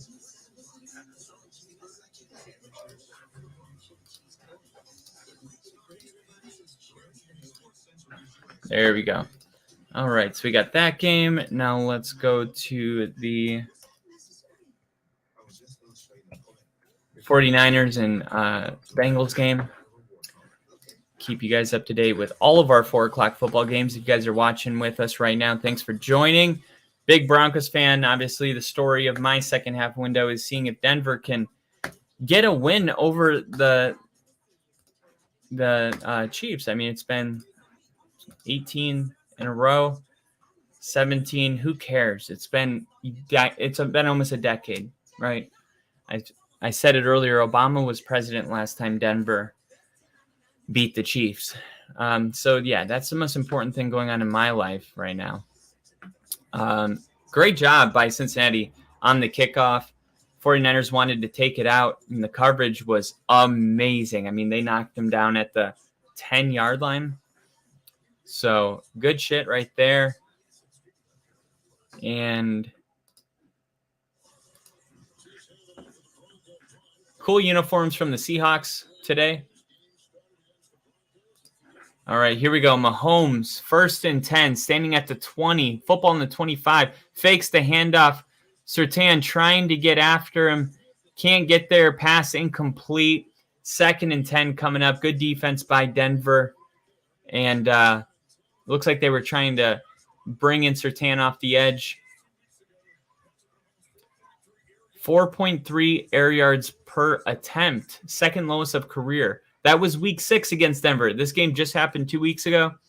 And Mahomes had his second, the defense was so good that they forced him to check it down, only averaging 4.3 yards per attempt. So that's what I meant when I was like, I think Denver figured it out, because that's a real test. Oh, man. And they're going to get a first down here because we got literally our other corner's ass. That's why when they're like, should Denver trade Surtain? It's like, dude, no. He's the piece that we build upon. We need another corner like him. We don't need to get rid of him. If we could secure the other side of the field the way that the side Surtain works on is secured, this would be scary. 1st and 10, shotgun for Mahomes. Mahomes looking. Looks like he's going down. Sack. There is a flag on the play. And we'll see what the The flag was in the secondary. Looks like they're going to call it holding on Denver.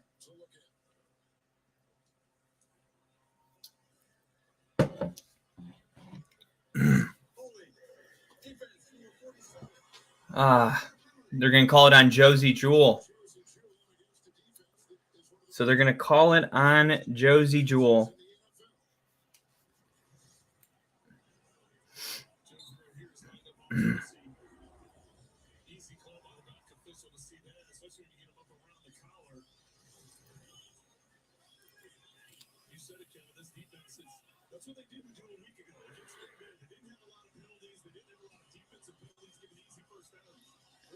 All right, Mahomes looking 1st and 10, wide open. Oh, the ball's out. They're going to say that he caught it. Justin Simmons picks the ball up, and he's down at the 50. They're going to call it a completed pass and a fumble received by Justin Simmons. Let's go, baby. Let's go. We got Bill in the chat.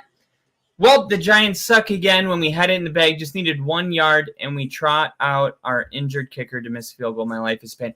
I watched that, Bill. I watched that, and I felt that for you. That was very painful.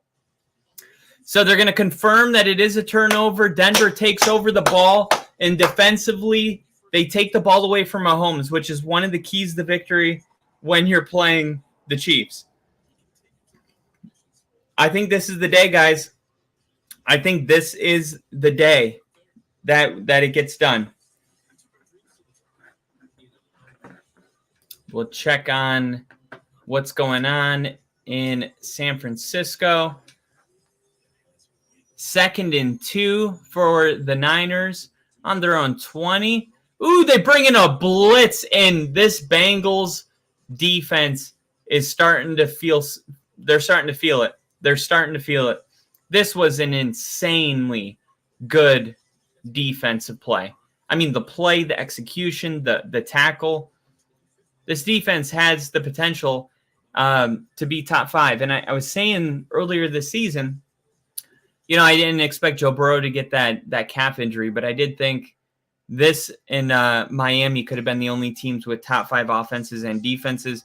It looks like they're starting to get into that rhythm. It may be too little too late to go into the top 5.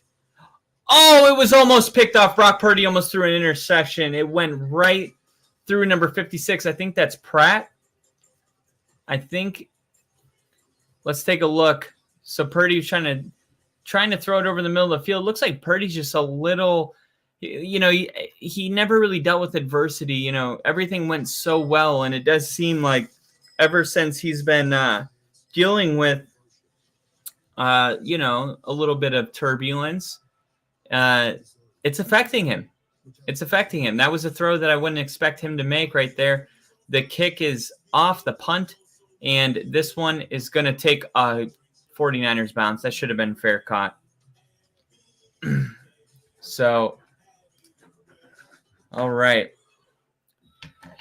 Still at a commercial break here in Denver. Seahawks up 10. We got Michael Myers in the crowd today celebrating Halloween. I got my friends Temple and Paige at this game right now. Shout out to Temple and Paige. Paige is a big Browns fan, so good luck today. Enjoy it. Weather looks beautiful over there. All right.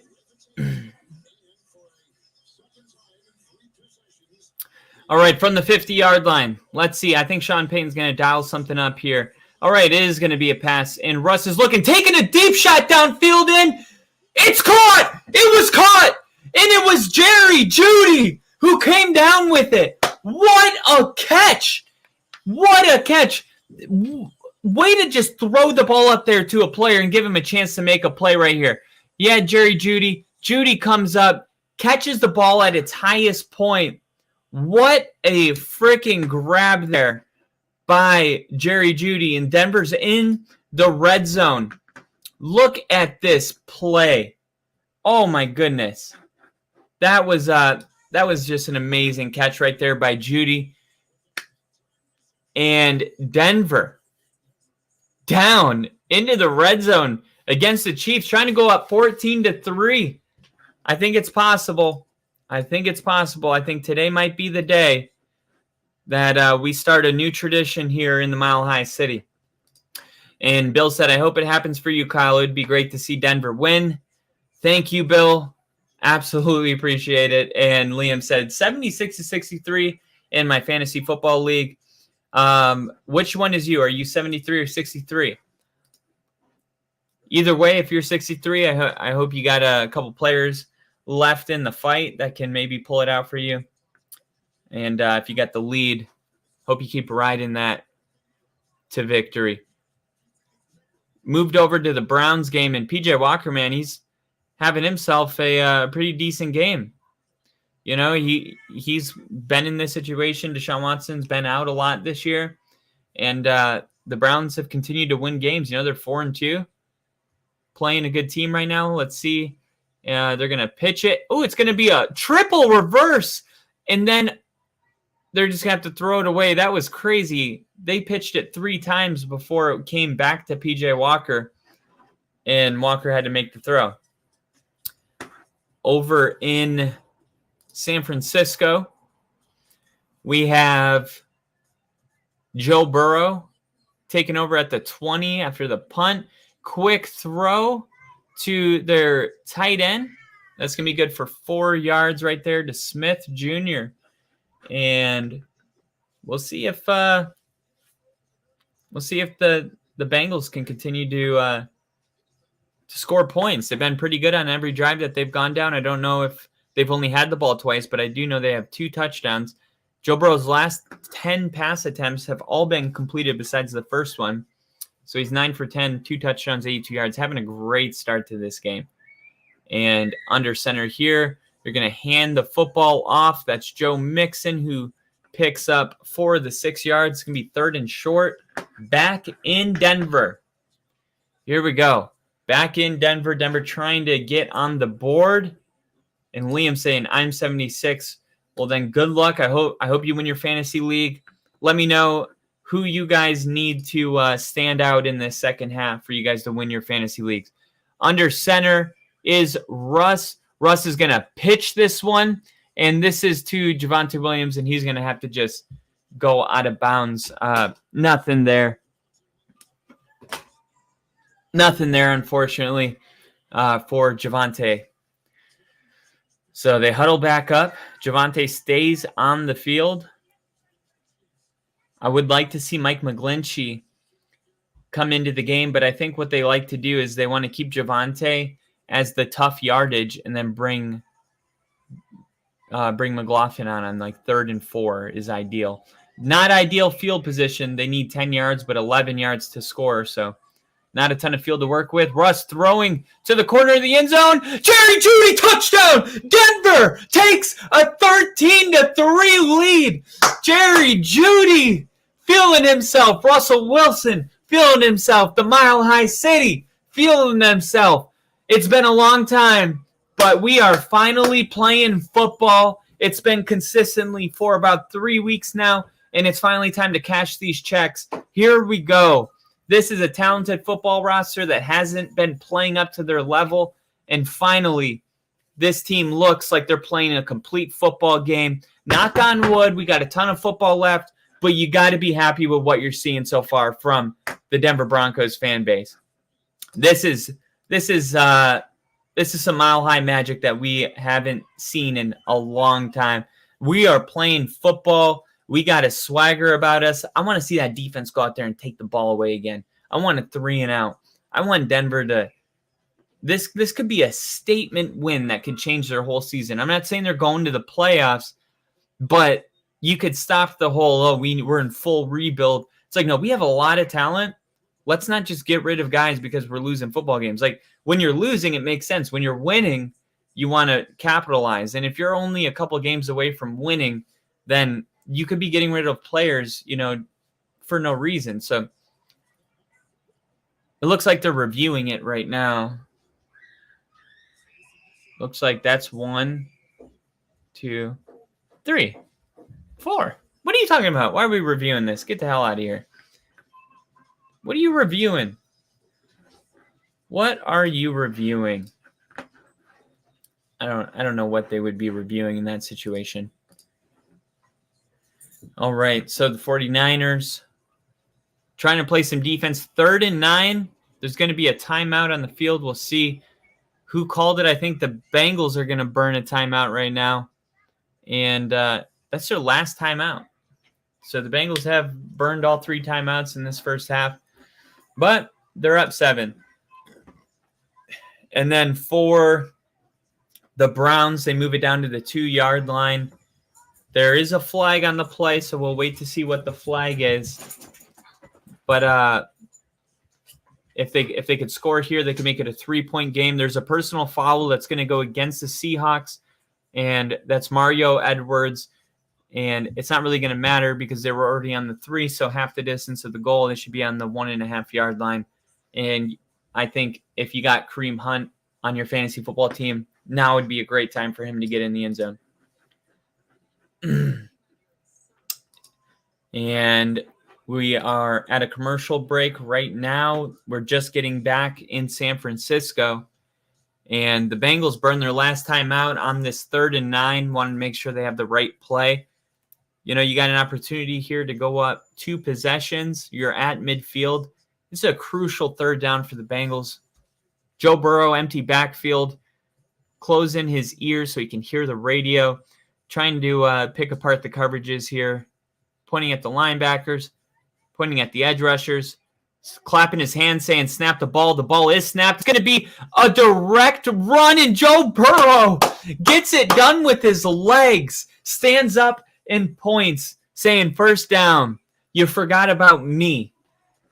Joe Burrow getting it done with his legs. What a great call right there for the Bengals. The most unlikely runner on the field takes the ball and runs it up the middle. You love to see that, and the Bengals will keep this drive going. And for the Browns, it is a Kareem Hunt touchdown. So the Browns get on the board with a touchdown. And look, we might get our bet to go through. It might come through in the first half. I mean, Denver's already got two touchdowns. You know, at some point, let's see, we need each team to score 2 touchdowns and 2 field goals. So we got 2 touchdowns. We need 2 field goals, and the Chiefs need 1 field goal and 2 touchdowns. Things are going pretty well so far. All right, so man, this is awesome, guys. This is awesome. This is my Super Bowl. This is my Super Bowl.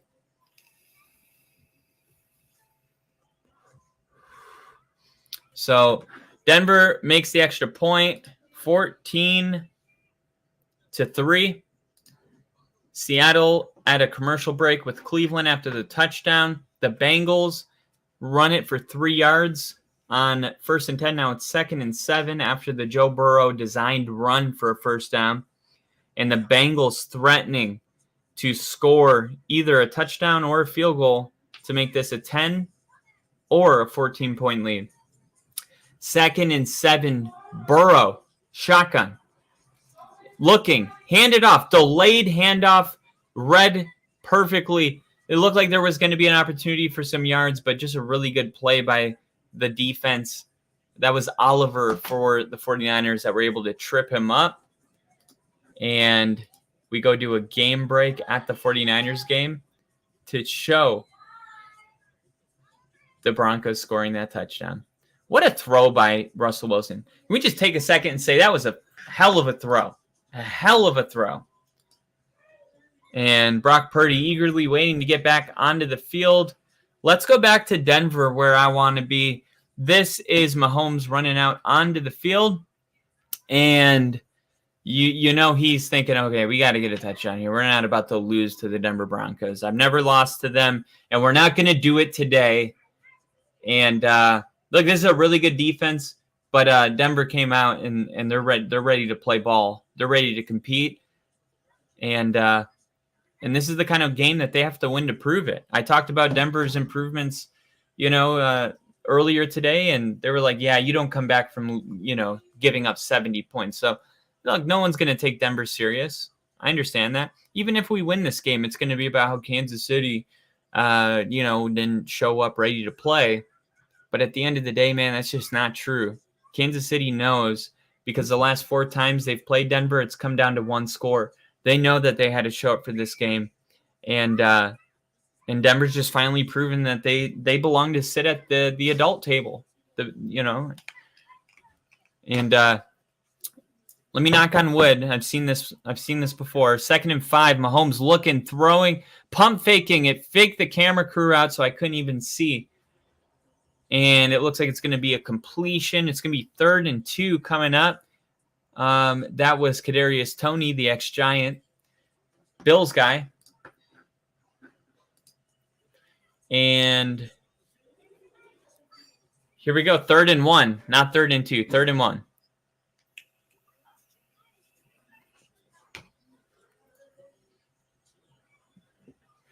Third and 1, Kadarius Toney. Here we go. They're going to run the football, and we'll see where they spot it. It looks like it's going to be a little short, right on the line, and the ref's going to signal first down. Not sure if that felt like a first down, but let's take a look at that line. So the 35-yard line was the first down. It looks like he was... It looks like he's on the line. I don't know. Too hard to overturn. First down. Mahomes looking, shotgun, throwing downfield. Intercepted! It's intercepted! The Broncos pick off Mahomes! The Broncos pick off Mahomes, and they're running down to the other side of the field to celebrate again. What is going on? The Broncos. Man, they knew it's been a tough week for me. My Broncos knew that I was going through it this week. And you know what? That's why my loyalty is with the Broncos. They'll never leave you. They'll never hurt you. They may lose, but they'll always show up on Sunday. And today, they knew I needed this one. It's been a tough week. And Denver came out, man, and this one feels important. This one feels personal. I can't believe Denver's doing this right now. I can't believe it. Russell Wilson on the field, midfield. Flea flicker. Denver taking a shot downfield. Wide open. No! He had Judy wide open. The ball was a little underthrown. They go with the flea flicker. They stay aggressive, which I love. You got to stay aggressive in this situation. JST in the chat saying what's up. Happy to have you in here, JST. And Denver will be under center here on this 2nd and 10. We'll see what they do here. And it's going to be a full-on audible. Russ was under center. Now he's going into shotgun. I think he thinks the Chiefs are playing the run, so he's going to audible to a pass. Now he's going to throw it. He evades pressure. He's going to turn into a runner and slide down 1 yard short of the first down. It's going to be 3rd and short. And Denver looking to go up 21-3 against the Chiefs. Somebody come pinch me. Somebody come pinch me. This is an incredible first half from Denver. Some people thought maybe that should have been roughing the passer or unnecessary roughness because Russ was already bringing himself down. You saw Rick bring it up a lot this season, saying, hey, why aren't they calling those? Why aren't they calling those? Well, Russ doesn't get those. 3rd and 2. We're going to have to earn every yard of it. Damn right. And they're going to hand it off here to Javonte. And this is going to be an interesting call. I think they'll go with the field goal here with Will Lutz. It's not snowing. The field's in good shape. You want to get something off the turnover. 4th and 2. Maybe they'll go for it. They're going for it. Sean Payton. The camera pans over to Sean Payton, and I thought I was going to see his decision-making face, and I got his lips calling the play face. Lips calling the play face. He was already like in mid-sentence. Kyle, question. Are you going to be good if I hop off the stream and get some stuff done around the house for a bit. Yeah. All right, sweet. Well, everybody, thank you. I see Bill and Lee and JST are on here, so welcome. But hey, Kyle, Broncos looking good, dude. Broncos are looking good right now. Yeah, man. It looks like they're a real football team. I'm telling you, something's Yeah. changed. I think it just Sean Payton really needed this time to understand his players and his team.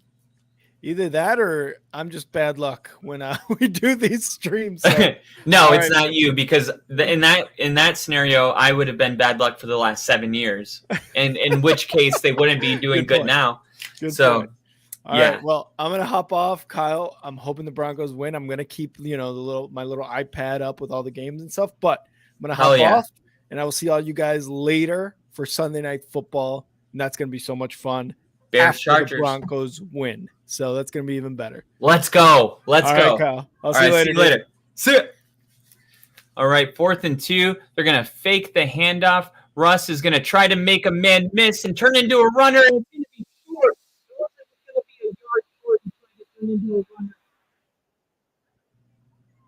We're going to see where they spot the football. I think it's going to be Chiefs ball. This is what I didn't want. I didn't want there to be any unnecessary momentum going towards the Chiefs, and the refs are going to signal Chiefs ball here. Let's take a look. Russ was trying to he fumbled the ball as well. Jesus. You got to be kidding me, man. I'm sorry. I just don't understand why you don't kick the field goal. I mean, it's in range. It's mile high. It's not snowing. You want to get points off the turnover. But it is what it is. Denver's defense is going to have to come do it again. And back at the 49ers-Bengals game, looking at a highlight of a dope-ass CMC run. 4:25 left in the first half. 49ers with the ball, trying to tie this ball game up before the half. 2nd and 20 after the holding. That's why they were showing the play. And Purdy looking downfield. He's going to just throw it over the middle of the field to his Christian McCaffrey. It's going to be a gain of 3 or 4. I got a D for the P really quick. Oh, shit. There goes the neighborhood. I got a D for the P. Don't leave, guys. I don't want to watch this Broncos game alone.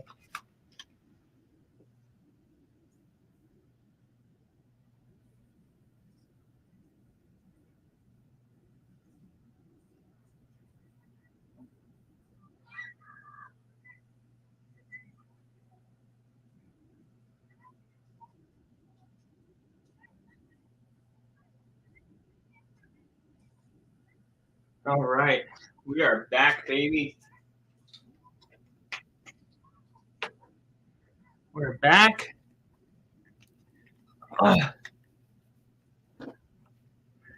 Back with 3:20 and counting, 4th and 3. What happened on 3rd down for Brock Purdy? Oh, he rolled out, made him. Oh, wow. Good run there by Purdy, but he's going to come down 3 yards short. Looks like there might have been a face mask, but I think he just touched it, and then his hand went down. I think that's a good no call. So the 49ers will set up for a field goal. We need 2 of these, so why not get one of them right now? And Bill, if you're just joining us, I do have this thing going on right now where all of our 4 o'clock games, I need a touchdown, 2 touchdowns, and 2 field goals from each team, okay? And that would be pretty cool if it happened. Or Lamar Jackson, Joe Burrow, and Geno Smith to combine for 8 touchdown passes. So Joe Burrow already has 2, so we need 6. Lamar Jackson has 1, so we need 5. Geno Smith has 1, so we need 4. So we need 4 touchdown passes between 3 quarterbacks in all of the second half. Not bad at all. Oh, my God. The Chiefs. Oh, no. The Chiefs. Big play down the field. They're in the red zone. right outside the red zone. They're going to pitch it here, and it's going to go to Pacheco, and that's going to be a gain of 2. 2nd down. Looks like they're on the 20 now. Come on. Mahomes always doing these awkward body things where he looks like a robot, doesn't know how to really move his arms or what to do with them.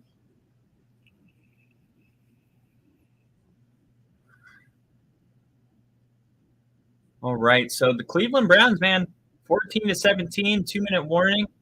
It's going to be a good game right there. 2nd and 7 for Mahomes in shotgun, trying to get in the end zone, looking, can't find anything, rolling out to his left. He's got a ton of space. He's going to use his legs here, and great tackle right there by number 29, who is replacing Damari Mathis, because Mathis was number 27. He's the one, if you have seen that meme, where they thought the Chiefs games were rigged because there was a picture of him not tackling Mahomes, instead tackling his blocker. And yeah, that was a really bad play. But I informed the whole internet that that is not because the game's rigged. It's because Damari Mathis is a very bad football player, and everyone got a good laugh about it on the internet. 3rd and 2, Mahomes. Some motion going on. They're going to throw it that way. And open field tackle. Let's go. Great hit right there on Jared McKinnon. What a play by 29. 2, McMillan. 2 great plays in a row and 2 important plays. Look at this, man. They send McKinnon in motion all the way from the right side. He gets a full running start. Mahomes snaps the ball, throws it in, trying to get him with some speed and open space. And McMillan, he sniffed it out and made the tackle. So here we go. The Chiefs going to have to settle for a field goal here. And the field goal is good. So it's going to be 6-14.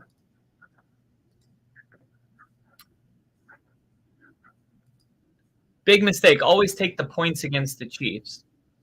Oh, okay. Take the points against the Chiefs. Well, I did do that. I got Denver Broncos plus 7.5 in this game as well. I definitely I wasn't confident enough to pick the Broncos straight up. I did on one of my bets. I was like, oh, let me take Denver straight up. But I did think no matter what happens, this is definitely going to be within 7.5. So I definitely agree with you on that one. All right, well, let's bounce around. What do we got? All right, Seattle and Cleveland.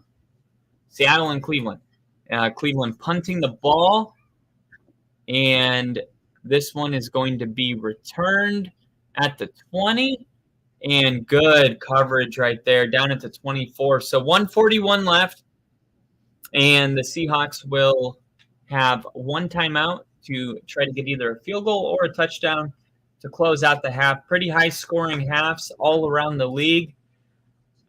You love to see that when you're cheering for the points. The Bengals with the ball.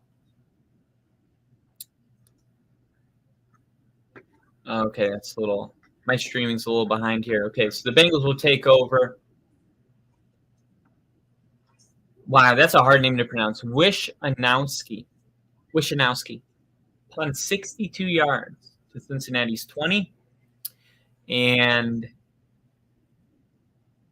we will have, 2 minutes to go 80 yards. And the Bengals have 3 timeouts.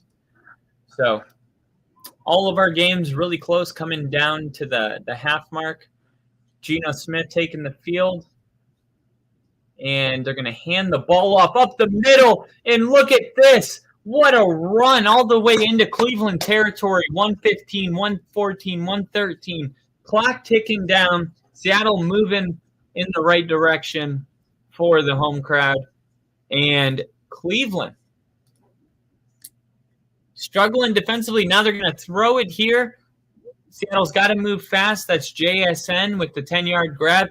Already in field goal range. Love to see that, because they're going to get 2 touchdowns and 2 field goals in the first half, and that's just one less team to worry about. Look at that. Look at that. Okay, so already in field goal range. You want to see him get a little bit closer. Taking a shot. It's going to be a low ball intended for DK Metcalf as the Chiefs get ready to kick this one off to Denver with 5:39 left in the second quarter. And it is up. And Seattle is going to try to run the ball here on 3rd and 2. Not going to get there. 4th and 2. I'd imagine they'll try to run the clock all the way down and kick a field goal. That's what seems to make the most sense. But look, this is going to be one of those games where Denver has to understand that the Chiefs will never, ever roll over and die. It doesn't matter if it's 14-3, 21-3. You got to keep you got to offensively. You got to play your own game. You got to keep your foot on the pedal here. First down for Denver. Let's see if they get back to running the football. They were having a lot of success with that. They really kind of rely on that. They'll hand the ball off here, and it'll go for nothing. Absolutely nothing. So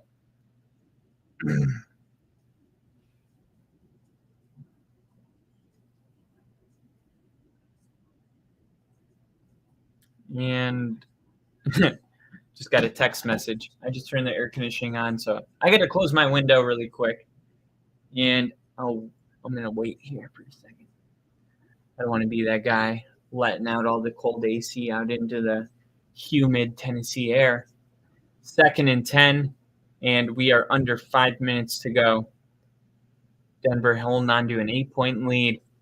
Here we go. It's going to be another handoff this time. It's going to be Javonte Williams, who's running downfield and still going all the way down to the 41-yard line. What a run by Javonte. Are you kidding me, man? Are you serious? There was absolutely nothing there, and this guy is such a good runner. If Cleveland had Javonte Williams with the O-line that they got, this would be Nick Chubb.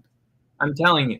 The fact that his legs just don't stop going, even when he's being tackled, is insane. All right, there's going to be a pass here. Russ looking, taking a deep shot downfield. Oh, he had him. I think he had Judy. What happened? Why didn't Judy grab that? It might have been a little too high. I'm going to close my window real quick.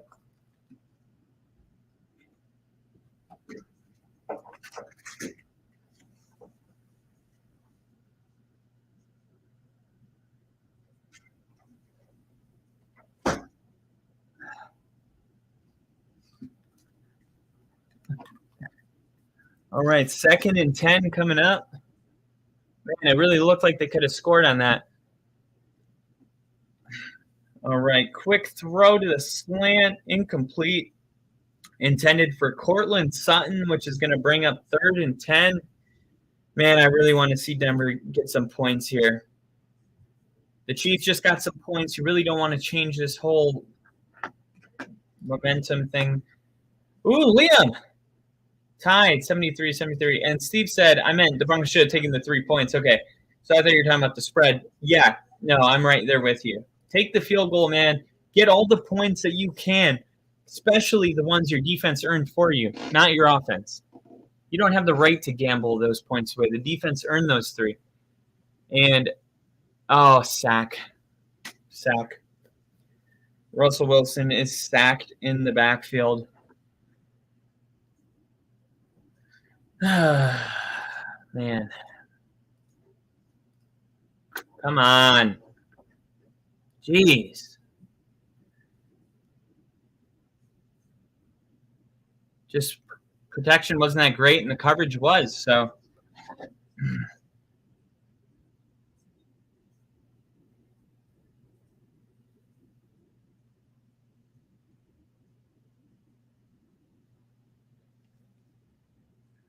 All right, so Denver will punt the ball, and the Chiefs will take over. 3:30 left to try to get down and score a touchdown. I don't think they would go for the 2-point conversion.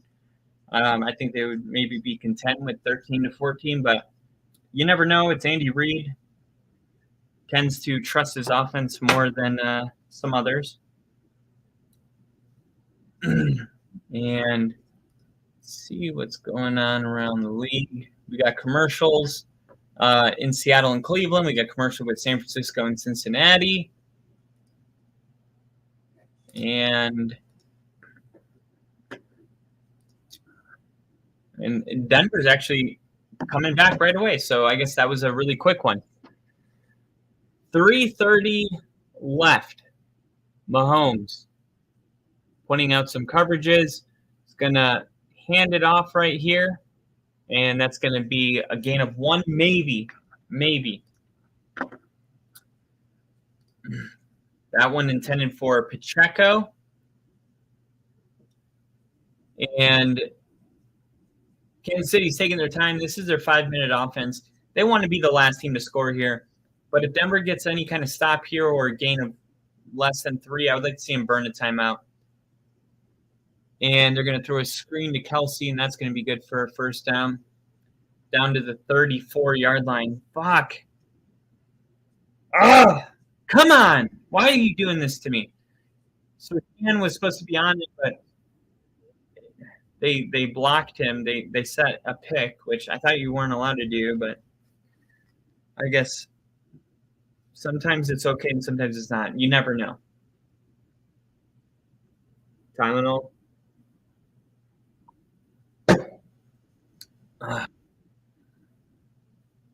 Yes, good defense by McMillan. Good defense right there. 2nd and 10. Mahomes tried to throw it. It was about 15 yards downfield. Looked like he had it in the hands, and he had his hand on the ball, and he just got it out of there. Able to break up that ball. And Mahomes saying, come back to the ball, which is what every quarterback needs the receivers to do. I don't understand why that's so hard for people waiting for the ball. It's like you're just waiting for a defender to be able to break it up, really. And it's going to be a first down again. And this Denver defense, it's like they do something cool, but then the Chiefs are just able to exploit them in a lot of ways. And here we go. They're going to hand it off here on first down, and that's going to go for a gain of 3. So the Chiefs moving pretty fast. We're going to go to the 2-minute warning. 2-minute warning coming up.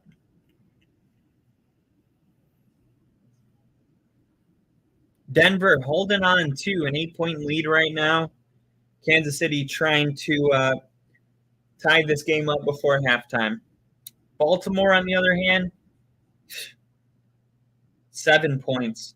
7 points. Are you kidding me? I mean, I thought Lamar was going to go absolutely off. Absolutely off. That's what I thought. Apparently, I was wrong. He ain't going off. Joe Mixon hasn't gotten a touchdown yet today if you have him on your fantasy football team. Still waiting for Joe Mixon to get in the end zone. No Rashee Rice either from Kansas City. I know some people thought, about starting him in my fantasy league. Let's see what else. McCaffrey's got 19 receiving yards. Ayuk has 54 already. CMC's got a touchdown. Jamar Chase, George Kittle, and Joe Mixon, touchdown less, if you will, at this point in the game. So this will be fun. This will be fun. All these games kind of really close right now. 10-14 with the Bengals over the 49ers. 7-7, Ravens, Cardinals. We got 14-7, Cleveland and Seattle. And actually, we're back from looks like we're back from a break right now. Are we at halftime right now? Yeah, we're at halftime with Seattle and Cleveland. This is the kind of game I thought we were going to have, to be honest. Like, Cleveland is a really feisty team. They're 4-2, so it's not that they're playing close games. They're like the Vikings. They're winning their close games, and their defense is the real deal. Not so much last week, against the Colts, giving up like 40 points, but I think this is going to kind of stay very back and forth-ish. So 2 touchdowns and a field goal for Seahawks and 2 touchdowns for the Browns. So yeah, man, this is a lot of fun football right now. Let's go back to the Chiefs game. All right. The field goal target line about 7 yards away from where the Chiefs are right now. 2nd and 6. Mahomes looking, throwing a dump off, and that's going to be a first down. And not only that, it's going to take him to that field goal target line.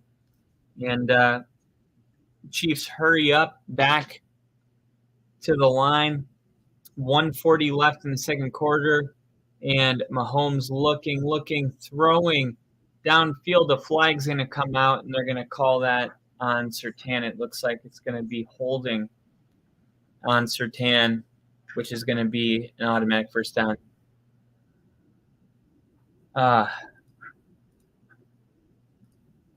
It's not going to be easy. Just got to keep reminding myself that there was a part of me that thought, well, what if Denver pulls away with a big statement win? And like that would be cool, but don't even think like that. This is a really good team. It's going to be a close game.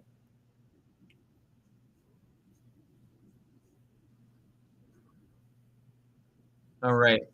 Kelsey in motion. Mahomes looking, firing. Kelsey, wow, he just found a way to get open right there. He just found a way to get open. And now we got 120, 15 to 20-yard gain right there by Kelsey as we go under 115 left in the first half. Kelsey's jogging off the field.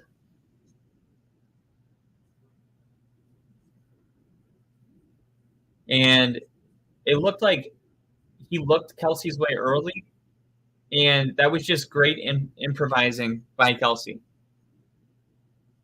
All right, Mahomes looking. He's going to go down. The ball's out. Denver's got it. Denver's got the ball. No points. Denver takes the ball away from Mahomes again. Another turnover for the Denver Broncos.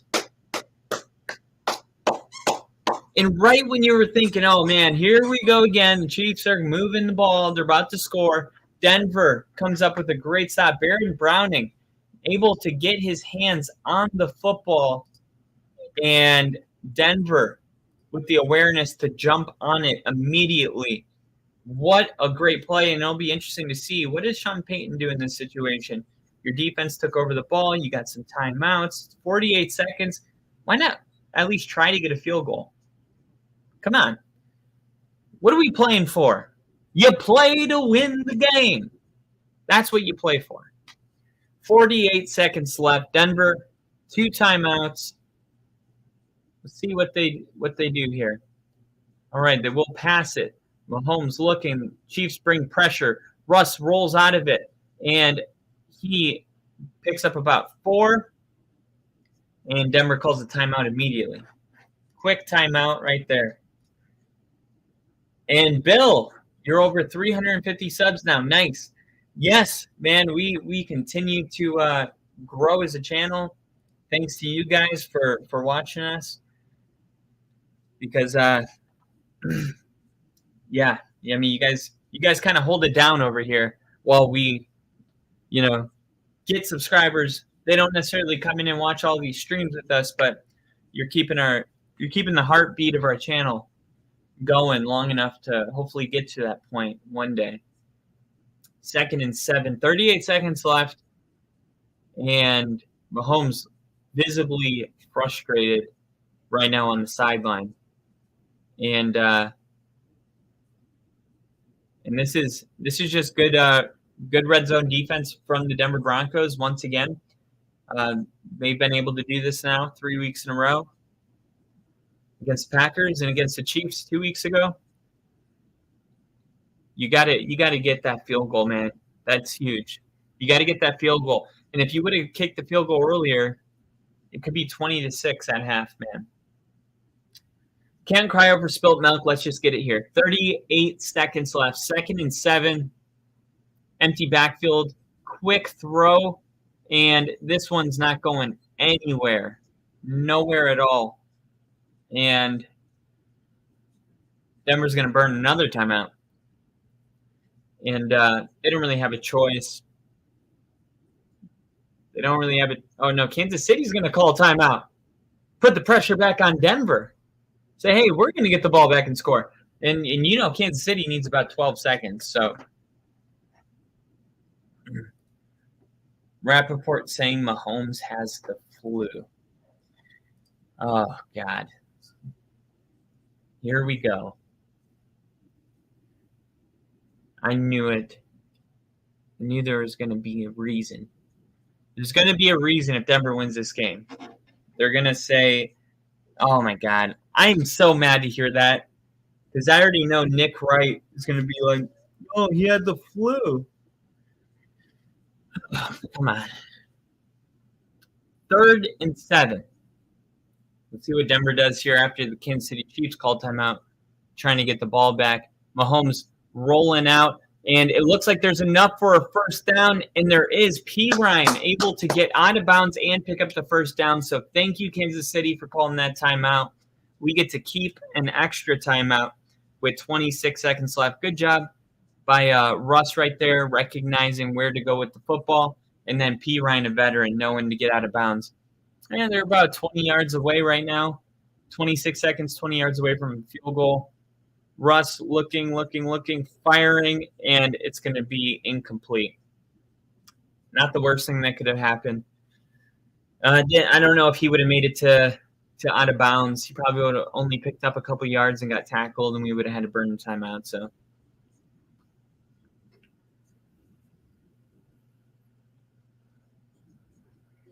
Distance to field goal target line, 15 yards. So Denver needs 15 yards in order to bring Will Lutz onto the field here. All right, Mahomes looking in another over the middle of the field throw. This one takes it to the 48. You got to burn one of your timeouts here. Denver does. 15 seconds left. You need about 12 yards to get a manageable field goal. We'll see what Sean Payton dials up here. And we are coming back from the break in Seattle and Cleveland. 16 seconds left in the first half. Denver will receive the second half kickoff for everybody that was worried about it.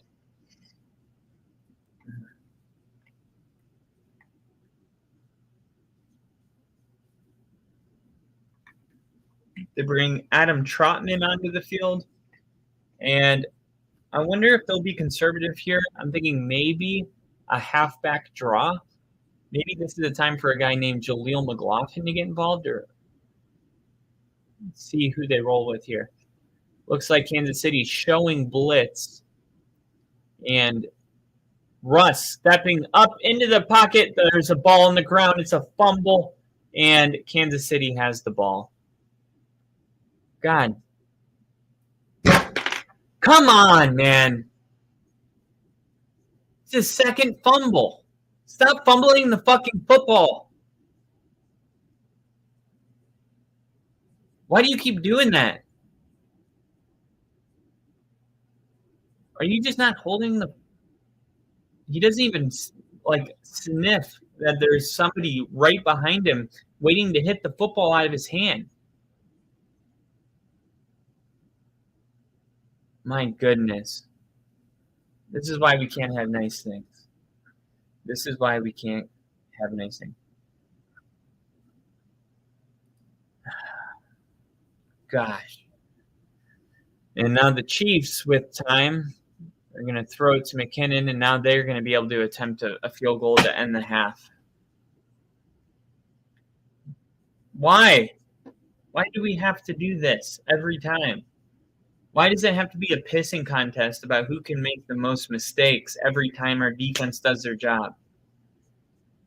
Geez, when our defense is atrocious, you guys handle the football pretty well, and then when they step up the game, it's like, oh, time for our offense to take a step back. Come on. All right, so 56-yard attempt. If he misses this kick, I'll be a happy man. If he makes it, I'll be mad. And this kick it's good. Right down the middle. Damn it! Son of a...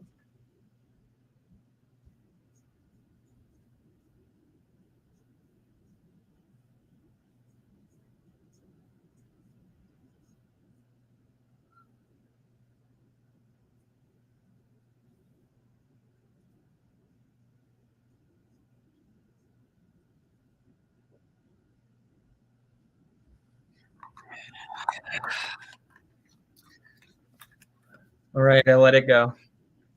I'm over it. Absolutely over it. We'll move on to the Seattle-Cleveland game, which is actually a really good game. We got a lot of good games going on right now. No blowouts. Every game within one possession right now. Cleveland's backed up deep into their own territory right now.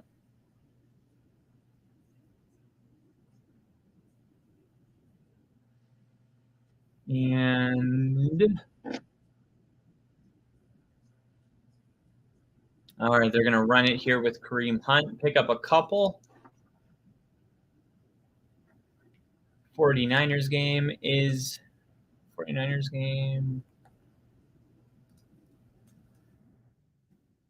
Let's see if the Niners are back from halftime yet. Man, feels like the 49ers been in the longest halftime of the year for me. Denver just went into halftime. Baltimore, 14-7. Wait a minute.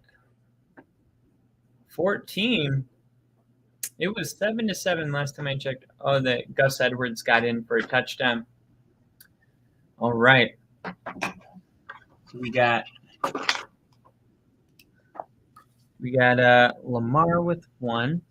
We got Geno Smith with 2. And let's see. Geno Smith has 2 touchdowns. And let's double check that real quick. San Francisco, Joe Burrow's got 2.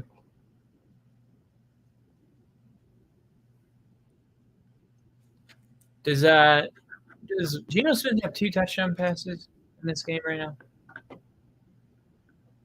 Stats. Okay, so Geno has 1.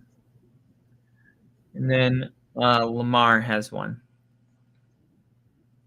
So total of 4 touchdowns in the first half for those guys. And they will have to punt the ball here. And Goodwin left it out of bounds here, -5 yards.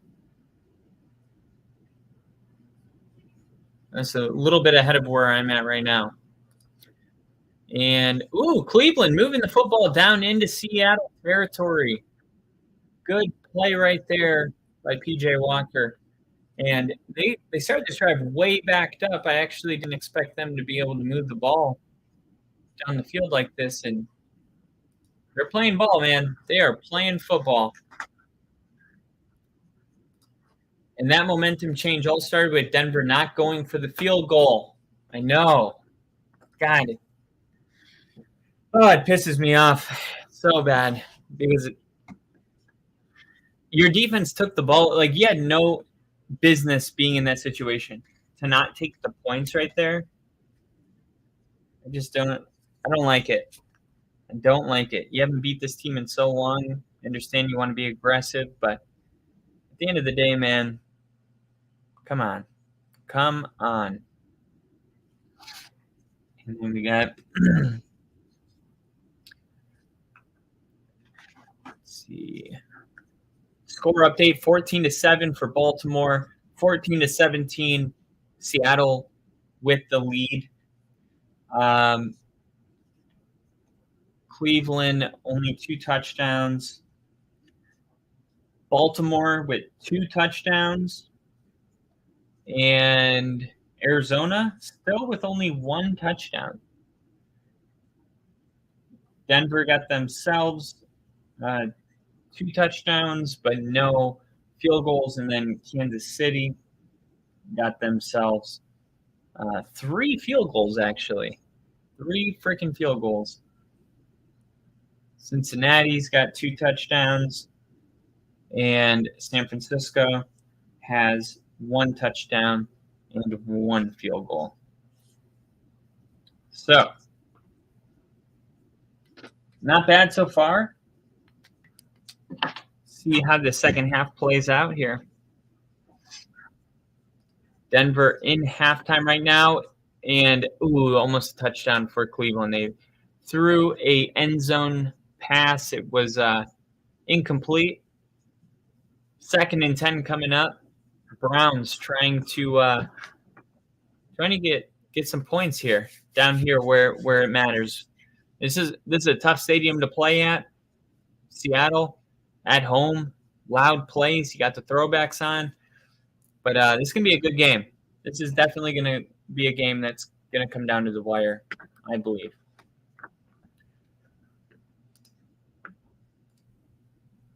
So watching a little bit of the halftime show after a 2nd and 10 run goes nowhere. It's going to be 3rd and 10. Joe Burrow on fire so far. 21 for 23, 2 touchdowns. You gotta be kidding me, right? This guy's insane. The Ravens go up 7 before the half on a Gus Edwards run, 14-7. The Seahawks and Browns we're watching right now. Geno had an incredible touchdown pass earlier to Tyler Lockett. Truly incredible, very Lamar Jackson-esque. And then for the Chiefs and Broncos game, it's been Denver's defense. Denver's defense is ready for the challenge, up for the task, however you want to say it. But they came out and they're playing good football. They're turning the ball over. They're intercepting the ball. Offensively, there's definitely points left off the board, and we've made our own share of mistakes offensively. But Broncos defense first half versus Kansas City, points allowed 9, takeaways 3, 5 tackles for a loss. That's a good starting point for Denver. It's a good starting point. And the Cleveland Browns will settle for a field goal. So Cleveland gets themselves a field goal. And man, I really hope this second half. I hope Denver comes out ready to swing. They're going to receive the ball in the second half. Kansas City received the ball to start the game, so we will see. Right now, Kansas City on upset alert, but I don't know. Denver's made a couple mistakes that just make you feel like we're still not ready. But I'm going to try to get rid of all that bad juju and just believe that, hey, Denver's going to beat the Chiefs today. We've been waiting 8 years for this day. Denver knew I needed to win, and they knew that I was having a tough week, and they're gonna win this game for me. They're gonna get the job done. I'm not worried about it. I really believe Denver gets this dub, and there's going to be a flag on the 49ers defensively for pass interference on Jamar Chase, which is going to give them an automatic first down. The weather looks absolutely gorgeous in San Francisco right now. Beautiful weather.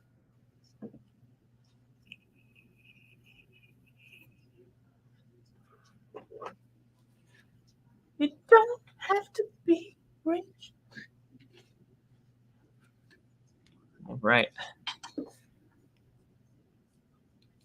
All right, I guess that's the end of the halftime show for Denver. All right, Joe Burrow is going to hand this ball off to Joe Mixon. And it's going to be 2nd and 9. They're on the 40-yard line. They're on 40. 10 yards away from midfield. We'll see what the Bengals do here on 2nd and 9. Joe Mixon, he came off the field. I think he's all right, but we'll keep an eye on that, see what's going on with Joe Mixon. And 2nd and 9, Burrow in the backfield.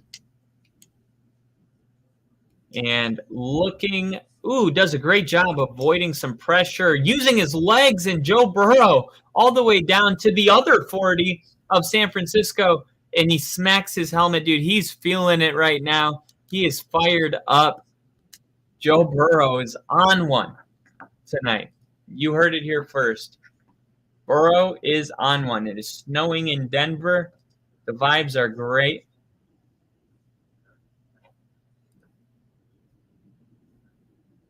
And they got a little spooky stuff going on the field in Denver. 17-17 for the Cleveland Seahawks game. That's a great game as Geno Smith runs out onto the field. Tried to answer the field goal drive. Myles Garrett, such a factor, man. Such a game wrecker. So far today, Seattle has done a great job containing him. We'll see how long that'll last. Myles Garrett, he's got 30 snaps today, 0 tackles, 0 QB hits. Can't do that for long. It's only a matter of time before that guy's going to break out. And here we go. Shotgun formation for Geno Smith. 7:30 left in the third. Looking, throwing, and that's going to go for – wow, look at Kenneth Walker turning nothing into a 4-yard gain right there. And it looks like Myles Garrett got his tackle right there.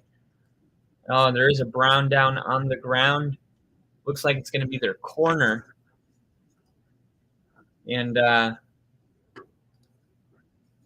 keep an eye on that. Denver's still at the commercial break right now. Still at the commercial break.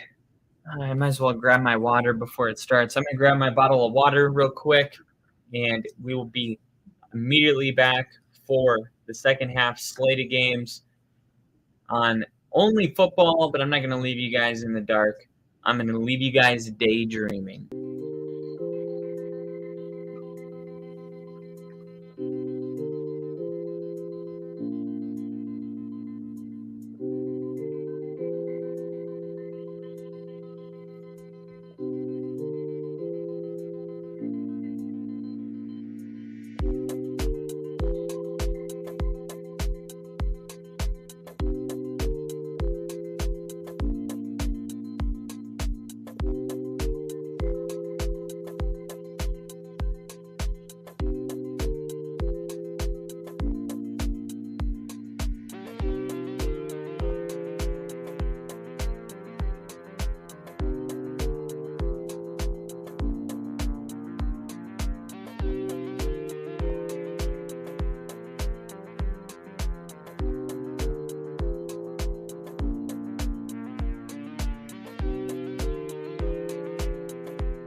Ladies and gentlemen, welcome back to Only Football. Oh shit, they kicked it off. I went as fast as I could. Okay.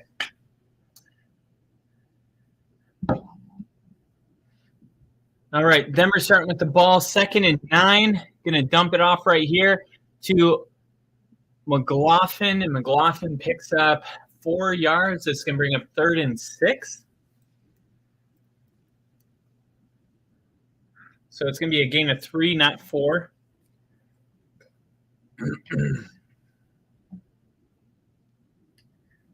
All right. Excited to see this Ravens game. If it's going to open up here in the second half. It was pretty low scoring in the first half. 3rd and 6. Come on, Denver. Come on, Denver. Come on. Come on. Get it done. Get it done. 3rd and 6. Russ looking, taking a shot downfield. Sutton caught it. Yes. Woo!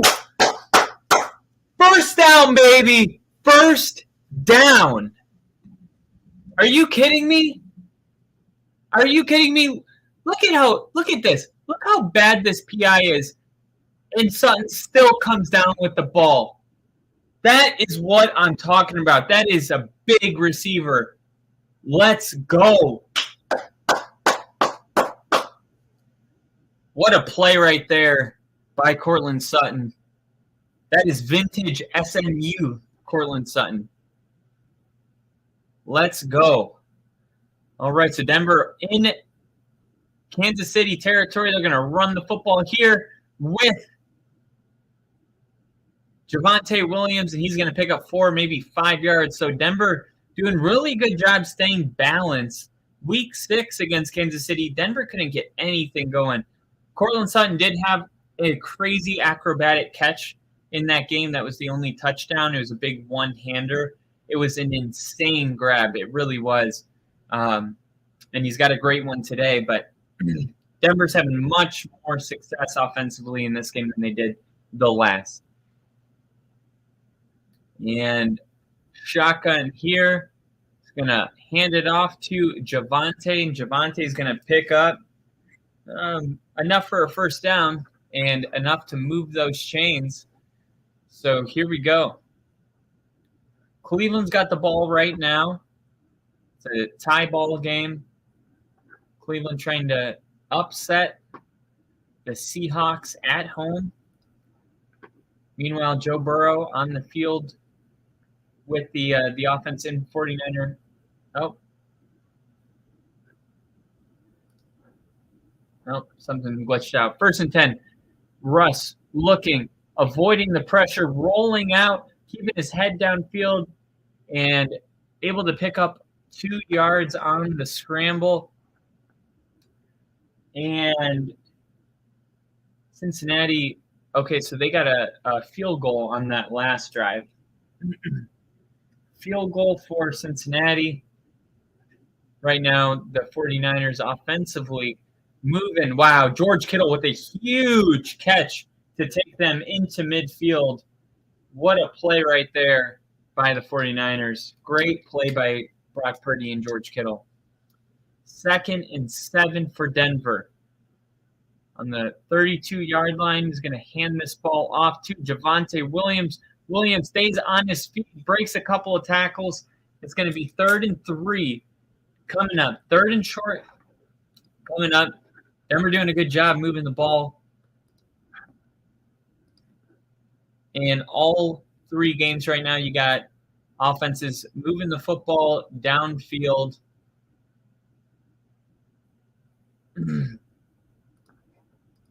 All right, Denver 3rd and 4. What do they do here? In field goal range, you don't want to make any costly mistakes here. 7 seconds on the play clock, down to 5. And little motion. Snap. Russ had him. What the fuck, dude? He had Cortland Sutton.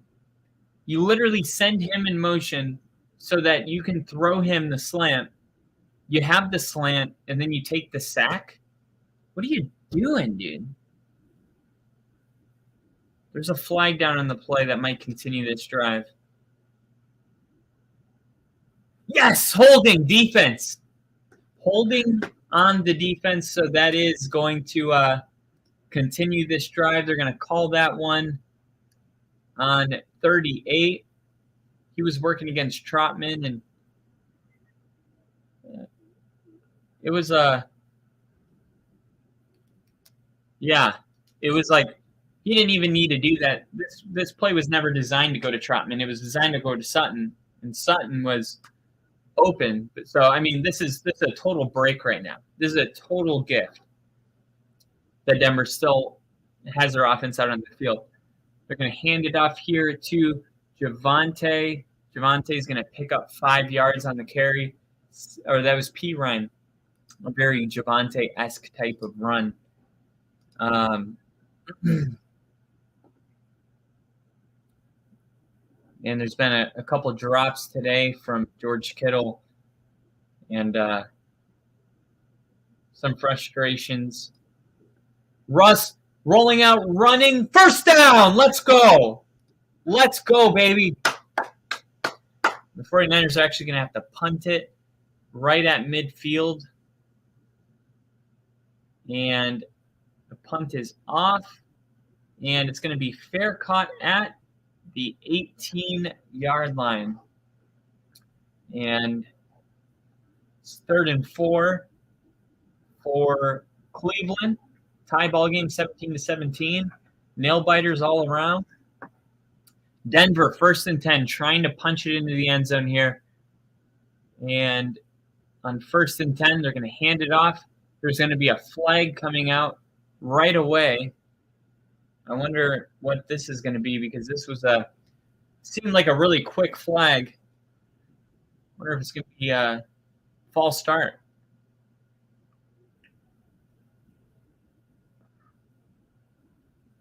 Yep, false start against Denver. Come on. Illegal formation. Receiver was lined up off the ball. Boo! Absolute boo. All right, here we go. 1st and 15. Who's on ticker? I'm on ticker. After this commercial break. Under center. 1st and 15. Handoff to Javonte. Javonte makes him. Oh, I thought he was going to have it.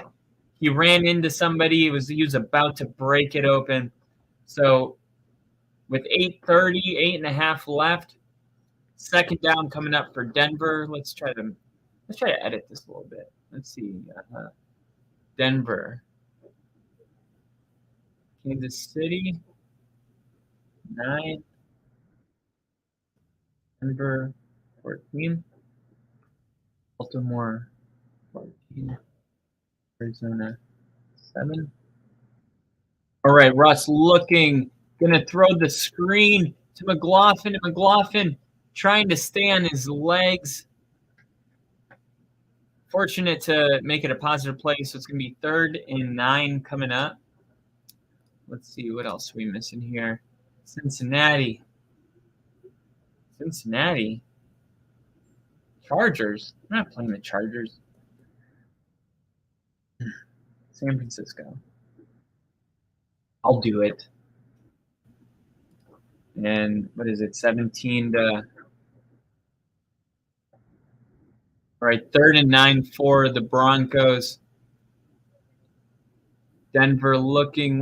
Russ trying to find somebody, rolling out, making some time. Eventually takes a sack. God. 17 to 10. 17 to 10. Denver 9 to 14. I'm gonna put 17. I'm gonna believe. There we go. Thank you, Bill or Steve.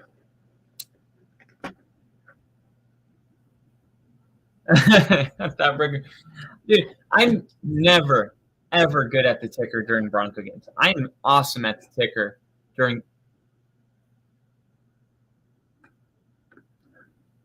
Denver had the field goal blocked.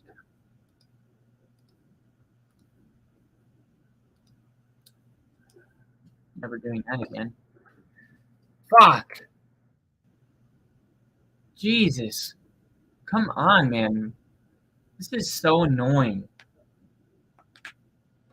Oh, God, this is driving me insane. 3rd and 13 for the Bengals. Oh, my God, I can't believe he missed that kick. I can't believe he missed that kick. Burrow looking, trying to set up a screen. Finally does get it, but it goes for about 11. They needed 13. So they will have to punt it back to the 49ers.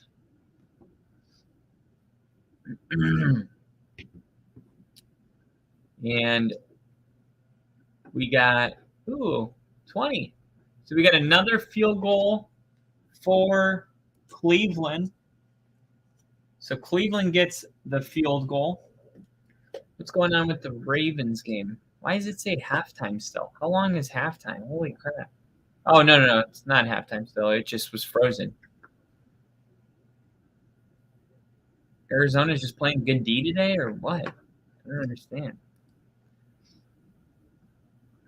What's the deal?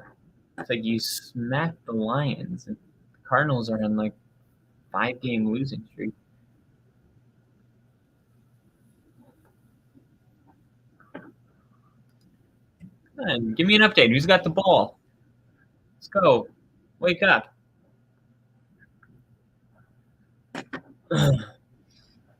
So Kansas City, unfortunately, is going to take over in good field position. Denver was about to get the field goal that they needed.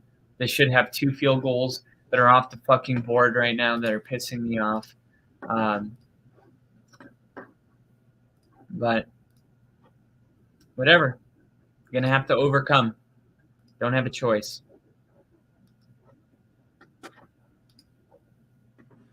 Don't have a choice.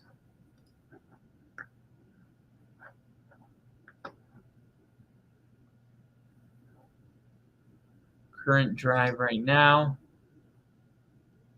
Let's see.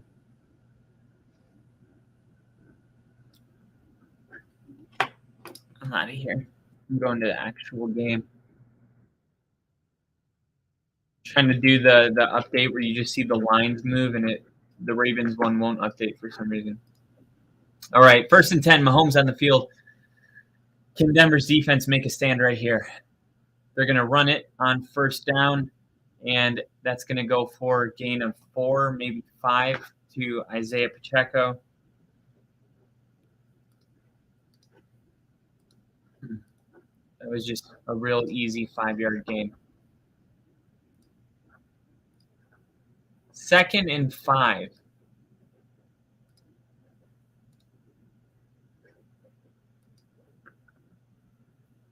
Mahomes in shotgun. You got some pre-snap motion. They're going to throw it to 12, and that's going to go for a gain of 1. So it's going to be 3rd and 4 coming up. Denver doing a good job defensively so far. Commercials for Cleveland and Seattle. Commercials for 49ers and Bengals. And commercials for Arizona, Baltimore. So the Bronco game is the only game not at a commercial right now. 3rd down. The stadium is rocking. 5 minutes and 20 seconds and counting. Denver's defense trying to make a stand. They're bringing pressure. Mahomes trying to get out of it. Sack! Let's go! Let's go! There's a sack on the play. Mahomes is running around pointing. Looks like there's a fight now and a flag on the play. And Mahomes is saying it's going to be a 1st down, which, these refs are in his back pocket. It's probably going to be a 1st down. No, they're going to call holding on defense.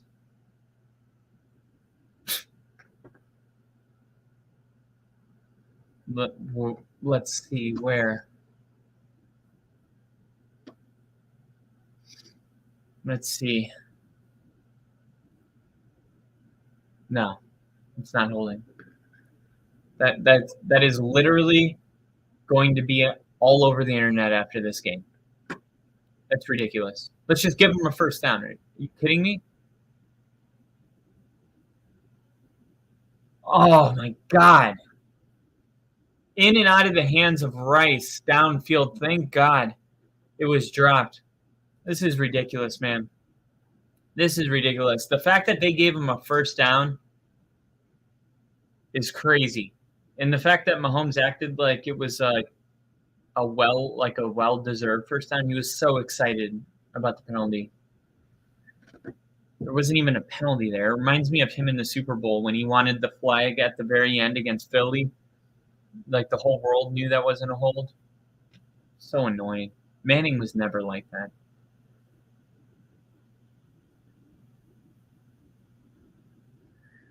All right, first down for the Chiefs. Moving down the field now because they got little assist from the refs to keep this one going. And God, dude, just so sick of seeing that shit bounce the Chiefs' way every week. Every week. All right, 1st and 10 for Mahomes in Denver territory at the 45. They're going to pitch it here. Plenty of room. And that'll go for maybe a gain of 3 or 4.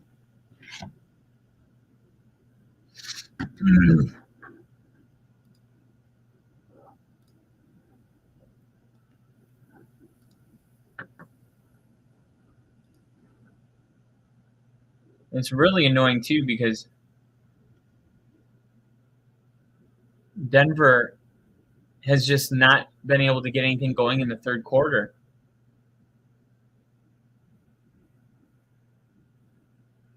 So apparently there was a penalty on that play. The ref just came out. He's trying to explain it. He said Hardman was called for a holding.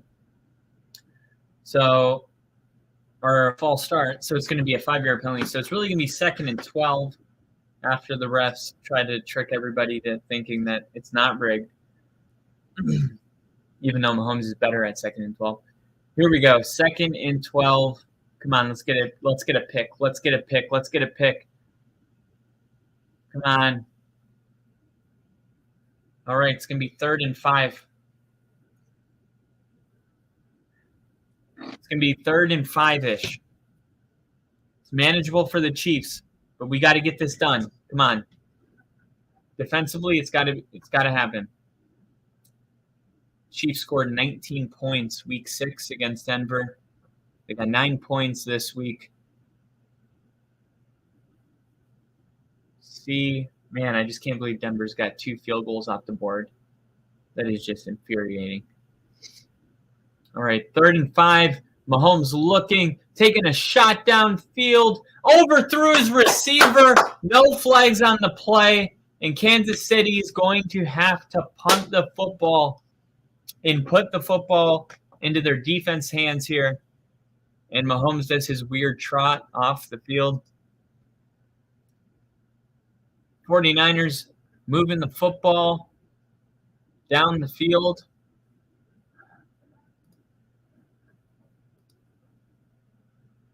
No decision for Andy Reid. He says, "No, we're absolutely kicking the field goal, or punting the football. Not a big decision made, and this football is going to take just an up bounce, go down at the 10-yard line. Denver a little bit backed up here, and let's see if their offense can come out and try to get some freaking points and not a blocked field goal or a turnover." And 3rd and 4 for Arizona. They try to throw it up to the tight end, McBride, and he had it, and then he dropped it. So Arizona's going to have to punt the football. Man, that would have been a huge play for them, but no cigar. No cigar. Take a look here at the The Browns and Seahawks game, 2nd and 7. The third quarter just came to an end. So Cleveland with the 3-point lead going into the fourth quarter. Can Geno Smith lead the Seahawks to a comeback?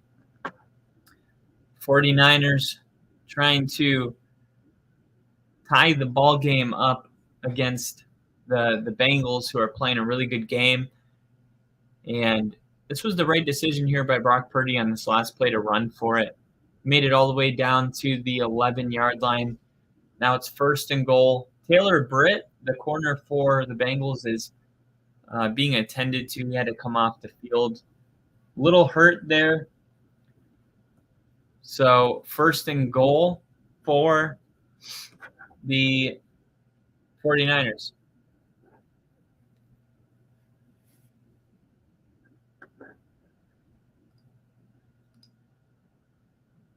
Fourth quarter for the Seahawks. Commercial break for Denver. So the only game active right now is Brock Purdy and the 49ers. 1st and goal. McCaffrey on the field. Kittle on the field.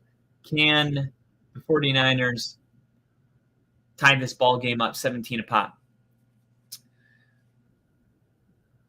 And Purdy's going to fake the handoff. Keep rolling as a... Oh, my God, it was picked. What just happened? Hold on, there's a flag on the play. Purdy tried to pump fake it. Then he tried to throw it. Pratt just caught the ball. And they're saying it's an interception. We're going to see if this penalty is on the 49ers. If it is, that is a crucial mistake down on the 5-yard line.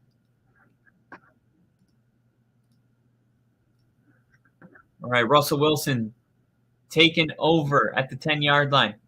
Going to run the football with Javonte Williams. Williams gets the corner and picks up 11 yards on the run. Great run there by Javonte Williams. And Denver staying with the running game. Loved that. You found success last week doing it. Why don't we just keep rolling with that? Oh, God, I slept weird on my neck last night, so my neck's all sore.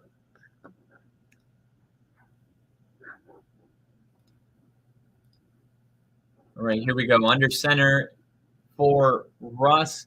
He's going to hand this football off again. This time, Javonte picks up maybe 3 yards. Nothing really there, but still got 3. Love to see it.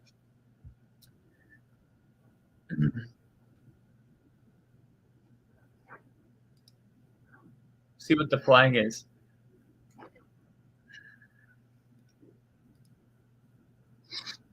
And Arizona's feeling themselves right now, playing pretty close against this Baltimore team. All right, 2nd and 8 for Denver. Going to fake the handoff and dial up a screen to Javonte. Javonte catches the ball, staying on his feet all the way down. It's going to be a 1st down, gain of 15 on the play. Great time to call that screen. The Chiefs had a blitz coming in, and that was just dialed up perfectly. Lloyd Cushenberry, great lead block. Way to get downfield. Javonte comes out onto the sideline, gets some water. In comes either Jaleel McLaughlin or Samaje Perine. We'll see. Looks like it's Perine.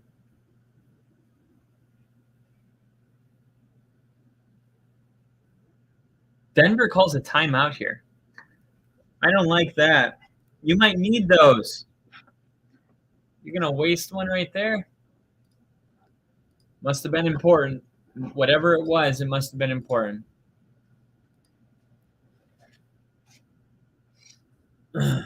Cleveland still just grinding, trying to get this win on the road. PJ Walker in shotgun. He's going to hand the football off right up the middle, and that's going to be a gain of like 10 yards.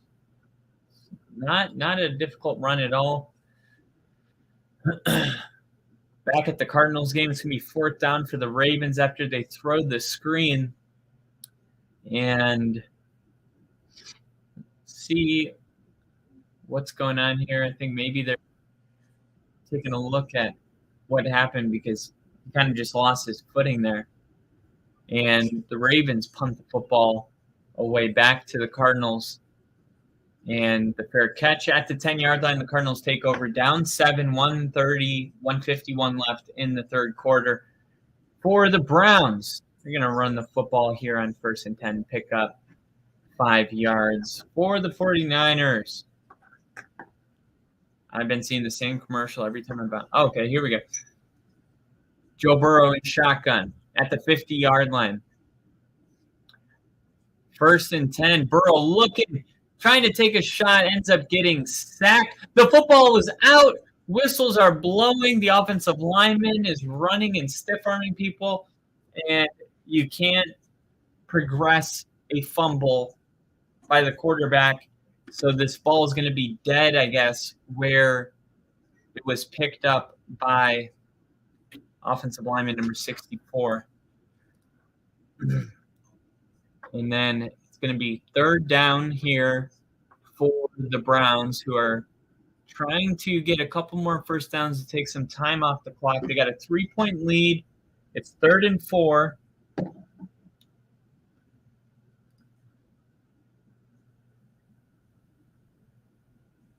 Man, they had a wide open receiver. And, oh, my God, Arizona just threw an interception. Arizona throws a pick. Dobbs just threw a bad pass, man. Just threw a bad ball. Not a good ball there at all. All right, so Russ under center here. 1st and 10, 35-yard line. Started this drive from the 10. They're moving the football. 46 seconds left in the third quarter. Bringing pressure. Russ gets rid of the ball right away. Flag comes out on to the field, and Samaje Perine gets a 1st down. We'll check on the flag. 40 seconds frozen in the third quarter. And it's against Denver. Illegal formation. The tight end was covered up on the line of scrimmage. Jeez. Come on. Oh, no.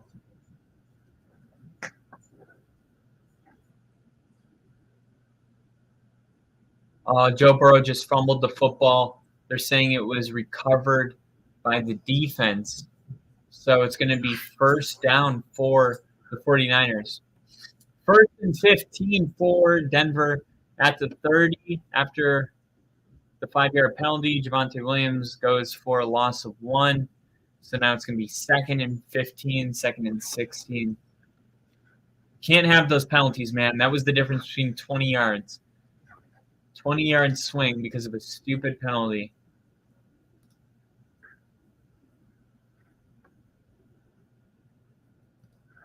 All right, so that's it. We go into the fourth quarter. We got 1 quarter for the rest of our life.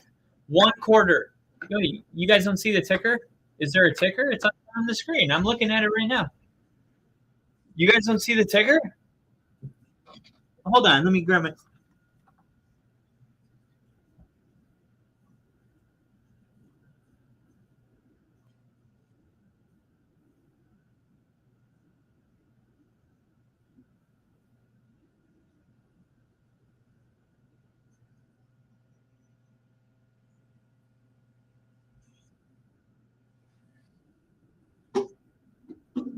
You guys don't see the ticker? Scrolling at the bottom. It's scrolling at the bottom of the screen, Bill. It's scrolling at the bottom of the screen. Kyler Murray standing on the sideline looking like he is suspended and can't participate in recess. Looks like he's just thinking about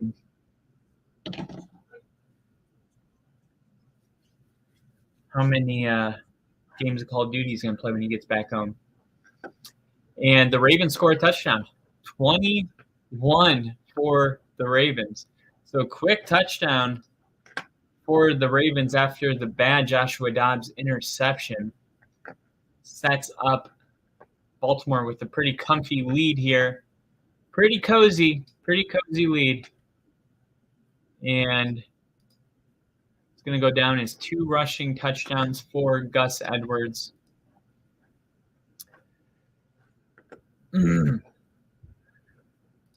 All right, so can Geno Smith get something going here? The crowd on his side backed all the way up on the 10-yard line. Geno looking, firing to Metcalf. Metcalf staying on his feet. The whistles are going to blow. Metcalf doesn't go down. Rarely does he get taken down to the ground. As you said, I took my daughter to trunk or treat thing at church tonight, so I missed the past couple of hours. Is your bet still alive, Kyle? It went out with the Texans dropping the last second field goal the Panthers had was the only game that I lost. So just like last year when I played it, I lost by 1 game. Same thing happened this year.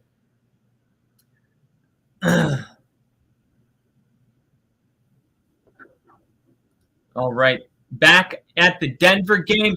Pass interference way downfield for Cortland Sutton. They're going to call PI. Let's see. Yes! Ball placed at the spot of the foul, which is like 30 yards downfield. Denver is about to beat the Chiefs. I'm going to keep saying it. I'm not trying to jinx it. I'm trying to speak it into existence. 14:56. The first play of the fourth quarter is a deep shot downfield intended for Sutton. Sutton's holding his shoulder. Of course, he's hurt. God, come on. You guys are so fragile. Our receivers are always hurt about something. It's ridiculous. We need some durability. We need some Hopkins. We should have got Hopkins. All right. They're going to run it on first down. It goes for nothing. Let's see if Cortland Sutton comes back out on the field or if he's got too much sand in his vagina. Gus Edwards got a second touchdown, by the way, if you missed it. 49ers and Cincinnati still battling pretty closely. Denver, 2nd and 10. Trying to get maybe 10 more yards to get to field goal range. 5 seconds. It looks like the refs had to reset the play clock. So, no, the Chiefs are going to call timeout here. That's a waste of a timeout on 2nd and 10. It's not like it was like on the goal line. It's like, hey, we got to call this to save a potential touchdown. Unless there was something blown that they saw that I didn't see, but and LOL sand. Glad you like that one, Bill. Oh, come on. Glad you enjoyed that one. So we wait for Denver to come back.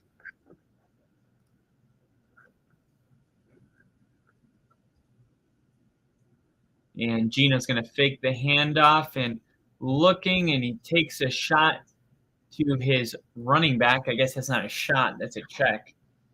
And that'll be a gain of 8. So Seattle moving the football in the right direction here. Baltimore scored 1 touchdown in each quarter. We'll see if Dobbs can redeem himself for the bad interception on that last drive that set up the Gus Edwards touchdown. 2nd and 15 for the Cardinals back in their own territory, throwing it to their running back. Defense is there for the Ravens. It's going to go for a gain of 1. Still at commercial in Denver. Meanwhile, Seahawks able to pick up more than enough for a first down as they move into Browns territory, and a field goal would tie the game at 20. So really important drive as we go under 7:30 left in Seattle. And 1st and 10. So motion at the line. They fake the hand up. Gino looking, firing almost across his body to Noah Fant, the tight end that was included in the Drew Lock, Russell Wilson trade. You're right. I don't want to talk about it. 2nd and 5 for the Seahawks.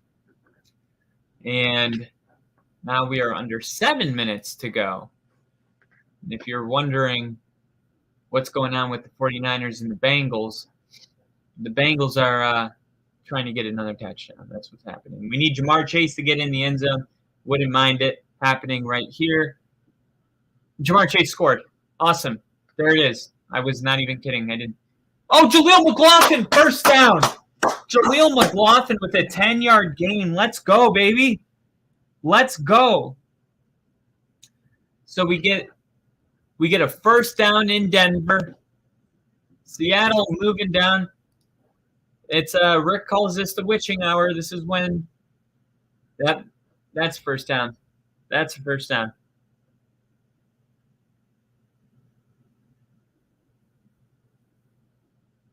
Are they taking away the 1st down? What's going on right now? They didn't take away the 1st down because the TV producing crew, it says 1st and now it says 3rd and 1. Okay. Denver was running to the line. The TV said 1st and 10. So I'm like, I don't know what they're trying to hurry up and do. They gave them the 1st down, but then they went back and said it was 3rd and 1. They did an expedited review apparently. Or they just don't want the Chiefs to win. That's kind of really how I feel is like, when it came to the Jaguars dropping all those touchdowns and fumbling on the goal line, and then the Bengals penalty, to set up the game-winning field goal, and then the holding at the end. It's like, I'm just waiting for there to be some justice. Like, Kansas City is so beatable, yet everybody loses to them.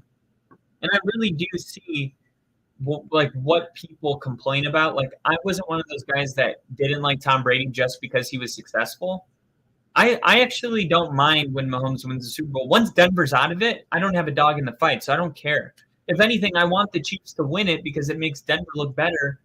Hey, our division's really tough. So I never really, unless they're playing Denver, I never really cheer against them like the way that, people might think. But regardless, it just feels like, man, there's always these calls, and they're always going a certain way at certain moments, at certain times in certain games when you need them. And I feel like justice will be served if Denver can beat them. It's like the refs couldn't even change it.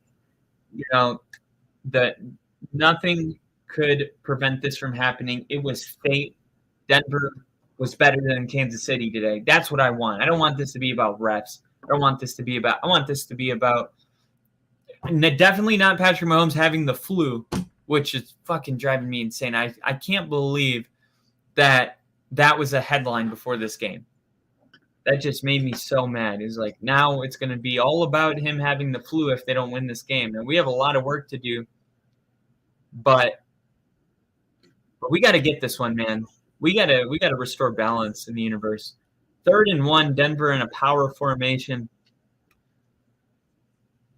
They got the offset eye, and look at that. Russ is going to run it himself and easily pick up a 1st down, and that's huge right there because Denver not only can continue taking time off the board, but if they can get a touchdown, then they're going up 12 points. Jamar Chase with that touchdown was huge, by the way. I had Jamar Chase getting a touchdown today.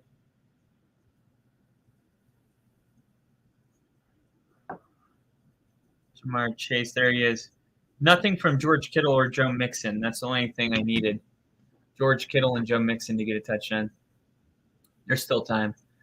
All right. We're going to hand it off right here to Jaleel McLaughlin. And McLaughlin turning a corner. God, this guy's good, man. This guy can play football. damn Texans can't trust them. And then Bill said, yeah, who saw that coming, Ginger? Vikings got the W, but now Cousins is going to be out for the season. Going to be roomies with Rodgers. You are breaking this news to me right now. I haven't watched a halftime show because I've been streaming, because there's 405 games and the 425. So when Denver went to halftime, there was other games on. So I haven't gotten to see any highlights to know something like that. But thanks for breaking the news here. Hate to hear that for Kirk, but hopefully he'll get some, quality family time. I know that, this sport can really take a toll on the family. And really, there's nothing more important than being with somebody that just loves the hell out of you. And there's always time for that. So, I hope he comes back healthier than ever. And I hopefully he can reset and enjoy some maybe extra family time. Hate to see that. Second down. They're going to throw it. Oh, my God. Why'd you throw it that low, dude? Why are you fucking missing slants? Wide open slants. Can somebody in the press conference, I don't care if they win, can somebody ask him, hey, what's up with you missing wide open throws? Jeez, man. It's like, are you nervous? I need an answer, man. I need an answer. I'm getting to that point. I need an answer. That was a first down, and now it's 3rd and 8. That is such an important play. That was a must-have. 3rd and 8. Russ is going to throw it. He's looking. Pressure's coming. He's sacked. God, I knew he was sacked. 1.5 seconds after that play, I knew he was going down. Unbelievable. Let's see if we miss another field goal.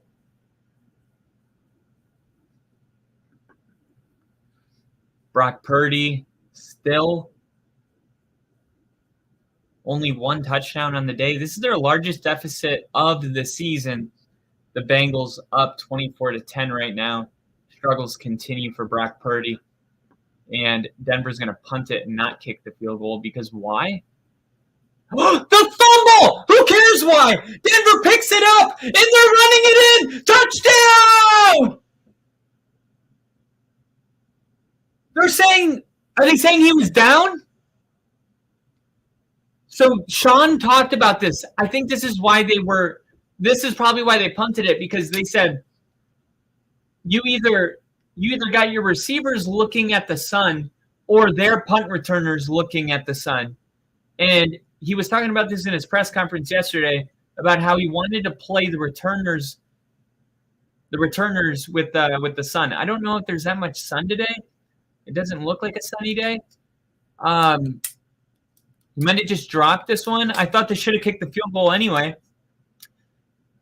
I just don't know why. Now they're going to be like, it took 4 turnovers for Denver to beat Kansas City. I can already feel it coming. Wait, now there's flags on the play. I swear to God, guys, if they take this away from Denver, I really enjoyed this podcast.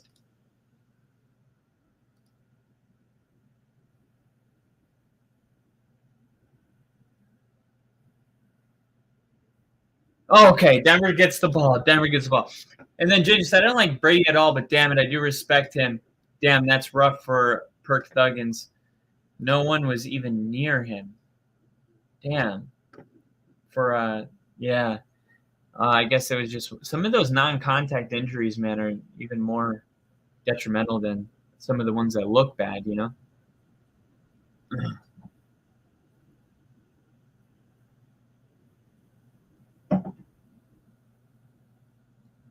Some whistles blowing.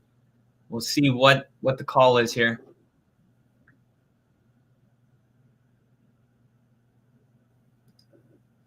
And this Denver crowd starting to feel like, hey, we could really beat the Chiefs today. And you're starting to feel that energy.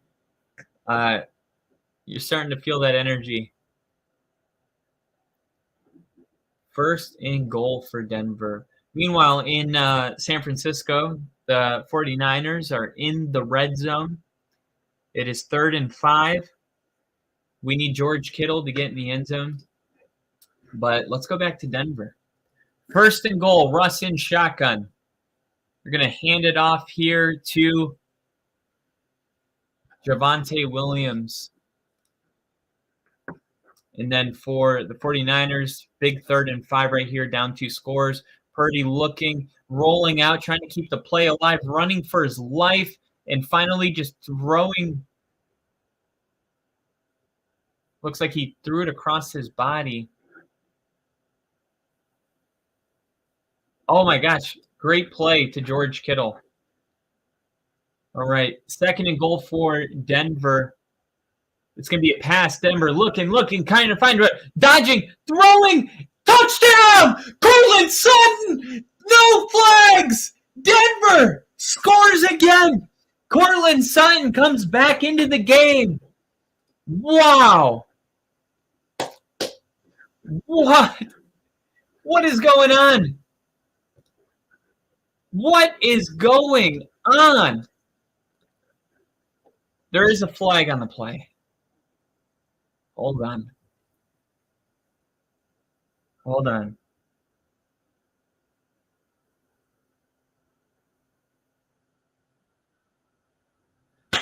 Holding on defense. Oh. Holding on the defense. So Denver's going to go 21-9. Time to update the ticker. 21-9. There we go. See, 49ers just scored. CMC got back in the end zone, so that's going to move the game to a 17-24 ball game.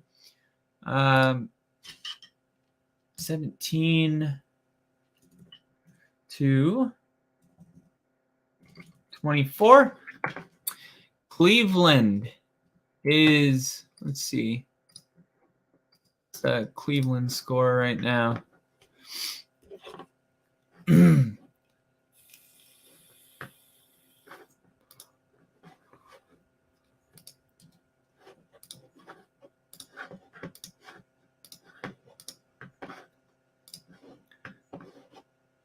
Come on, give me the Cleveland score, damn it. All right, I'll just look somewhere else. Here we go, 20-17. 20-17. It's crazy because remember, this game started off 14-0. Seahawks. And we got ourselves a ball game. Now, this is Patrick Mahomes. So there's no reason to.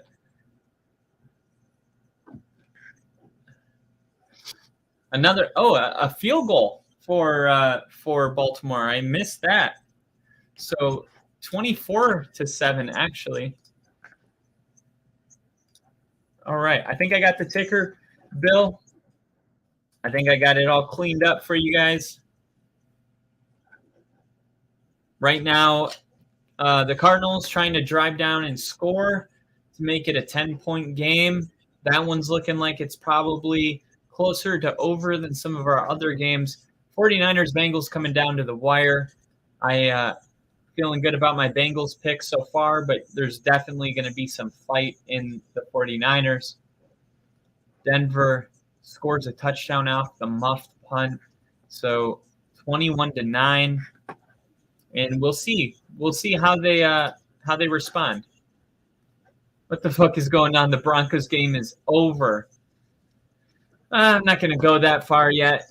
I've seen Mahomes do some pretty incredible things, and I've seen my team do some pretty awful things. So I'm going to wait a little bit, but it's looking pretty good.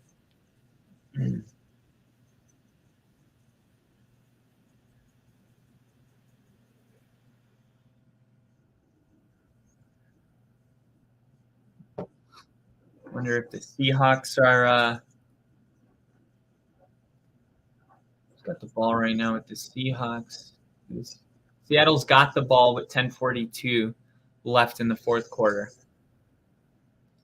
And we are back in Denver.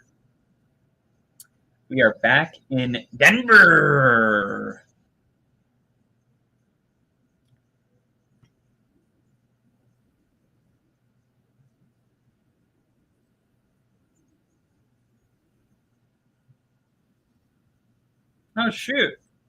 I didn't even realize that I just won $92. That's cool. I had Alvin Kamara over 35 receiving yards, over 55 rushing yards. Travis Etienne to score a touchdown, over 65 rushing yards, over 22 receiving yards.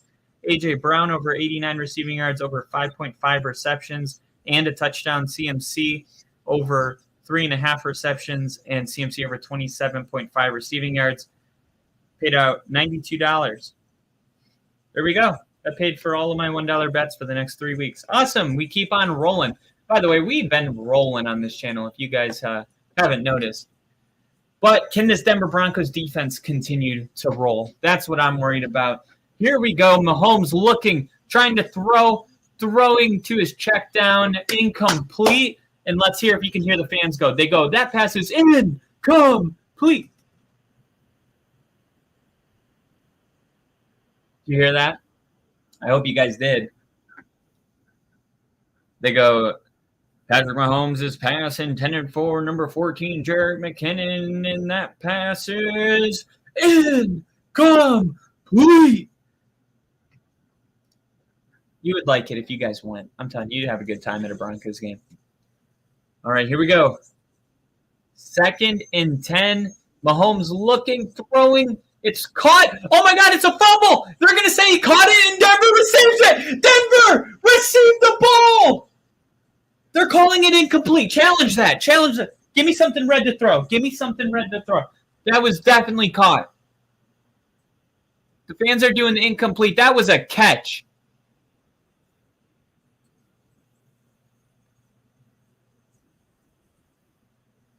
All right, they're going to call it incomplete. Oh, man, dude. That looked like a fumble. That looked like a fumble. That absolutely looked like a fumble. Come on, 3rd and 10. Let's go. Come on.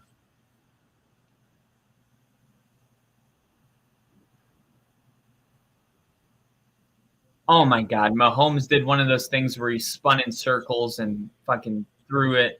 4th and 1. Now, here's the thing. Andy Reid goes for it here. And if he doesn't get it, Denver is at least getting a field goal. Now, right now, this could be a they're going to go for it. And this stadium, guys, is going absolutely bananas. 84,000 seats, and everyone is empty because everybody is on their feet. 4th and 1. Mahomes throwing it to Kelsey. It's caught. Damn it. You got to be careful because sometimes Kelsey on these 4th and short scenarios is a decoy, but that time it was man coverage, and they were able to just kind of sneak Travis Kelsey out to the flats. And Mahomes looking, and he's going to slide down, and it's going to be 2nd and short. The Chiefs trying to move fast. They know that they need a touchdown.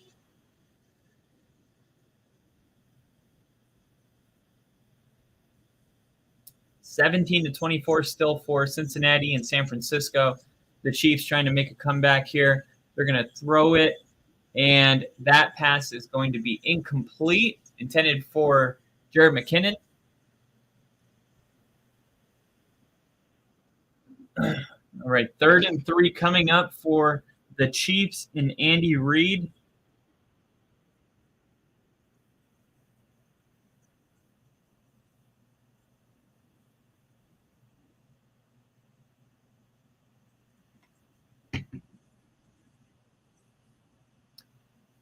And here we go, 3rd and 3. Mahomes looking. Pressure coming. Throwing. Wide open. What? Oh, my God. Mahomes is doing that thing, man. Oh, my God. Oh, my God, dude. How do you not? God, they just can't keep containment. They're just not keeping containment, man.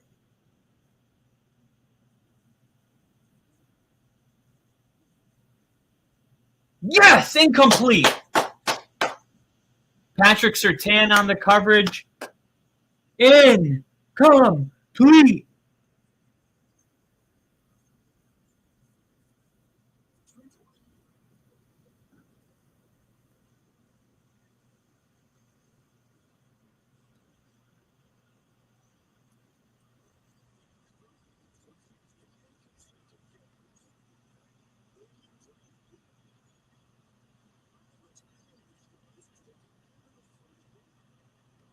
All right, here you go. Mahomes, 2nd and 10.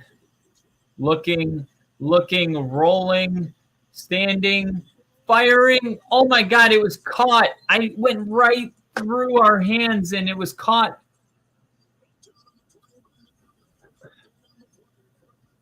So it's going to be 3rd down.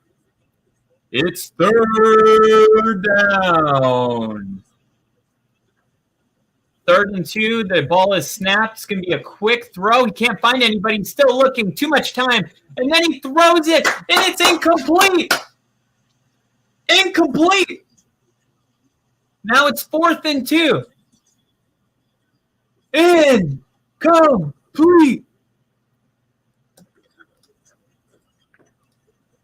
Here we go. 4th and 2. 4th and 2. Looking. Mahomes trying to find somebody, taking a shot all the way downfield. He dropped it. Let's go. Incomplete. Let's go, baby. The Denver Broncos are taking over with the ball with 7 minutes to go with a 12-point lead. Patrick Mahomes is going to potentially get his first ever loss to the Denver Broncos. Sean Payton said it. We're making new traditions. Last time Denver beat Kansas City, President Obama was in office. Tonight, it all changes. It all changes now. And JST saying that it's finished, and he's saying good game. I'm not sure that it's finished, but appreciate the sportsmanship. I've been on the other side of a lot of these, all of them. Wow. So another low-scoring type game.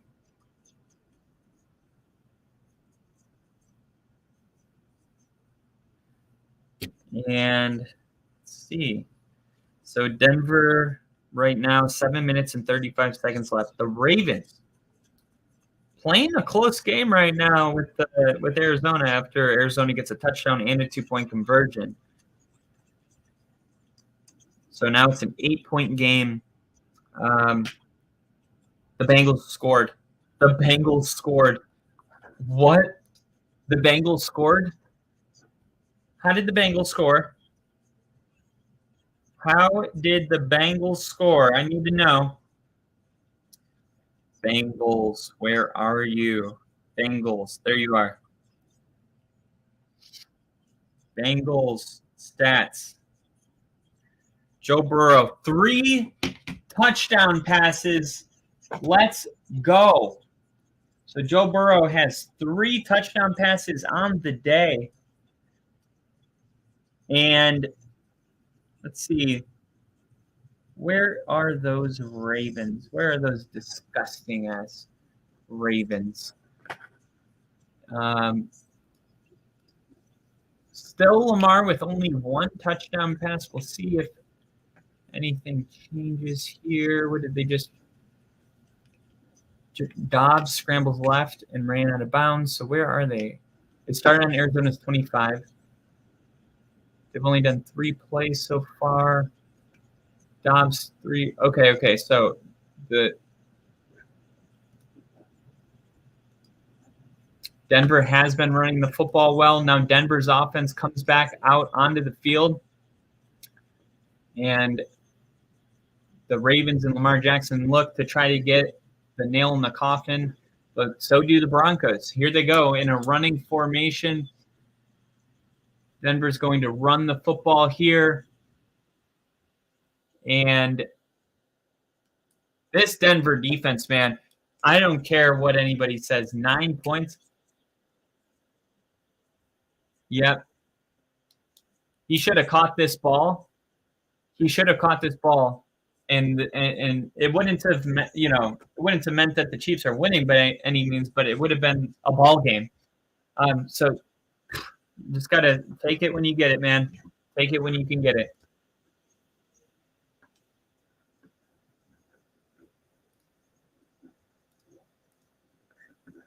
Joe Mixon finally getting in the end zone. Love to see it. Love to see Joe Mixon finally getting in there.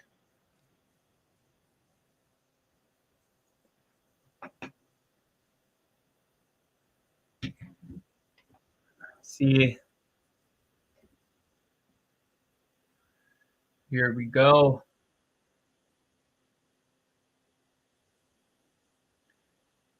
Russ, a quick throw to Javonte Williams, and he is hit hard immediately. That's going to bring up 3rd and long. So the clock continues. Okay, timeout. So 2 immediate timeouts from Kansas City. Obviously, they're trying to get the ball back right now. Lamar Jackson doing Lamar Jackson things over in Arizona, in Phoenix. And Baltimore getting a little bit closer from putting that final nail in the coffin. No timeouts left for Arizona. Still an 8-point game. We'll see how aggressive they are. They may just want to try to keep running the football here. And they'll run it with Gus Edwards, and he'll make it to the 20. 3rd and 13 coming up for the Denver Broncos.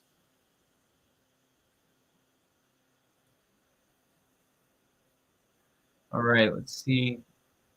Wilson rolling out, and then he just slides down.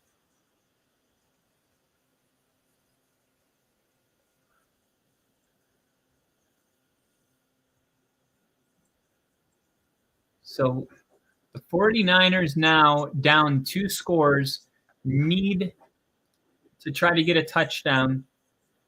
Seahawks, oh my God, the Seahawks got the touchdown that they needed.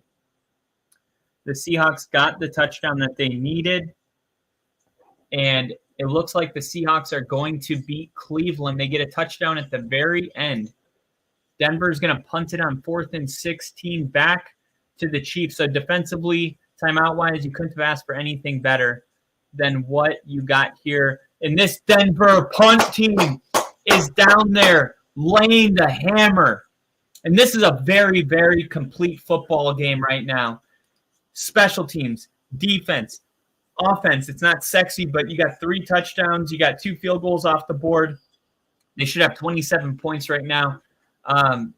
You got to be feeling good about this kind of stuff, guys. You got to feel pretty good about this kind.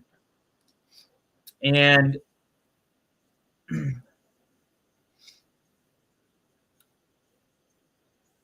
here we go, man. Here we go. So short of a miracle here. All right, Mahomes looking, trying to find somebody rolling out. Finally has to throw it into the turf. Surtain on the coverage. And that pass is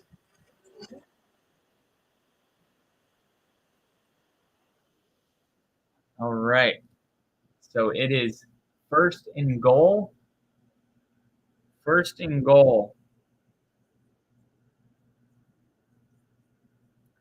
And the game is over. Seattle has won the football game. And Mahomes now is going to look, and he's looking. Sacked! Denver comes down with the sack. On 2nd down, the clock continues to roll, and Mahomes can't figure anything out, man. And look, I'm going to say something about the flu thing real quick. I got to say, Mahomes has looked good throughout today. He's done Mahomes type things. Like he's doing all of his magical things. It just hasn't been there today. it doesn't to me seem like Mahomes is having a bad day. It's just this is a really good game coming from Denver right now. Here we go. Mahomes looking. They get an arm on him. Another guy. He's running out of room. Sacked again. Sacked again. Baron Browning with the sack. The reason they got rid of Randy Gregory. And he comes down with the sack. Look at this. Look at this. This is incredible. This is absolutely incredible.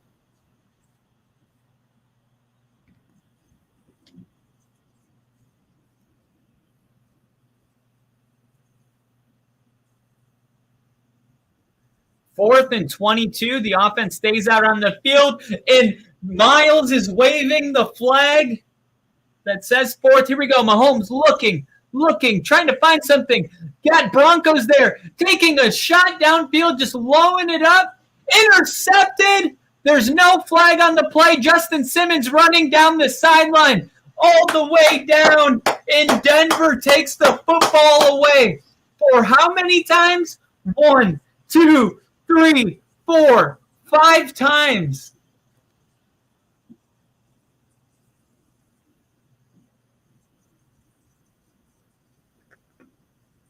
Justin Simmons comes up with the pick.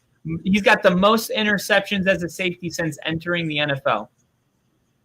What a great job by Simmons, locating the ball, getting the ball at its high point, and having great hands. What a play. This Denver defense, it's over. It is pretty much over. I can hear somebody singing in the background. I think she's fat.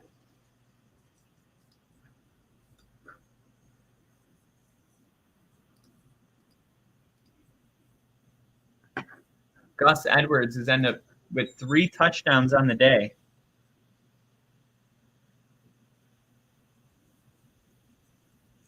All right. So now Denver, Kansas City with no timeouts. Denver can run this down to around 2 minutes and kick a field goal.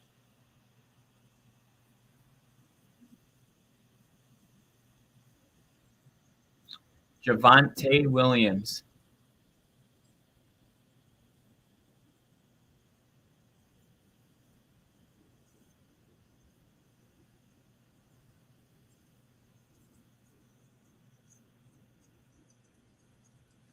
The dreaded trap game.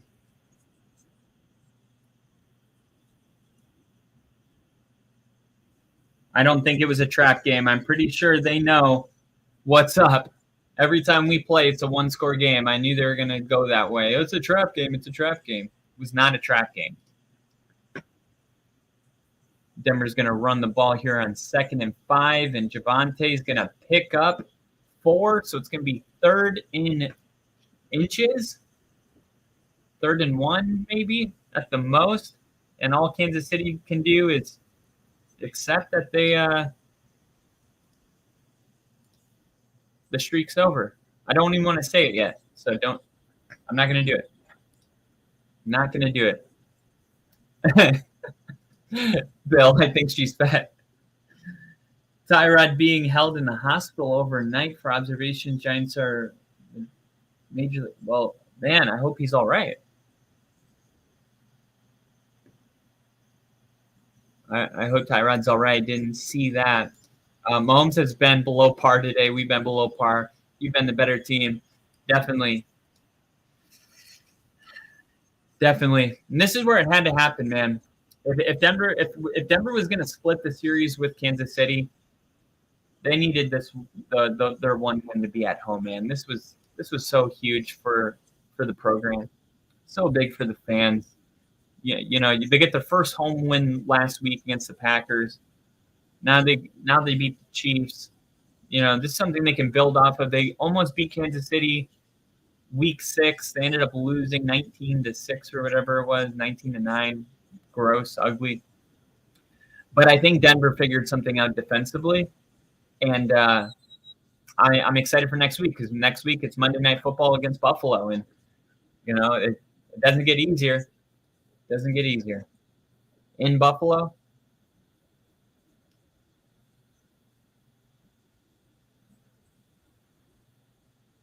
And Russ is going to QB sneak it.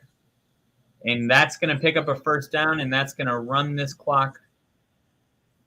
Run the ball. Let's see. We'll take it down to almost the end of the game.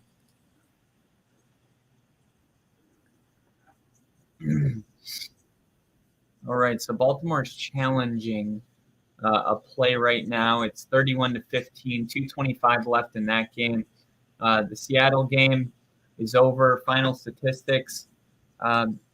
Cleveland had more yards, but wasn't able to get the win. Here we go. Handoff to Javonte Williams. And I'm going to be honest, it's been a long time. I wouldn't mind a touchdown. I would not mind a touchdown. The Bengals are going to win. The Bengals are going to get the win. The Seahawks got their win. So all these games coming down to the wire here.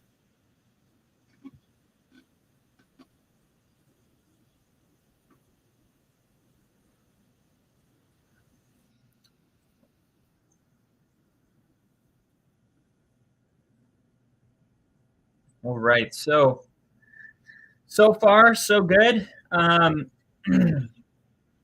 There was a couple games that I didn't see coming today, and it was the Panthers game. And as much as it kills me to be off by one game so far, my mom, she's in Vegas, so she did that thing where you have to pick every game, right? And last year, the only one I got wrong was Denver. So this year, she was like, Denver versus Chiefs. And I stayed silent for 10 seconds, and she went, Chiefs. And I didn't say anything. And I just let her do it. So I'm really happy that the Texans lost, because now I don't have to feel like – because had the Panthers won, the Broncos winning this game would have cost me $100,000.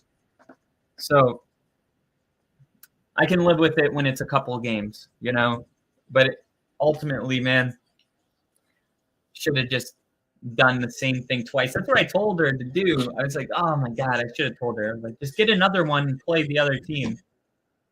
But, man, this has been a really fun second slot of games. Like, nobody's disappointed about how these games have gone. These games have been really, really exciting. 49ers and Chiefs lose. I wouldn't say that the 49ers loss is a big upset. I never felt that way about the game. I thought Cincinnati was going to come in and win this game. Like the 49ers, they're kind of going through a funk right now. Meanwhile, the Bengals the last 2 weeks showed that, okay, Joe Burrow is healthy again. Then they had the whole bye week, to prepare for it, extra rest. I felt like the Bengals were going to win this game in a convincing way. And this was just one of those weeks where I did really well. I know last week I got like half of my games wrong. That's just the way it is, It's a very unpredictable sport. And when you're hot, you're rolling. Right now we're rolling, and JST says props to the Bengals for bouncing back from a bad start. We've seen this Bengals team be really resilient when it comes to slow starts the last 3 years. So here we go, 2nd and goal. Denver trying to run the ball out here to take the dub against the Kansas City Chiefs. They're going to run it with Javonte. He'll lose 4. Doesn't matter. 3rd and goal. Can't stop the clock. Looks like 33 seconds are going to come off, so they'll have a little over 1 minute. And then I would assume Denver kicks the field goal. Oh, shut up about the Taylor Swift thing. Let it go.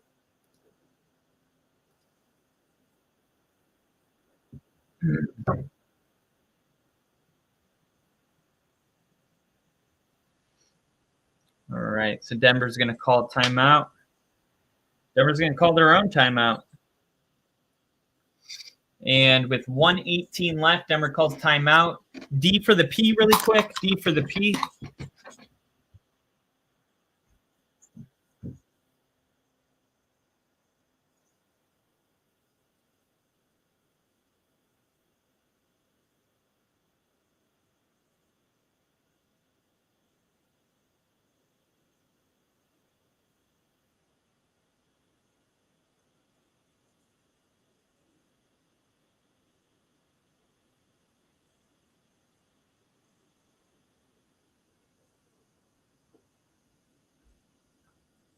All right.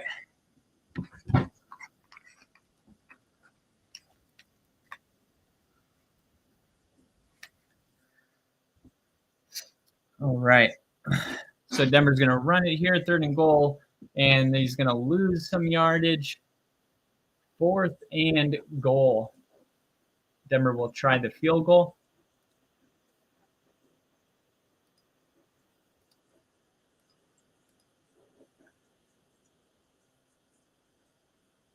One. Yep. The run game was a huge part of the strategy today. Absolutely was.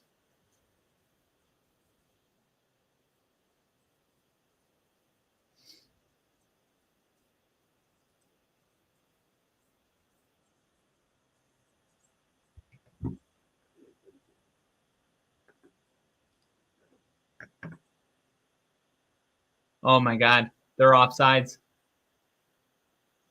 The flag is against the Chiefs.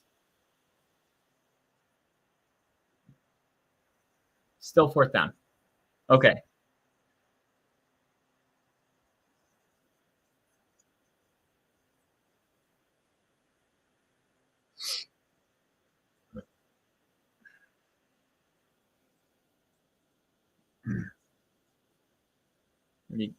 So only 33 points scored in this game. Assuming this field goal is going to go through. Only 33 points scored. But look, what does this mean? It means the Denver Broncos have beaten the Chiefs. I'm going to wait for it to go to 0-0. JSC said, enjoyed this win, and I know I shouldn't be saying this since we're rivals in the same division, but good luck on the rest of your season. Of course, JST, same to you. Appreciate it. You know, and for the Chiefs, they'll be all right. Chiefs, I just had the Chiefs number 1 in my power rankings. I mean, they're a really good team. So now Denver is going to move to 3-5 after starting 1-5.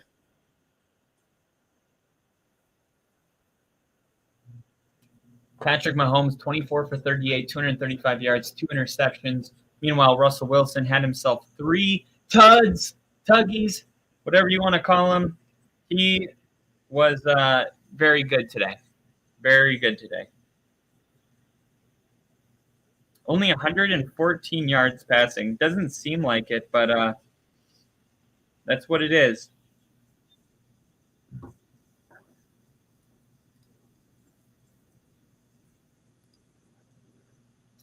And this one is going to be returned from the Chiefs. And he's going to be slung down at the 11-yard line. And they can't get 2 touchdowns and a 2-point conversion in 24 seconds. That one might be all she wrote. Meanwhile, Arizona is going for a 2-point attempt right now to try to make this a 8-point game. There's still 1 minute and 14 seconds left. Let's see what happens here. And they're going to throw a quick screen. And wow, big hit by P.J. Locke on Rice. That was a huge hit. And Russell Wilson is pumping the crowd up. And so are this defense, and Kansas City won't snap the ball again. That is it. The Denver Broncos have beaten the Kansas City Chiefs in the Mile High City. Ladies and gentlemen, we are starting new traditions. The old is gone. This is the new Denver Broncos. as Sean Payton walks his way midfield to shake hands with Andy Reid. And wow, what a feeling. What a feeling. Sean makes his way to midfield, cameras all around. Andy Reid slowly making his way out there, trying to find Mr. Payton. And there it goes. Kelsey already into the locker room, shaking hands with Mahomes. Denver just being resilient. Arizona tried to go for the 2-point conversion, did not get it, unfortunately. So it's going to be a 10-point lead for Baltimore.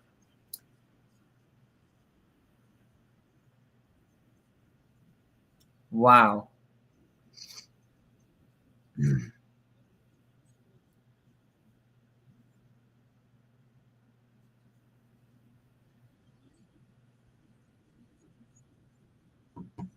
All right, Lamar.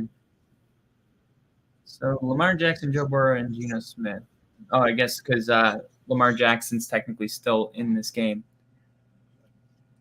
But the Bengals are going to get a win easily. Gonna get the dub here.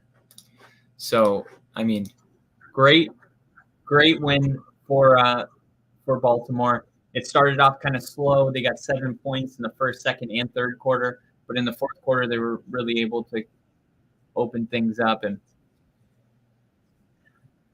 Arizona's going to, have to go for the onside here. Matt Prater, one of the best kickers in the league. Anything can happen. And Jinja said, big win for you guys today. Who plays tonight? We got the Bears and the Chargers in Los Angeles. Rick is so excited. He's a Bears fan, so you always love when your team's on primetime. Now, I always thought they should have flexed the Bengals 49ers game to primetime. To me, that's like a game that screams primetime football. But not the way that it went down. And let's see, it looks like they didn't get the onside. So I think that's going to be your final 31-21. Let me update the ticker here. 31. I mean, you showed some fight if you're Arizona. There at the end. We had 7 points most of the game, but found a way to get it done. And Denver is 24-9.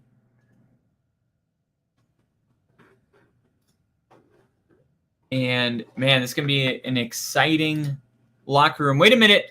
They're saying they got it. They're saying Arizona's got the ball. The onside kick hadn't happened yet. And they do. Arizona has the football. Now it's a 10-point game. Hey, respect to the Cardinals fans for still being there. I knew Matt Prater, dude. Matt Prater's, if you need a guy to make this kick, Prater can do it, man. Matt Prater is a really solid kicker. And then Bill said it's Perna's birthday, and the Broncos gave him a very sweet present. I saw that. I love that. And then I was thinking Bengals-Niners should have been it too, but seeing how that game ended up, the Bears-Chargers might be better. And then Steve said those 2 INTs really hurt Arizona. Yeah. And we'll see if they can – I mean, it's a 2-possession game, but we'll see if they can get some pride points here on the board at the midfield point. And Dobbs looking. He's going to throw it and tries to get to the sideline and does. That stops the clock at 1:05. 1:05.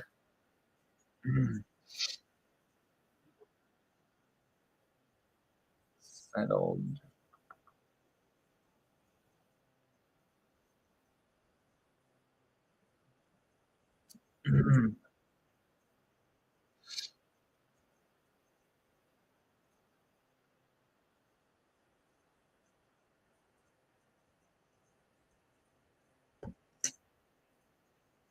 Wow. Did he catch that? No, they're going to say he was out. What a great throw by Dobbs, though. Jeez. Get out of here, Dobbs. What are you doing? That's a really incredible throw and catch.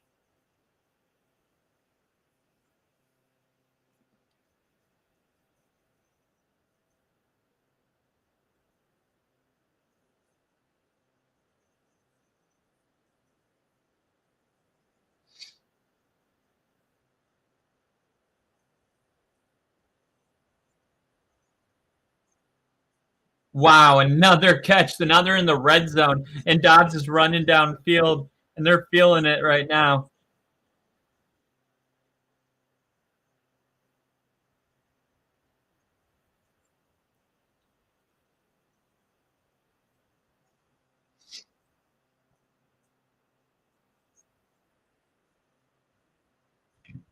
Incomplete to the end zone. Trying to see what we got here. Of course.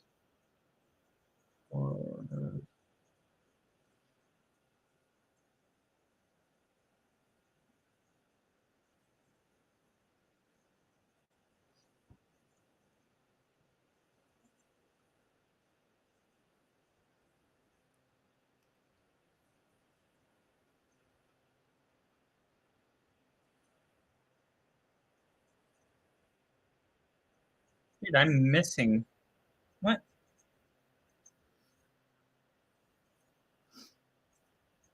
I'm missing something right now. Where's my $140 I won? Why is it not in here? Did they take it from me?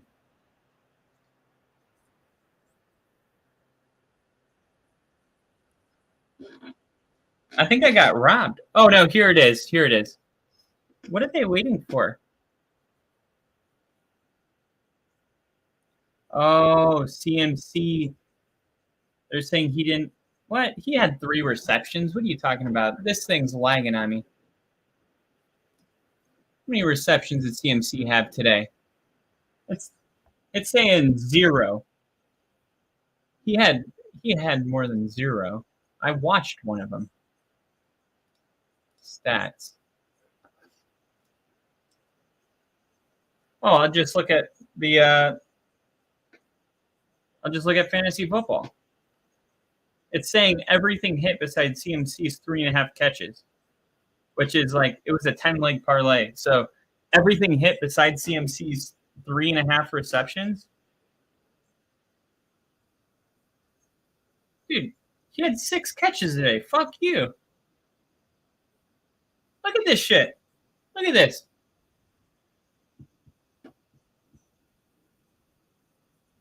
Look at this. Keep going down. Look at CMC. McCaffrey, over 3.5 receptions. It says he has 0.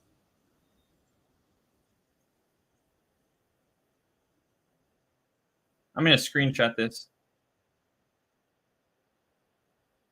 It's kind of weird. All right, so they got the field goal, and now they got to do the onside again. And, oh, right to Aguilar, and there's your final. There's your final. You got to love that for Arizona. Stayed in the game. They fought hard.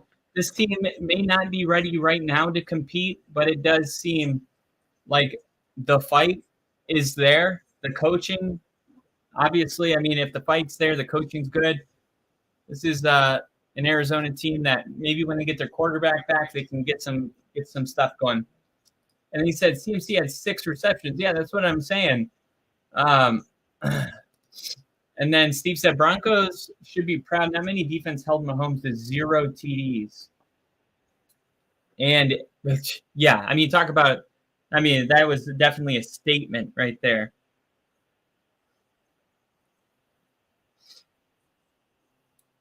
So that's weird. It's saying that it's also saying that this bet is active right now. But I don't know why it's saying that it's active, because the 49ers Bengals game's over. The Philly Washington game's over. The Saints and Colts game's over. And the Steelers Jags game's over. These are all games that are over. This is strange. Very, very strange. because I looked at my account and I'm like, there should be an extra $100 in here, because I saw when CMC made that, but it may just be the app is being weird. I know one thing, I would be having a heart attack if I would have put $10 on that. That would have been $1,000. That would have been dope. But I only do $1 bets. You guys know that. And JC said I'll talk to FanDuel about it. Hopefully, I'm gonna give it like an hour to sort itself out. I'm sure it will. But that is there we go. So that is the end of our first slot games. I'm talking with Rick right now. It looks like Rick is going to be coming back in pretty soon for Sunday Night Football. Super, super excited about it. So he's going to be obviously going for the Bears today. Let's see. What do we got for the Bears game today? What do you guys think is going to happen? I don't want to place any bets that's going to have me cheering against Rick's team. You know what I'm saying? I might feel bad about that. Okay. So my balance is okay. It there it goes. It just came through. We're good. Hey, we keep going up. Look, I started this account with only $5 of my own money, and look where it's up to. 802. It's super blurry. And as I was showing that, I was like, maybe this is PPI, personal protected information. So I took it away, but $800 and never placing a bet more than $1. You got to love when you build something from the ground up like that. So I'm looking at the Bears game right now. It says Justin Herbert, 2 passing touchdowns. Austin Eckler, 40 yards rushing. DJ Moore, 50 yards receiving. Kellen Moore, 60 yards. Keenan Allen, 60 yards receiving. Oh, let's see. Let's add that. And then let's also add, do you think the Bears are going to cover at 9.5? Let me know in the comments if the Bears cover at 9.5. Will the Bears lose by 10 or more? PHI, protected health information. I work in insurance, so it's drilled into us. Well, they call it private personal. In the military, it's PPI, private personal information. But if you work in healthcare, then you also know about like HIPAA and stuff, like HIPAA violations and stuff like that. I don't think luckily there's no healthcare in there, but I know what you mean. Austin Eckler, DJ Moore, Dante Foreman, Keenan Allen, all to score a touchdown. That could be fun. But that's not going to hit. You're not going to get 4 of those. Let's see. Who's most likely to score? I'm going to go with Dante Foreman. I'm going to add Dante Foreman in here because Dante Foreman's coming off a 3-touchdown game. So I'm just going to expect him to be able to get it done. And I'm going to add an Austin Eckler touchdown in as well. So we got Herbert with 2 passing touchdowns. Austin Eckler, 40 rushing yards. That's rushing yards, right? Yep. DJ Moore, 50 receiving yards. Keenan Allen, 60 receiving yards. And then the 2 running backs, Foreman and Eckler, to each get a touchdown. And let's see. We'll parlay the whole thing, put $1 on it. And no, we'll do $3 pays out 56. There we go. That's how we're going to do that. I think all that stuff's really likely to happen. I mean, it's not too much of a gamble, but that's why for me, I'll take something very likely to happen and I'll just add in 1 touchdown, because what FanDuel does is they give you these prop bets where they've already built it for you. And the thing is usually if it's one of those where everything's going to happen, they will, it'll be like bet $10 to win 30. But if you take that bet and you add one more thing that you believe is going to happen, like Foreman and Eckler getting a touchdown, all of a sudden now your odds shoot all the way up. So I'll build off of the ones they pre-build. But I don't like just like setting a bet that was already made for me. Like very rarely. I always say if they want me to do it, it's probably not a good one. You know what I mean? So Chargers to score in all 4 quarters. Correct score. Let's bet the correct score. Never done that one before. What do you guys think the score is going to be? The Bears and the Chargers. I'm going to say it's going to be like 33-20 or something like that.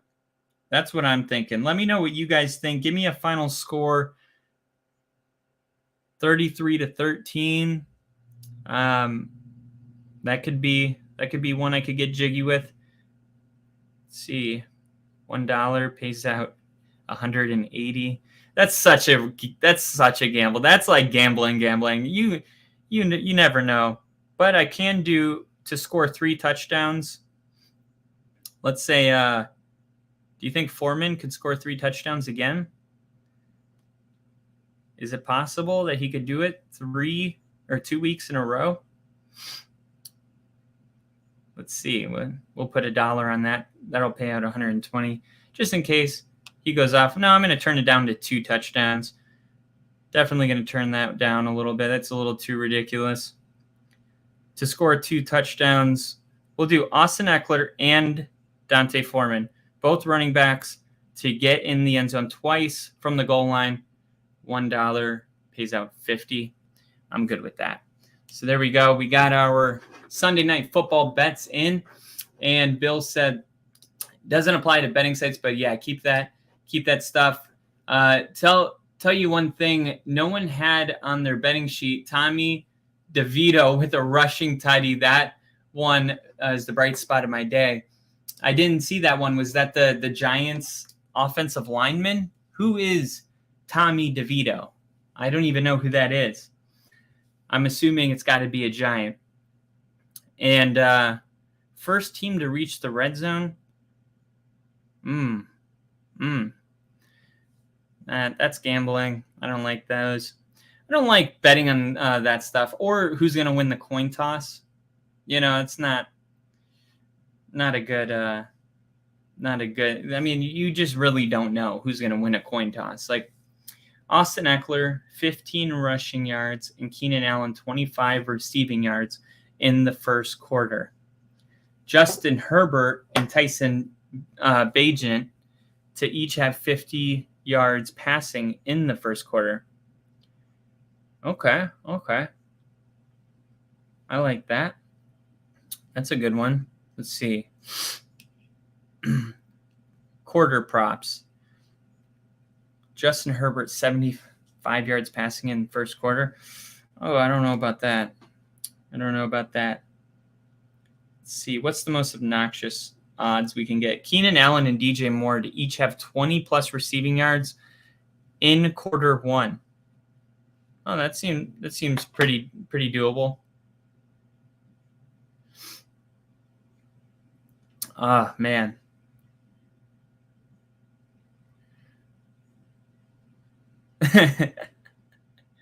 My brother just texted me. He goes, "You're an asshole." He had a 6-leg parlay for our friend Kurt that passed. He said everything hit. Russell Wilson decided to wake up the last 2 weeks. Unbelievable. I hope Kurt comes to butt fuck you in your sleep tonight.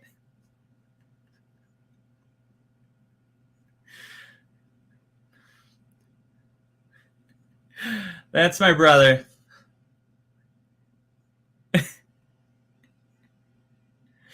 Oh, God.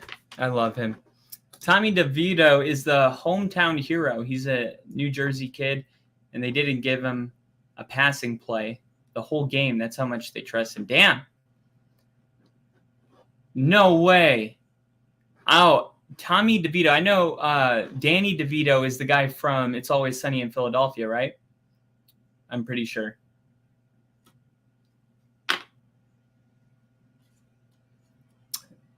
Oh, man.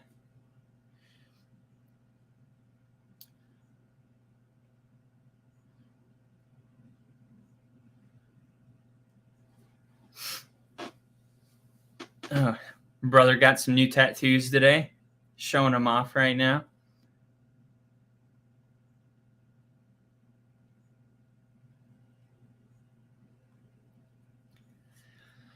All right. So we got, what time? 6:48. So we got, let's see.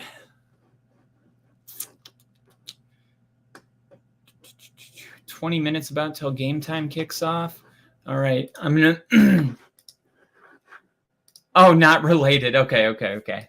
So yeah, I wasn't sure. I was like, well, he's like a shorter guy. I wouldn't think that his kid, is an NFL football player, but you never know. You know what I mean? You just never know. But that's awesome, man. I think the vibes were really good today around the league. The Saints Colts game, man, 38-27. I didn't expect that one to be as high scoring as it was. Miami taking care of business at home. That was what we expected. Jacksonville winning the games they're supposed to win, even the tough ones, and they're on the biggest winning streak in the NFL right now. Philly playing another close game with the Commanders, almost the same score that they had a couple weeks ago, but Philly finishes on top again. Seattle was up 14-0, and then Cleveland came back and was leading for the majority of the second half, and then the Seahawks able to get it done there at the way end. And yeah, Green Bay drops another one at home to the Vikings, unfortunately. Dallas was just too much for the Rams to hang on to, man. 43 points. That was a lot of points scored in that one, 63 points. Then you got Houston losing to a team that was winless. Carolina getting their first win. Came down to a last-second field goal, but it was Carolina's first win. So cheers to Carolina. Tampa and Buffalo, we saw that game already on Thursday night. And now we move in to Chicago and the Los Angeles Chargers. Ladies and gentlemen, we'll be back for Sunday Night Football in just about 15 minutes, just enough for me to grab something to eat and come back fully recharged, ready for Rick's Bears to take on my hated divisional AFC West rival, the Los Angeles Chargers. Thank you guys for watching this game. Thank you for being in here to enjoy the Broncos beating the Chiefs with me. JST, thanks for being a good sport about it. And then Bill and Steve, as always. Hope to see you guys in about 20 minutes. So Hat on Fire as well was in here. Burton Burger stopped in for a little bit. Cheers to all you guys, and we'll see you in about 20 minutes. All right. See you.